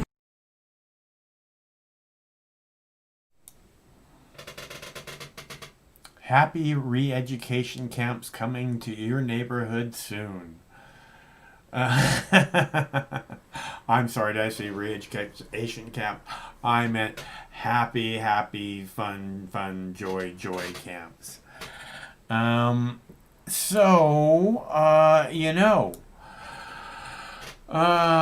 because everything is about, you know, America is right and everything and all things and can do no wrong, and there should be patriotic educations for children. They don't need to know the truth about the evil that this government does, right? I mean, if they were to be educated about the evil that this government does, they might grow up thinking they should try and stop the evil that this government does. We can't educate them in that, can we? Nope. Nope, nope, nope. None of that. Okay, oh, right. Hurricane Sally and the sea turtles. I didn't do that one yet, right? Did I? I didn't do that one, did I? I'll do it again. Because it's important. I don't think I did it. October marks the tail end of sea turtle nesting season. So the good news is most of the nests here in Southwest Florida have already hatched, with over 900 nests and 32,000 hatchlings. Tropical Storm Sally causing some damaging flooding on both Sanibel and Captiva Islands. Kelly Sloan of the Sanibel Captiva Conservation Foundation says 75 turtle nests have been impacted and over a dozen completely destroyed. Some cases they're visibly gone. The tide just came and carved out the nest, but in other cases the stakes just washed away. Sloan says sea turtles have adapted strategies to protect nests from natural threats like storms. But in some cases, the tides become too high. Sea turtle nests can withstand some washovers, but when they're sitting underneath standing water, that can cause the nests to suffocate. She says this storm should not have a huge impact on the Southwest Florida sea turtle population, as each sea turtle lays multiple nests per year. And that way, if a storm comes through and washes one away, usually there's at least one and hopefully more than one still left on the beach that'll be successful. The number of damaged nests may grow as SCCF is still working to track down and locate all nests on the island. You know, the problem is that the tides have still been really high in the storm surge. But once that goes down, we'll be able to get out there and get a better estimate. If you live on either Sanibel or Captiva and see a nest that may have been impacted by the storm, Sloan says not to interact with it as sea turtles are an endangered species, but to contact SCCF immediately. We're still trying to find beach accesses and maybe private homeowners that will allow us to use their driveways and beach accesses to go check on the nests. There's that Pikachu. Where's my boo bear? There's my boo. He's way down there. Alright, so it looks like the police are still acting out aggro in Portland. All lined up in their stormtrooper gear.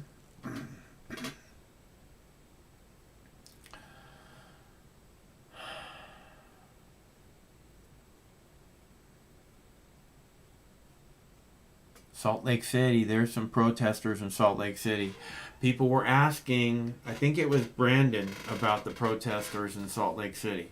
Why aren't there protesters in Salt Lake City?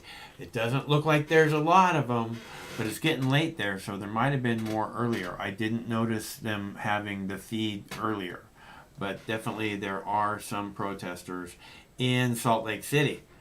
Or maybe they're pro-police, I don't know. I can't tell. I can't tell if they're BLM.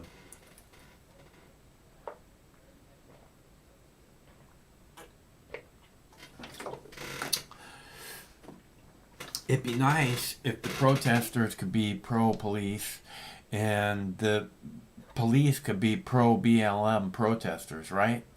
That's the world that we should be seeking to make happen.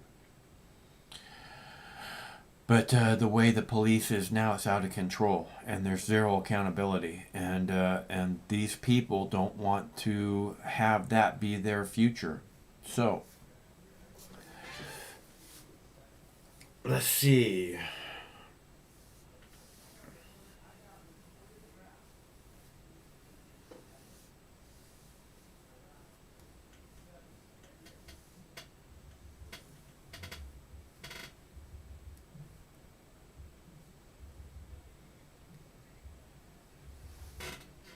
I hear drums pounding. I hear drums pounding in the background. Bum, bum, bum, ba, bum, bum. Like somebody's practicing across the street or something. Which I hope they are. That would be awesome. I love people practicing music. The last year, not so much, but the 5 years before that, there was a young Asian young woman who was learning to play the piano in the house right behind us, and I used to love to hear her playing You know, it's a very nice thing hearing and the people who lived before that, who were very good neighbors and friends, they their family were all very musically oriented, and they would be playing guitar and stuff all the time, and I loved hearing it. So, which was really cool. I love musicians. I love artists. I love them being in my general vicinity. I always feel it makes me feel more creative if I'm around creative people. More free, more bohemian, you know. More like, these people get me, kind of, you know.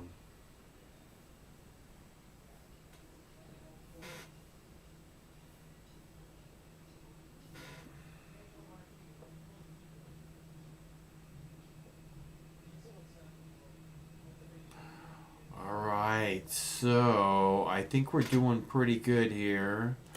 It's good to see a feed from Salt Lake. Hopefully we'll see one, something continuing there. Because people have been asking about Salt Lake, so it's good to see it. And certainly a line of cops there in Portland, huh?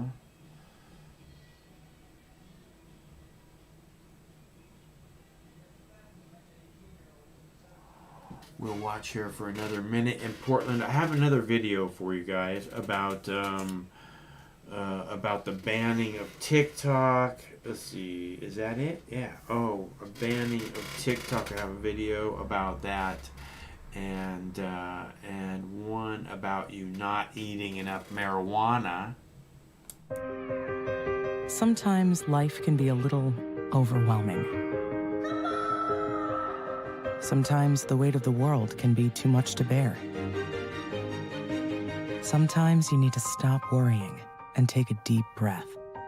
Sometimes you need cannabis. Introducing Brightside, high-quality cannabis delivered right to your door. Brightside offers an extensive menu of strains and products to meet your needs. Choose the experience you want, and we'll send you the dankest herb, the real sticky icky. Some top-shelf marijuana. If you like what we send you, keep the whole jar. We'll even include some nugs for you to blaze. As part of Discovery, you'll get to try new strains and products. Side effects may include euphoria, increased appetite, uncontrollable giggles, elevated sensitivity to musical dopeness, and reduced anxiety. Tetrahydrocannabinol may also induce feelings of existential well-being and relentless optimism. With a Brightside subscription, you can get it once a month, once a week, or whenever you want. All at a price you'll like. And yes, this is a real company. Do you know who I am? You're the wizard. Ask your doctor if cannabis is right for you. It probably is. Keep it Brightside.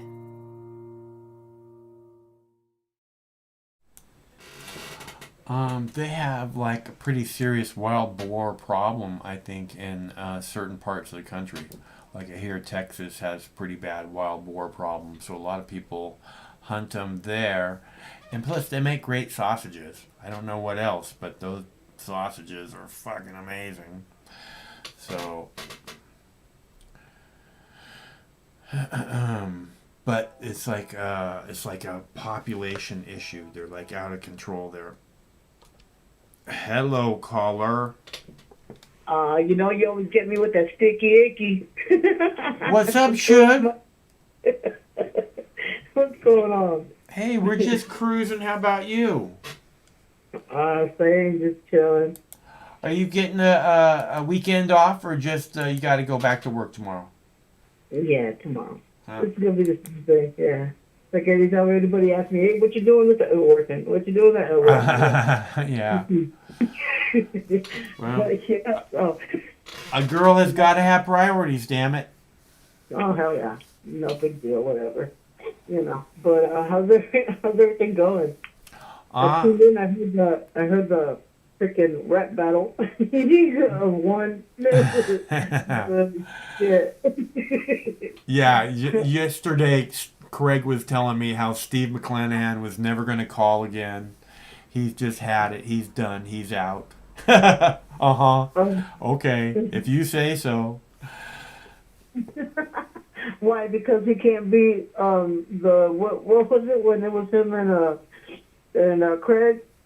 The code. Oh, I the don't code, whatever. I don't know what the hell they were saying, or the co-anchor or whatever. I wonder if that's why. No, I think that they have this issue where Craig keeps like censoring him or, putting him on timeout because he's saying mean things. So. You gotta go 15 minutes of fame, huh? He's not a bad guy. He's a good guy at times. He makes me laugh. Yeah. So you're fucking cracking up like, God damn it, man. Oh my God. Too much. But hey, I wanted to ask you, what is that about Trump banning TikTok? How does that work?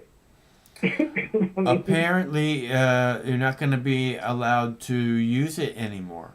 I don't know how it works exactly, but apparently it's not going to be available. Do you use that app? No, I don't, but I see stuff on, when I'm scrolling through YouTube, I always see, like, fucking TikTok compilation of whatever and shit like that. Huh. I do every now and then, because some of that shit is really stupid funny. Yeah. People recording themselves with their cell phones is actually kind of interesting sometimes. There's some funny shit, man. Oh, my God. Yeah. And so when it's going through YouTube, that's when it comes up, like minutes or something, or 10 minutes or whatever. Yeah. And so for giggles, I'll check it out, but I haven't downloaded the app or anything. And that's why I was like, well, how are they going to manage that? Are they going to actually force the companies to fucking not do it? Like, how does that work in America in a fucking free trade shit? Like, I'm just really curious. Yeah. I know he because of what they did to him. They went and said that they were going to purchase so many items of whatever the fuck he was selling.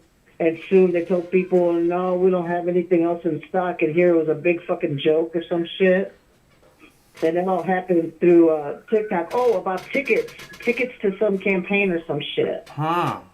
And they were purchasing, I need 12 tickets. I need this many tickets. I need that many tickets. And then come to find out that the free tickets, just like they thought that they were going to be like oversold, and people bought them with no intentions of going to whatever fundraiser he was having. And I was like, oh shit! So that's when he's got mad about TikTok, talking about it's hurtful to the United States. I was like, why? Because they fucked you up. I was like, and they did. They said that they trolled Trump, and that's why all of a sudden TikTok and something about Asia or China.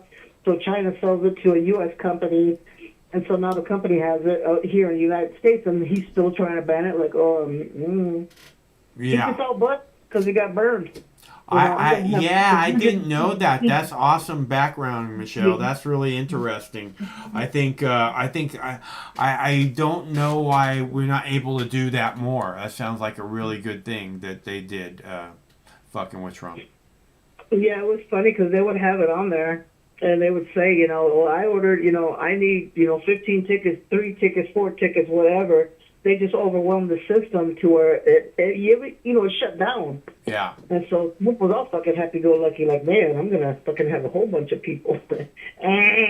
Nah, and Trump, he don't like getting burned. And so that's when he started the war of tickets, from China. So fucking, it's a spy. And shit, and they're letting out American secrets, and I'm thinking, there's kids on their dance, and there's people fucking making jokes. It's pretty much what it is. Yeah. And how is that against, breaking some kind of fucking spy law or whatever the fuck? I'm telling you, they're pushing hard for war with China. The Pentagon would love to have a war with China. That way, because that would be like a never-ending thing that they could do on many different battlefields. Mm-hmm. But China right now is having a war with Mother Nature. Well, they've had that war a long time. Shit, you see all the floods and all that shit, though? They're talking about, well, just like the hurricanes. Now they're coming back to back to back, and again, they're getting more powerful. The fires are getting hotter, and still, you know, climate change denial. Like, okay, well, you know, it's ridiculous because we know it's climate change, especially when Trump keeps telling the oil companies and all these other dirty companies that it's okay to put your sewage or whatever in the lakes and rivers. I'm gonna lift the regulations. You all do whatever you want to fucking do. EPA means nothing to me. Yeah. They have no nothing, you know. Just like with all these protests and stuff, all he's doing is fanning the flames, you know, and everybody's like, well, you know, they're getting more violent and shit. It's like, yeah, well, it's getting violent because it starts from the top, and he's the one that's fucking the biggest cheerleader right now. Like, fuck yeah, anybody who's against, you know, Black Lives Matter, go fuck them up. The cops are just going to sit back and act like they're going to arrest you. And on the sidelines, even though there's a camera on you, they show the cops taking out the handcuffs, and off you walk away. Yeah. You know? So it's a free-for-all right now. And it's crazy because we're still trying to do the Martin Luther King, and they need to fucking need to step it up or something. I don't know, because people keep getting killed. They keep fucking. It's the same shit. They're escalating now. The cops are escalating. It's the same shit. God. It's the same That's- shit. Yeah. Yeah, it is. Fuck yeah, it is. And it's scary because it's almost like you better defend yourself, stay the fuck out of the way, and I don't know. It's really scary right now. Yeah, staying the fuck out of the way and being ready to defend yourself is a very wise move in the United States.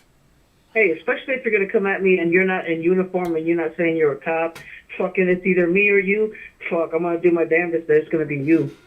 You know, so people are going to have to stand up for themselves because obviously they're not going to be protected. Yeah. So out there, you know, doing the brave thing that they're doing, letting their voices be heard because that's in our Constitution from the get-go of this motherfucking country, you know, after it got invaded, mind you. Right. It's like, okay, that's the law. That's the law of the fucking land. You cannot pick and choose which one you want to fucking abide by. Right. You know, so it comes down to, okay, it's either you or me. Motherfucker, you better put up a fight because don't be sitting there and let them beat the fuck out of you and you do nothing. You better get your licks in. Fuck it. You know, because it is scary right now. You better protect yourself because no one else is going to, obviously. If it's a motherfucking fight, too, you better expect the other side to hit back. You know? Mm-hmm. Because look, we didn't start this fight. We didn't draw first blood. It's not a fight that anybody wants. It's just that the police state just grows and grows and grows, and without question, without any kind of accountability. It couldn't be more messed up. There's my Boo Bear. Yeah, just like there was some average man that was interviewed, and he was saying, if that's all you all got, of course, you know, Trump, pro-Trump, but he was like, if that's all you got is your little Antifa bitches and these little bitches standing there, you know, protesting, shit, you better get ready. You better get ready because it's coming. And then they go to another guy that's being interviewed for the same fucking, you know, for a response to him. Mm-hmm. One black guy talking about, oh, you think that's what we are? You think that's all we are? It's like, trust me, I know the Bloods and the Crips will fucking gladly stop killing each other and go out there and kill for a fucking reason for this fucking country. Like, these fuckers are just baiting each other, you know? It's like baiting each other. It's like, shit, who's going to jump first? It's like, oh, man. It's getting to another level. I hear you, Michelle. Here's the deal. I mean, I have a video on my a music video on my there's my Boo Bear. I have a music video on the front page of this YouTube page. There's like a Mox News music list. There's my Boo Bear right there. This is Craig's new app so that he can get live on the show with us. And that's him with Rufus right there in the other room. So if anybody's wondering. Oh, is he going to do tricks? Are you doing tricks? Oh, there's a girl. Uh-oh, hot dogs. Oh, no. Okay, so, but yeah, Michelle, you know, we can do much better than what we got now. There's no doubt about it. Yeah. Yeah. So, I'm thinking about cutting the show back to like just do Fridays instead of 5 days a week. And like the rest of the week, then I can do like my normal archiving of videos because there's a lot of stuff happening. And I'm just, after the show, I'm not able to do it, you know. It just, I don't have any energy, and there's no, there's a lot of things I'm not being able to do. Right. So, Yeah. But you gotta have life too, Mike, you know? Well, it's not a life. It's I want to be able to archive these videos that are important, that are happening, and I'm not having the energy to do that. It's like I'm capturing some video, but I'm not actually then editing it and rendering it. All this shit takes so much time, and it's like, you know, I get done doing it. Here, okay, boom. Oh, we didn't catch that one. All right, Craig is doing Rufus and Sammy tricks, in case anybody's wondering what's going on in the screen down there. That's my girl. That's my girl Sammy, and that's my Boo Bear, Rufus. So, yeah, they're my beautiful babies. They are. So. Okay. Well, thanks for the heads up, because I would have been all like, what the heck? Yeah, well, no, I'm just I'm actually asking you what you think. I mean, are you going to be upset if we're not here? What's that? Look, you run the show. I watch you when you're on, and if you're not, then well, yeah. What I'm thinking is that, you know, I'd be able to do like a recap show, and everybody be you know, excited about, you know, that the show's on, you know, and that you know, we can talk about what happened this week, and I can think about during the week what it is I want to do. And, you know, Michelle, when we used to make live television, right? I do a half an hour show a week on live TV, and we take live phone callers, and we do like 15 phone calls, 20 phone calls in a half hour time, and play like 6 clips, you know, and people went crazy for it. They're like, oh my God, you got to do this more, you got to do more, you got to do more, you know, and it seems like maybe if we cut back a little bit, we might be able to grow our audience, you know, like people, instead of knowing it's going to be on tomorrow or whatever, you know, every night I can tune in later. It'll be like, oh, it's on and we got to tune in.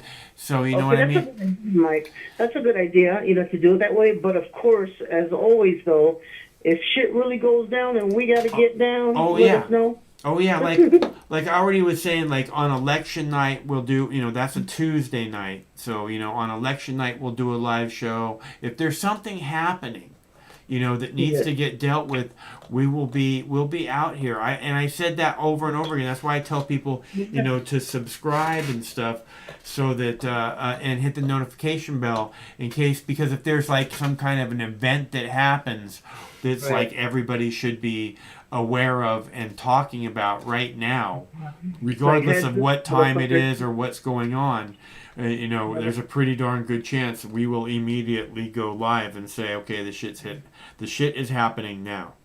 Yeah, and here's what you need to know. Hell yeah. Sure, man. Yeah. But I'm all for it. Shall support you, whether you're on 5 days, 1 day, 2 day, 3, whatever. Yeah, well, and the thing is I'll be able to do my normal archiving of videos and stuff. And it's not a for sure thing yet what's going to happen. It's just, it seems like the right, I would, you know, if I was doing it just on Friday nights, I'd really, really look forward to it every time we did it, you know. And then if it started to get bigger and the phone started ringing off the hook, then, you know, we can expand it to be, you know, where we're able to get more callers, because we need to do a second night to get all the callers in, you know. Right. That would be awesome. Hell yeah. Yeah. Yeah. I'm all for it. Yeah. I guess you do what you got to do. And I'll listen. Shit, it don't matter. You know, I mean, you're not really gonna hold yourself to it, because you'll be surprised someday. You're gonna be like, oh fuck, I want to fucking do another show. Yeah. Just because I want to, because I feel like fucking talking or whatever. Yeah. But when you don't have that pressure on you, is when you're gonna want to do it. So just say you just want to do it on Fridays, and if you feel like doing it the other days, then you fucking do it. If you don't, then we do. Yeah. Yeah.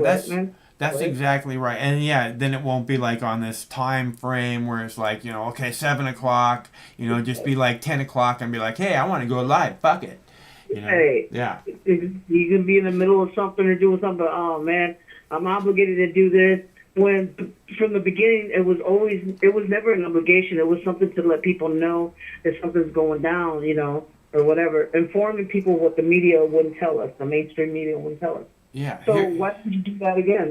When something's going on, then you talk about it. If there's something like, okay, this guy called this guy, blah, blah, blah, and big deal, they've been done. Like, okay. Okay. Look, Trump raped another model. Trump raped another model, blah, blah, blah. Yeah, exactly. This guy cheated on her, whatever. Oh, here we go. Like, not every day is actually a news day. It's just shit that already happened a couple of days ago, but people just caught on to it now. So you can let that go too. Yeah, and thanks a lot. Yeah, and thanks a lot about bringing up that hysterectomy thing, Michelle, because I've been playing videos about it the last few nights because that's a very important story, and I'll be sure and keep my eyes open for more information on it.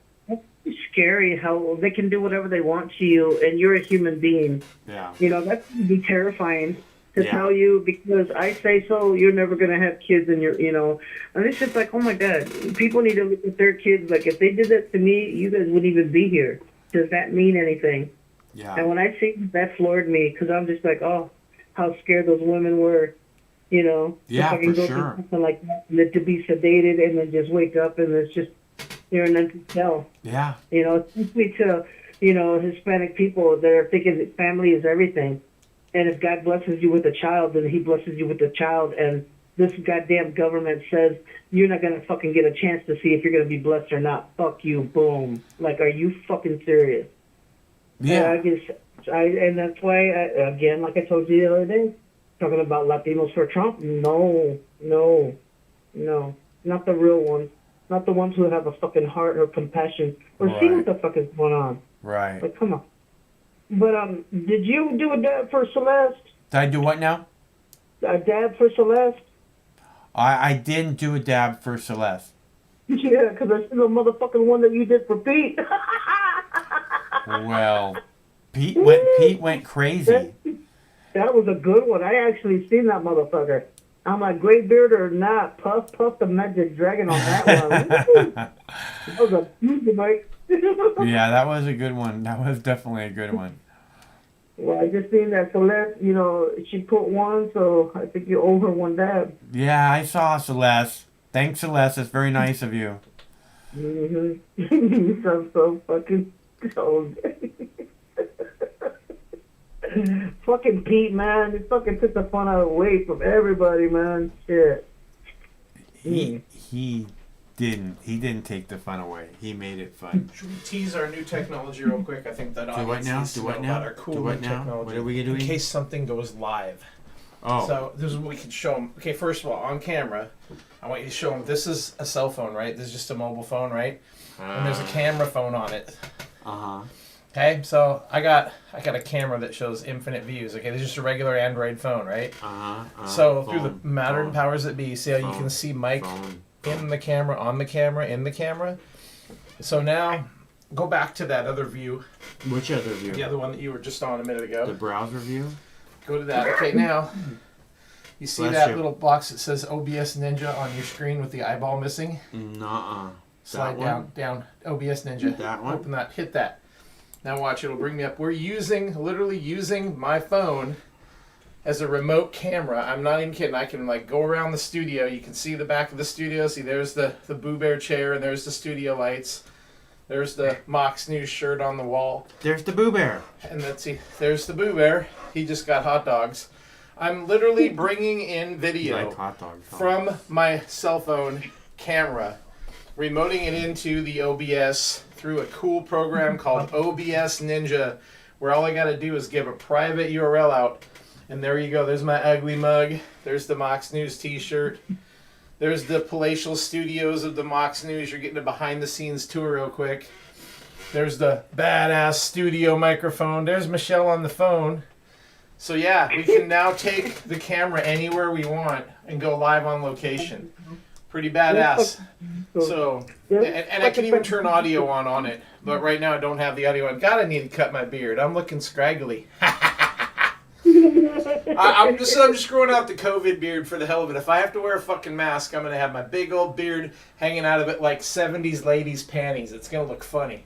Looking like ZZ Top. Oh, hey, I want to get a view in the chat. Since we had a very high donation of $49.99, should we send this shirt to Pete? I think we should. I think Pete deserves this shirt, man. Mike's like, I don't know, but No, stop giving stuff away. Hey, man, I'll you gotta tell give you when to stuff get. away. I give Pete plenty. All right. Oh, Pete was asking about what the dabs look like when they're done. We've never showed these on TV either. You I've see this? showed it many The times. green wafer. It's just a wafer thin mint. Does Yeah. anybody? This is it, great. it starts off with like a big old nug, a golf ball sized nug, and then when you're done with it, it's like a flat piece of paper. I call these communion. This is the body of Christ right here. That's for sure. The body of Christ, man. Eat that and you'll be high.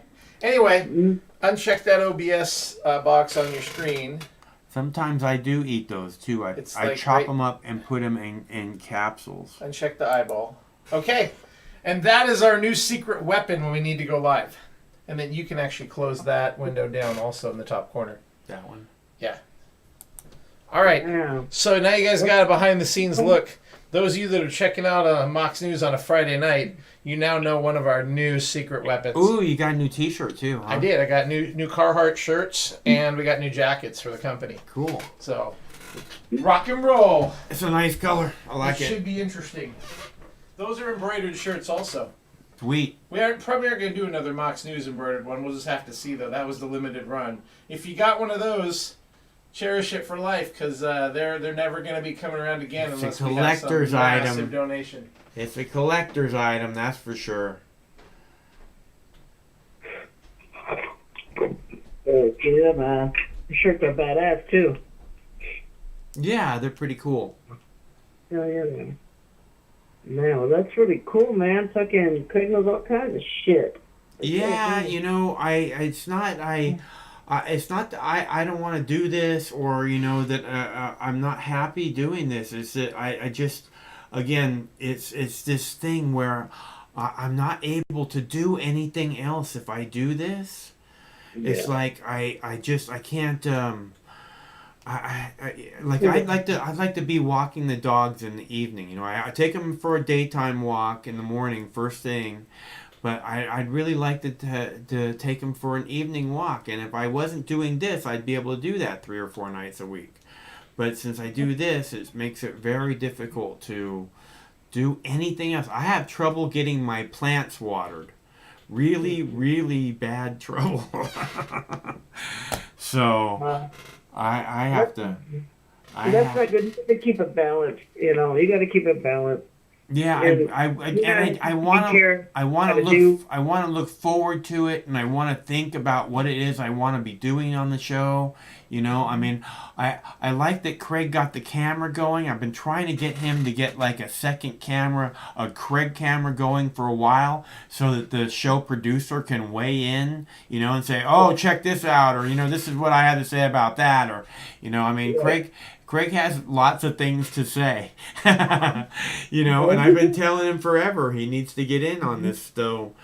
Hopefully that technology that he has will encourage him to make that happen, and also get other people in on it, because I think it's not just like for Craig. I think we can make it use of it from other people's phones also, if they feel like it. Go on there and fucking talk for once instead of just talking shit on the damn chat. We'll all in. You know, he can do something with Craig. Yeah, he can do something with Craig, because whenever I hear Wolfo talking, I'm just like, shit, I don't know why he doesn't call more often, you know, because he does come up with some good stuff. Like I said, we don't agree on, you know, some things, but yeah, you know. He's very smart guy, and I'm really glad that he's here, and he's helped out forever on the show, on the Mox News. So. Maybe he could I think that would have been a better pick for Craig instead of picking Steve for his sidekick. Well, you gotta want to have. I think Wilco was helping Craig out on all those shows. So Yeah. there you go. Yeah. There's Craig as a sidekick. See, that's what we want. Craig makes like the perfect Ed McMahon. You know. He just got to get the laugh down. Got to get the Ed. You got to get the Ed McMahon laugh down, Craig. The Ed McMahon laugh. The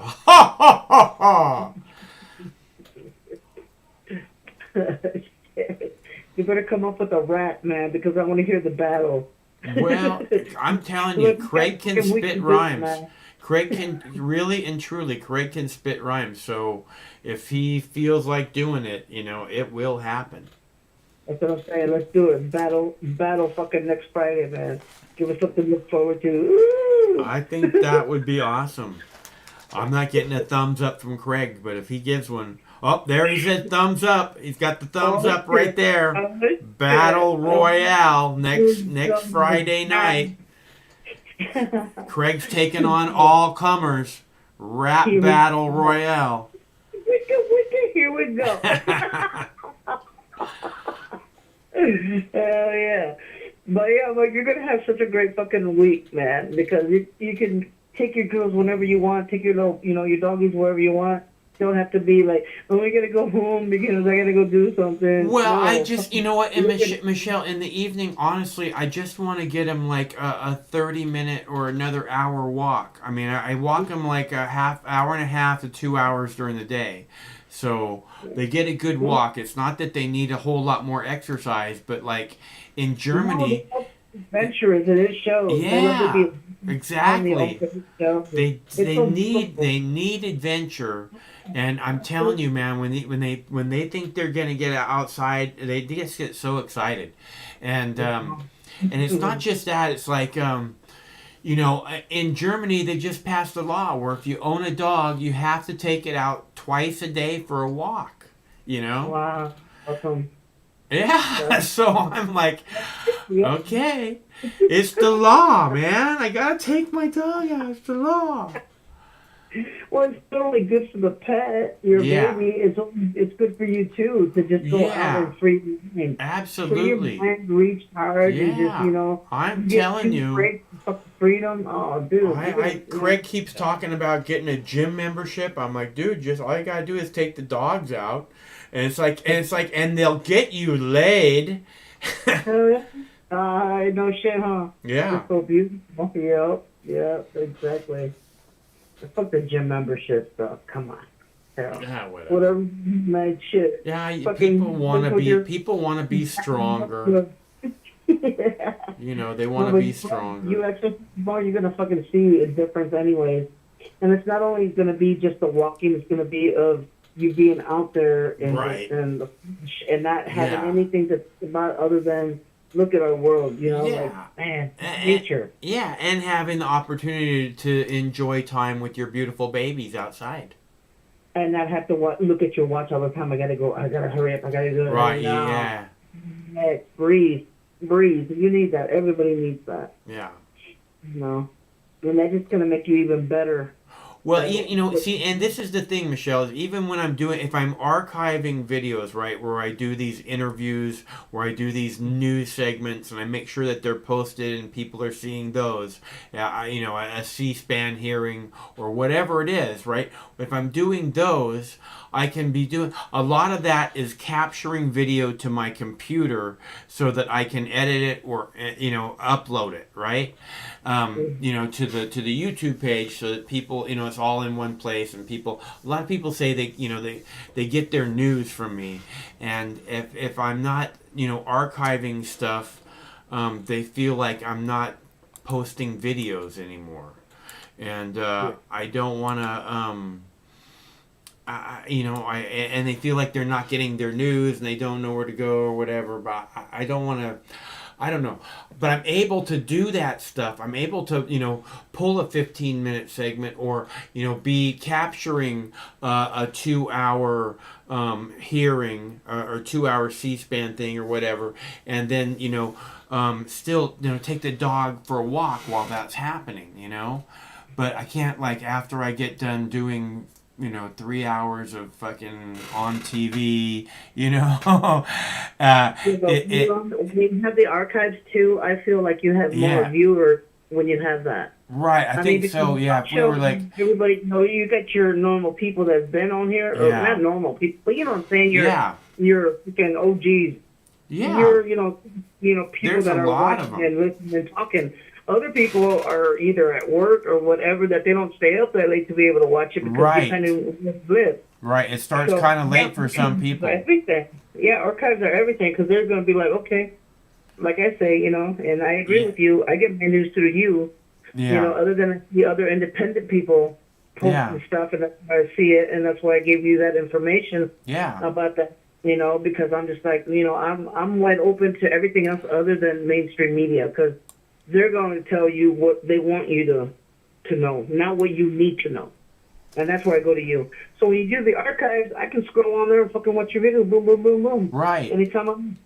So handle your business, Mike. You know what you're doing. Yeah, You it's do just, it. it's important, and it's not getting done, and other things aren't getting done, like, so I just think that, and I think that everybody would look forward to a Friday night show. If we did a regular Friday night show, everybody like, fuck yeah, it's Mox News Night live. It's Wake and Bake News at 7 p.m. Fuck yeah. Yeah, that Friday, right? Yeah. And then you're gonna really have to have Craig over there because we're gonna fuck you up. Well, it's possible. It's possible. Hell yeah. So you just do you whenever I have the all the reminders on and shit like that. So Yeah, for some good. reason there for a while I wasn't getting them, but now I'm starting to get them again. So okay. Cool. Yeah, it seems like a lot of people all of a sudden are getting reminders since we started monetizing stuff. So since we started, actually making Google some money, they want people to know about our videos all of a sudden. With the super chat, right? Yeah. Okay, gotcha. Well, yeah, because before then, you were on all the time, and I was just like, fuck, what the hell? He doesn't have a show? Couldn't find you? I had to keep going to your page itself. Yeah, I remember you talking about that again and again. But we're really glad you found us, Michelle. It's good. It's good. And shit, I'm better than Dog the Bounty Hunter. Well, I'm a cat. It's good that you're not a giver upper. That's for sure. Yeah. Never surrender. Yeah. Yeah, I'll find you. I always find you one way or another, and even if I miss the show, I'll catch it later. So, you do great work, and I appreciate everything you do, all the hard work you do. I really do. I know you do, Michelle. I really appreciate you helping out. You've been a fantastic help, and I can't tell you thank you enough. It's my pleasure, but you just got to take care of yourself. Otherwise, you're no good for us, okay? Well, I got to do the best job that I think I know how to do, and that's all that I can really do. And right now, I just think that the show is cool, and I want to keep doing it. I just don't think that it's the best I can do by everyone to do it every night. If we cut it back a little bit, I just think the show will get better, the audience will increase, and there's a whole bunch of win-win things there, I think. Hopefully. And you ain't got to worry about any of that, though, Mike. You just do you, and like I said, whenever the feeling hits you, like, hey, I feel like talking to my fucking OGs. Yeah. My ninjas, let's talk, fuck it. Yeah. It could be a spur of the moment. It don't matter. Just live your life. Because whenever you're on, we know, like, oh shit, thumbs up, or whatever. Yeah. Well, So thank you, Michelle. yeah. That's it. And it would be really nice to be able to do it that way too. Just You got- whenever I'm ready to go live, just go. I'm gonna go talk to the peeps. Yeah, you're doing all right, man. Don't worry about nothing. You just go out and fucking live your life. Come home, do the archives, because I'm sure that gets more views. I've seen them. They got more views, And so do that part because you don't want to exclude them either. Yeah. And also be able to enjoy life and be just fucking life, man. Shit. Yeah. It's a really important. That guy that in the coffin, fucking talking over in the deathbed, saying, "What was the last thing they wished? Did they wish like I worked more hours? No, dude. Wish that they live your life." Yeah. And you know what I mean? Yeah. So fuck, be happy, Mike. It's Yeah, good. yeah, I gotta do it the way that I want to do it. So, and it's like you're saying, it also gives me the ability to basically just start going live whenever I feel like it, if I feel like it, watch Friday. Yeah. You don't even have to worry about what time it is, and you can go and do what the fuck you want to do. Well, yeah. That's it. Yeah. You know, take care of business, do your archives, do whatever it takes, but you don't have to be on a fucking time no more. You know, clock Right. is like the worst thing ever. Yeah. We all live with it, and it's like, and it's such a good feeling.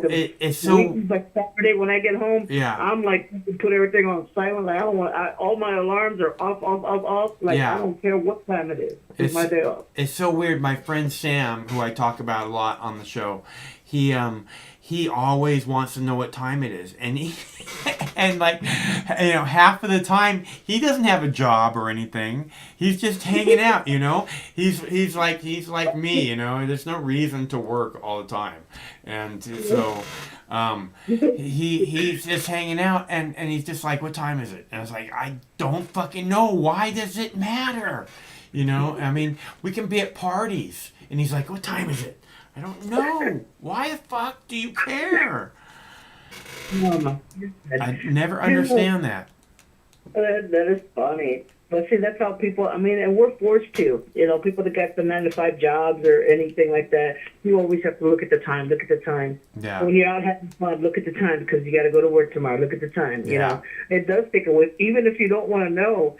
When you do look at it, sooner or later, you're going to be, oh, fuck. But then you got to do what you got to do. But that's what I'm saying with you. Shit. All week long, just do it. Just do it this whole week. Don't even fucking think about being on unless, like I said, shit hits the fan, then shit. Yeah. Right. Be ready, but, you know, take care. I'm going to take care of business in just other ways, man. Yeah. Shit, no doubt. That's what I'm saying. When you go out and have fun and be out there with the babies and do it twice a day, you're going to see it's going to be so much better for you, too. To get yourself some clarity, to get yourself some fucking breathing room to where, okay, I'm not fucking chained to the clock. Yeah. When you're not chained to the clock when you're on vacation or anything else, Right. you're not even fucking worried about it. And oh my God, the freedom is something else. It's good. It's good for you. I Good for the soul, think right? it'll be good for the show, for sure. Yeah, absolutely, brother. For the whole page. For a dab donation tonight, I'll get you this weekend. Oh, okay. Well, I got to get you a dab ready. All right, brother. Okay. Let's say it'll probably be like 19 clams because I'm going to add the one for Celeste, and it's going to be 20 clams. Okay. Okay. All right. All right. Thanks a bunch, though. It's very, very nice of you. You're always, again, like I said, your help has been greatly appreciated. I can't tell you how much, Michelle. Yeah, I can't. I got nothing but love for you, brother, and I appreciate everything you do and your opinions and your conversations and everything else. It's starting to feel like a goodbye to John letter right now, but no, I appreciate you, Mike. Yeah. Because you know, you let people say whatever's on their mind, and you have that patience to say, okay, if you got to get it out of your system, you take a step back and let them fucking just rant and go crazy and whatever, and then once they calm down, when you know it's out of the system, you know how to hold a conversation. That's what always attracted me to you. You got a good, you know, you're a good personality. You got a good soul. You got a great spirit, and I wish you the best. And I will, you know, of course I'm gonna listen to you. Yeah, Michelle, we're always looking. Well, you got the phone number, so you can call anytime. But we're always looking forward to, you know, seeing you and hanging out and stuff. What's that? Go back and refresh and touch base with yourself, with your inner happiness, with your priorities, and man, watch your babies go nuts. Next time I see your babies, are gonna be fucking looking like they need to be racing. You know what, man? We went out this morning to go you know, I get up and I'm like, I gotta get the dogs a poop. I gotta get them a poop, you know, because it's like they've been sitting for 24 hours. You know what I mean? I don't want them to have to sit for more than 24 hours on a poop, you know. So I'm like, okay, come on, let's go for a walk. And Rufus was just running everywhere. I mean, he's like, he'll stop and he'll take a piss and sniff and he'll just let the leash. I have a 16-foot leash, and he'll just let it get as long as it can possibly go, and then he'll run all the way past me as long as the leash will go. So he gets like a 30-foot long run, you know. It's funny. And he was doing that all day. Well, not all day, but when we first started the walk today, the first half of the walk, he was just running. I was like, that's my Boo Bear. Brother, I fucking see the videos that you put up and the places that you guys are walking to, and to me, I'm over here in Dallas. It's all paved concrete fucking bullshit. I'm from the country, and in Ohio too, where I can see grass and everything else. And when I see where you are walking with your babies and everything, it looks to me like a beautiful, real life version of like a fairyland. Because of how everything is so fucking green. And it's like, god dang, I see like green, like when you look at Ireland. Yeah. And you go look at, videos in Ireland, you see their green is almost like fluorescent green. Yeah. But you guys got that healthy fucking green that I look and I, instead of looking at your dogs, what they're doing, I always look at like at the background, and it's just so majestic there. Yeah. So you must enjoy that. Man, I tell you, you're privileged to have so much beauty right there within reach. Like, oh, you have to enjoy that. Yeah, there's water everywhere. There's trees everywhere. I can't stand. I mean, I drove through Arizona one time, Michelle, and in a convertible car, right? And I'll tell you, the roof was down the whole way. And I'll tell you something. The only thing I wanted to see the entire time I was in Arizona was a tree. I just wanted to see some shade, right? And there was like no shade anywhere. I was like, man, I never wanted that again. I did get me to some fucking water, and I saw the Puget Sound and all the trees, and I was like, I love this place, and it's been I've made some really, really good friends here, and it's been very, very good for me. So, what I take note of that place, everywhere you walk. It's not like here where you see litter all over the place. There, it's just like, I look around and I'm like, all I see is beautiful, healthy trees and plants and everything. And it's like, where's the litter? Like, you guys really take care of your place. And I wish everybody would do that because it is gorgeous. It's just gorgeous. Yeah, it's a beautiful place. I always tell people the Pacific Northwest is a better quality of life. Mm-hmm. Well, now you go and enjoy it, Mikey, and whenever you come on, shit hits the fan, fucking I'm there for you. Until then, I will see you. Try to check in on Friday. We'll be on Friday. I'll be looking forward to it. I look forward to hearing from you, Michelle. All right, brother. I'm gonna jump on the YouTube video real quick because I want to see you do that big old dab for me and Celeste. Okay, cool. I got one already. All right, brother. You take care. Okay, cool. Thanks, Michelle. All right, you're welcome. Bye-bye. That's our buddy Michelle from Texas, and I owe her a fat dab. I have a fat dab ready for Michelle. I'll show you it right here. Again, I take a little bit of the flower rosin and I put it on the dab stick, and then I get a little bit of this. Where are we at? I get a little bit of this, which is this biscotti, this Paris concentrate here. It's 95% THC. Okay, so this is 95% THC right here. And what I do is I get a little bit of the flower rosin on there, which is very sticky. And this 95% THC isn't as sticky. It's kind of almost like sand. It just moves around. So I get the sticky on there, and then I get a little bit of that flower rosin on there, that 95%. And you can see there is a lovely dab for Michelle and Celeste, because they were so generous as to give us a nice donation on Dabs for Donations Friday. Let's see. And I'm all out of video. Oh wait, did I play the TikTok one? I have a TikTok video. Someone was asking me about the TikTok thing. I believe Michelle was asking me about that. I'll play that for you now, and then we'll take a Michelle big fat bong rip for Michelle and Celeste.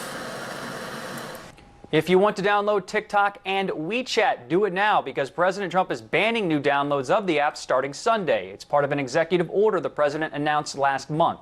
The administration says the app's parent company, ByteDance, is collecting data and poses a national security risk. U.S. companies like Oracle and Microsoft were working on a bid to take over TikTok's operations, but it turns out they'd only have a minority stake. Newsy's Tyler Atkinson tells us a deal is unlikely. As the deal stands, it really doesn't meet the national security concerns as raised by the executive order from Trump, which is why we would see the app shut down altogether. But information experts that I spoke to said that they said amazed if the current deal ended up going through, in part because it does not actually call for that complete divestiture. So at this point, yes, it's still possible that we could see this banned by Sunday. Current TikTok users can continue to use it until November 12th, which is the extended deadline for the deal. As for WeChat, it will most likely be unusable after Sunday.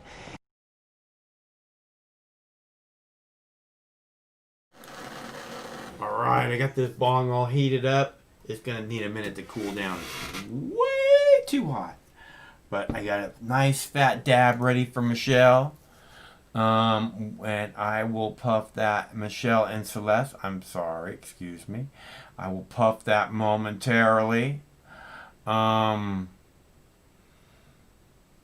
I'm not sure if it's all chilled out in Portland or what all is happening there.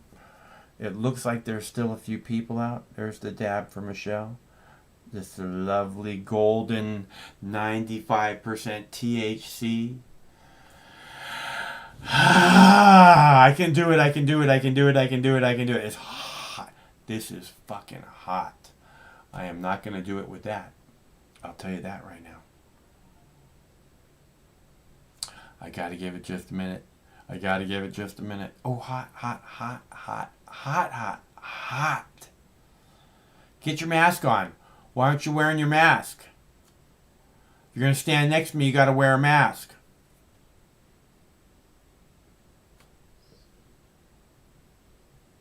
Hot, hot, hot, hot, hot. There's my Boo Bear. Hey, there's my Boo Bear. What's up, buddy? How's my beautiful baby? Look over here. Look over here. There's my beautiful baby. You're my beautiful baby. You are. You want a big fat puff of 95% THC? Huh? Huh? You do? You're a funny Boo Bear. You gonna come over here? Gonna come over here, get a big fat puff of 95% THC. It's still too hot. I got it really hot. Hot, hot, hot. I think I'm making the dabs. I'm making the dabs too big, and there's like a lot of oil left over. Too hot. It's too hot. Just a sec. Just a sec. 1 minute, please. Are you ready, Michelle? Are you ready? Almost ready. Almost ready. Almost. Here we go. Here we go. I'm almost ready.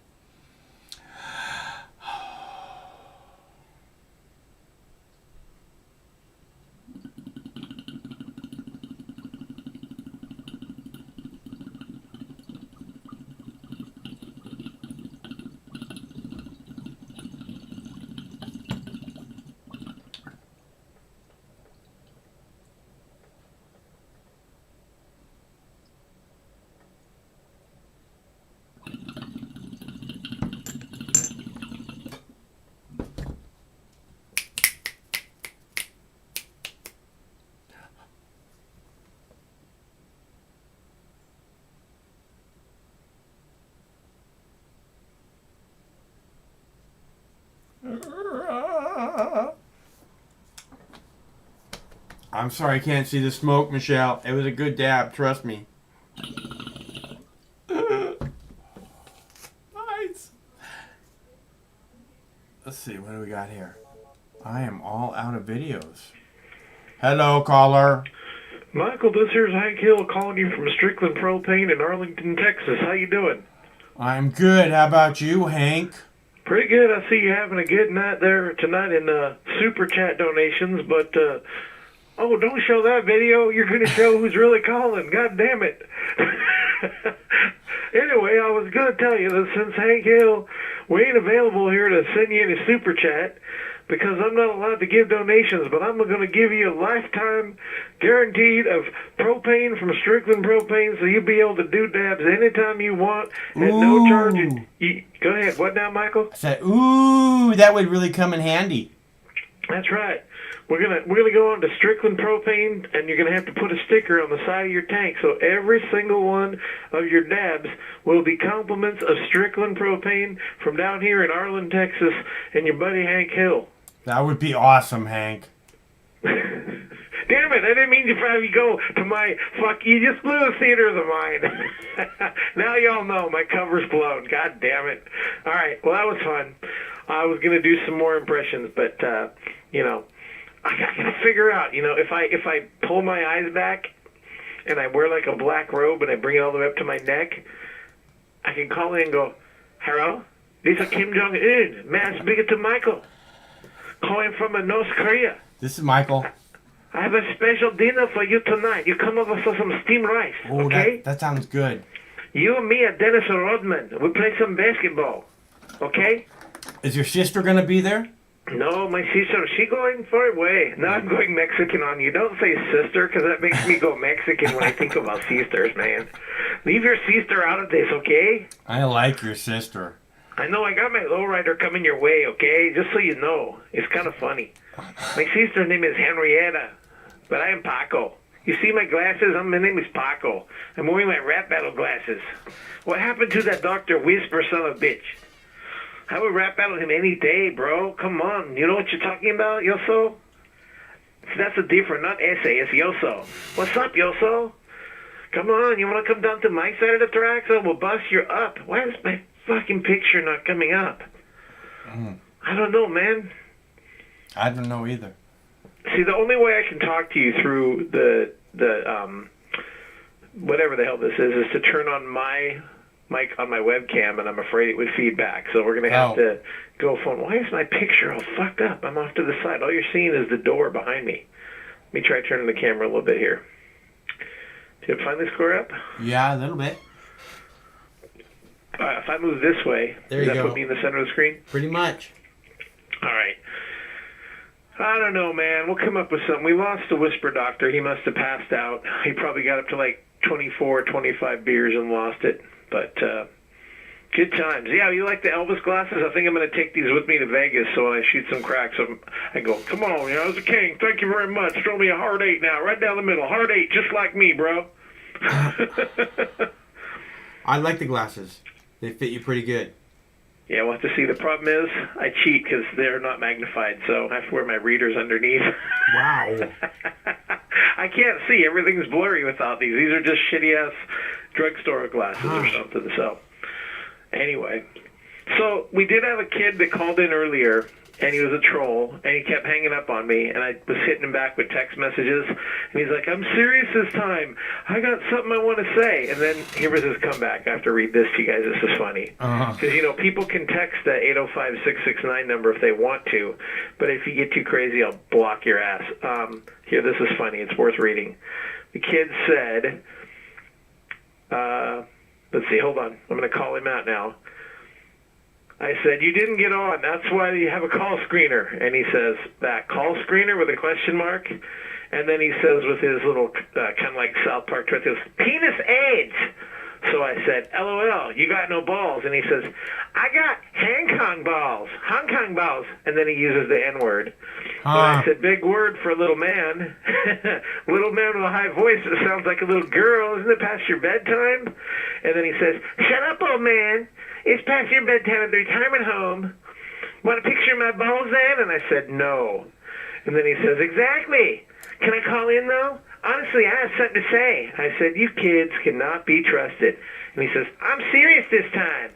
So I don't think we're going to let the kid from the 870 area code call in, but I just thought I'd let y'all know. It was kind of the comedy relief. Wait, I don't got moved again. There we go. I told him it was the comedy relief for the hour, just so you know. Voicemails also, if those of you that think you can be funny and want to say something when Mox is not live, just know that we will set up a voicemail playback a couple times a week. I'll go through and see if any of the voicemail messages are worth putting on so we can put you guys on, even if you can't call during the live show. So, anyway, Yeah, that would be me good. around, man. I'm bouncing all over the goddamn screen. He's wanted to do a voicemail segment, a regular voicemail segment for a while, so I know he's got some. Some of them are funny. Some of them There's, ready. He's got some ready already. Steve McClanahan, you're in for a world of trouble. Way too much repetitive Steve McClanahan. I mean, it's just over the top. Michael, this is Steve McClanahan. Okay, we can only hear that so many times before it gets old, but, you know, we need some new material. Tonight was good, though. I liked him warming up his voice for the rap battle. I like that part, too. But, God damn it, I keep trying to figure out what you're doing with my bouncing head here. It's like I'm the floating head going all over the place. So. Trying to find the best spot. Oh, is anybody trying to call? So see, the other phone is over there, and there's two desk phones. I can actually go both ears at the same time if I want to. But this is the official Mox News phone over here, and this one is my official desk phone. So we got a high tech operation in this place, so kind of untouchable. It's got a lot of potential. Got a lot of potential. We do, and like I said, if anybody wants to use that OBS Ninja. What we can do, basically they would set it up first. I'll test it with them. You have to go to that page with your webcam or your computer, your phone, and it gives you a custom URL that you would share back to me, and I would test it to make sure I can hear you and see you. And then we'll put them on the screen, and we can set it up so you can hear their audio, and you can actually treat it like a Skype phone call. But it's not using Skype. It's just a private connection, and once you close it out, that URL goes away, and it's never used again. So the guys at OBS Ninja set that up. It's pretty badass. So for remote viewing, like these guys that are all out here, I'll be right back. I'll be right back. Hold on. Oh shit! I gotta host the show. Yeah, I'll be right back. Oh my god! I guess I'm hosting the show. Okay, 10th caller wins. No, I'm kidding.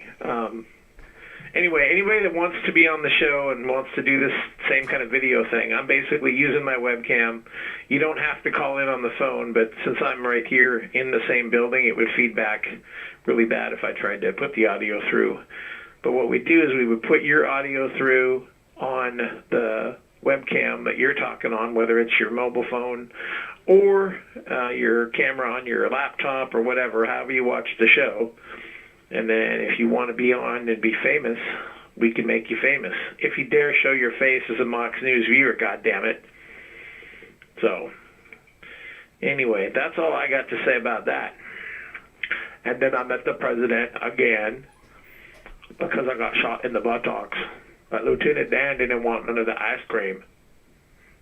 It was kind of cool being in the hospital with Lieutenant Dan. He got no legs, you know. They got blowed off in the war. And then my friend Bubba, he done died over in Vietnam. But we started a shrimping company. Lieutenant Dan, he done went and invested in apples. I don't know why. But he's a rich man now. I just want to know where Jenny went because I'm sad. Are you sad? Don't be sad. Me and Forrest Gump. I'm over here being Forrest Gump talking about my girlfriend Jenny. Again. All my goddamn voices. All right. One of these days, I would love to get permission to play the piece with my son talking to Tom Likas about President Clinton and Monica Lewinsky. That was epic. When he was 5 years old. You think he has a problem with you playing that? I mean, it was during his days on CBS Radio, so probably not, but it was technically their piece of audio, not his. He doesn't personally own it, but one of these days, if I can get him to say it's okay, we'll play it back. My son at 5 years old calling a national radio show. He said he was talking to kids about what was going on in Washington, D.C., and there's my boy going, yeah, Tom, if Monica hadn't had sex with the president, he wouldn't have gotten in trouble. Oh, shit. How did the kid know that? Anyway. He's a smart kid. We know this. Yeah. But we're going to try and incorporate his game show some night, too, I think, once he gets going on that. We'll do some Celebrity Jeopardy on here. Yeah, it'd be really good to have him on the show sometime, too. Yeah, you guys can do simultaneous dabs, because he's kind of like, the junior version of Mox News, only in a millennial fashion, where he talks to people about crazy shit that all these millennials talk about. He's a very interesting guy. Anyway, Anybody else wants to call? The lines are still open. See, listen. Here. I gotta We get can some, have a downtime? I gotta Are we get done? some food. Yeah, I gotta get some food. Oh, shit. Well, I guess don't call then. Yeah. You're just going to have to talk to me if you call. All right. So, yeah, Wilco, you're right. Jenny was hot. And God bless Monica Lewinsky. And even though Tulsi hasn't been talked about in a while, oh my God, just like Pete always says, Tulsi gives me a fucking boner. Yeah. All right, I'm going to hang up. I had my 15 seconds of fame for the night. All you voters out there, take care. Don't vote for Hillary because she's not going to be around no more. She's a witch. Take it easy. This is Bubba Clinton, and I'm out. All right, thanks, Craig. And I've been trying to get him to do co-host thing forever. So hopefully we'll get more of him on camera co-hosting the show. Because obviously he has lots and lots to say. So I'm all out of videos. And I played everything. And I need some food. So I hear that. Uh-oh. More colored gas. Let's see what's happening here for a second. But I am hungry. Is that the cops? Are they throwing it back at the cops? Nice. Throw it back at the cops. It's weird that they had the protesters have the wind coming at them now. Usually the protesters are better about getting the wind at their back. I'm really surprised. The orange gas. Man, that green gas was really freaky. I never seen no shit like that before, man. It's like Wizard of Oz motherfucking stuff now. Orange gas, green gas. What the fuck is happening?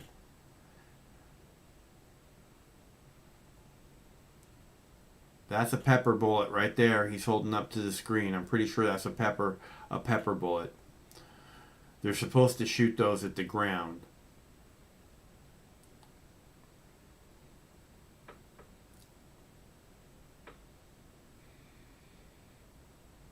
I think that's a pepper bullet. All right, so we'll look here at this for a minute. But I'm very hungry, guys. I gotta go get a food. So thanks very much for tuning in. I am not sure how many days we're going to do this next week, but we will do it on Fridays for sure from now on, always. And there may be other live shows that come along during the week at any given time, as Michelle was saying. So if you guys are not already, you want to make sure and subscribe and hit the notification bell. Is that a flashbang grenade? Or are they showing flashbang grenades now? Motherfuckers. See, what time is it? Okay? Motherfuckers.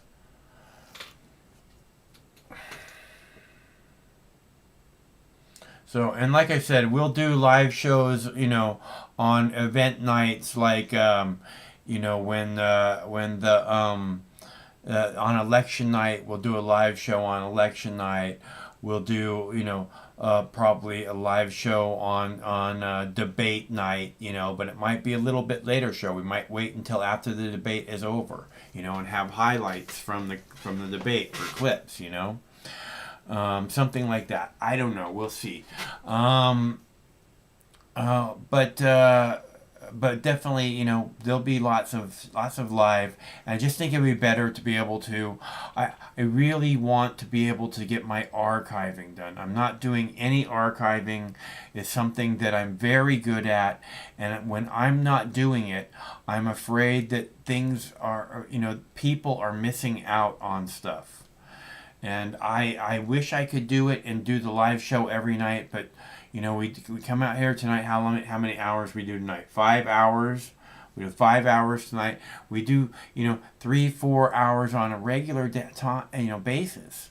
So and it just I have no energy left after prepping and then coming out and taking phone calls and talking to people and trying to have my energy up and promoting, being strong and not fearful and moving forward like the tippy top of the food chain that you are.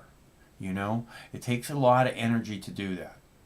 And I think that honestly I will be of more value to the community, archiving the videos. I need to archive the videos, And it's bothering me that that's not getting done, along with some other things that I want to be doing. I really need to be doing.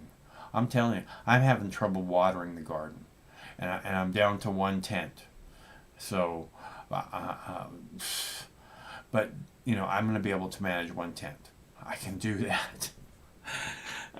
And you know what? As the numbers grow for the show, and you know, we start to have more people watching and more phone callers. Like I said, as we have more phone callers, we'll want to be like doing more shows, so that all the people that aren't getting their, you know, being able to call the show are actually able to touch bases with us and say hello or whatever it is that they felt like they needed to talk about.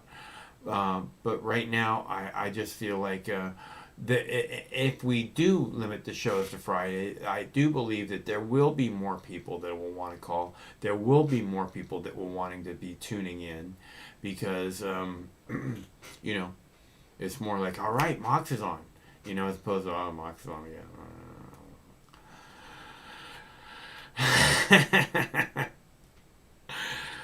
But hopefully, I think that makes a lot of sense, honestly. So, and it will give me a chance to do a lot more preparation for the show and think a lot more about what exactly I want the show to look at and how I want to lay it out and all these things. Which is, when we used to make Seattle television, that was the way it was. You know, I had all week to prep for the show, and it was only a half an hour show, and I would spend days and days prepping to get ready for a half an hour show. And but I loved it, and I loved doing this with you guys, and I will continue doing it. I don't have the energy right now to be making. I have other things I need to be making happen besides just the live nightly show, and they're important things. I'm afraid they're not getting done. And again, like I said, you know, if I'm not doing archiving, I'm always worried that the world is missing out on some stuff, and I've said that many times. So I don't want to be slacking on the job. I need to be making sure I'm getting done what it is that I do best. And I'm happy to talk with you guys. I'm glad that we're out here. I love communicating with you guys. I really do. Always. I mean, I've had enough of Jake. But, you know, I love communicating with you guys. And I look forward to doing it again really soon. So, you know. And that's why we've come out here night after night after night, because we really do want to be including you in the dialogue of what's going on and what needs to be talked about. Not you, Jake. All right. So cops are all aggro in Portland. They're on the move. They got their guns out. They got them pointed at people. This is seriously fucked up shit. There's an old guy needing help away from all the gas and all the fucking brutality. And here's someone nice enough to try and help him get out of the way.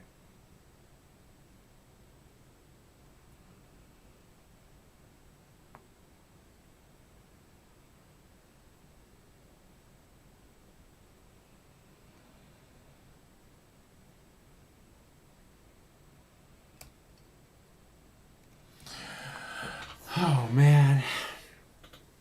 I don't know why they got to do this. I don't know what they expect the outcome of this to be. You know, pushing the people. Because I can tell you what the outcome will be. You push the people push back. That's why they're doing this now. The people have been pushed as far as they can be pushed. So, yeah, they're pushing back. They're not pushing back full force. But yeah, they got their umbrellas out, try and protect themselves. Look at the people you're tear gassing. You're tear gassing people in wheelchairs. You know, people dancing in the street. They're not breaking windows. Look at all those windows right there that could be broken and fires that could be started. They're not doing that.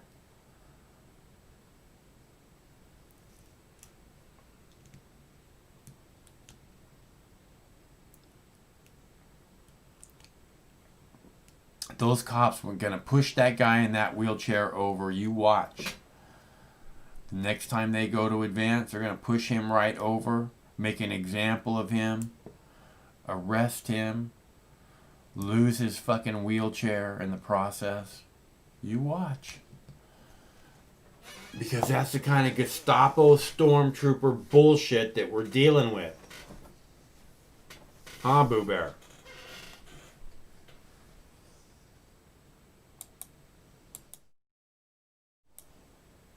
There's that Boo Bear. These nuts right here, huh, Boo Boo?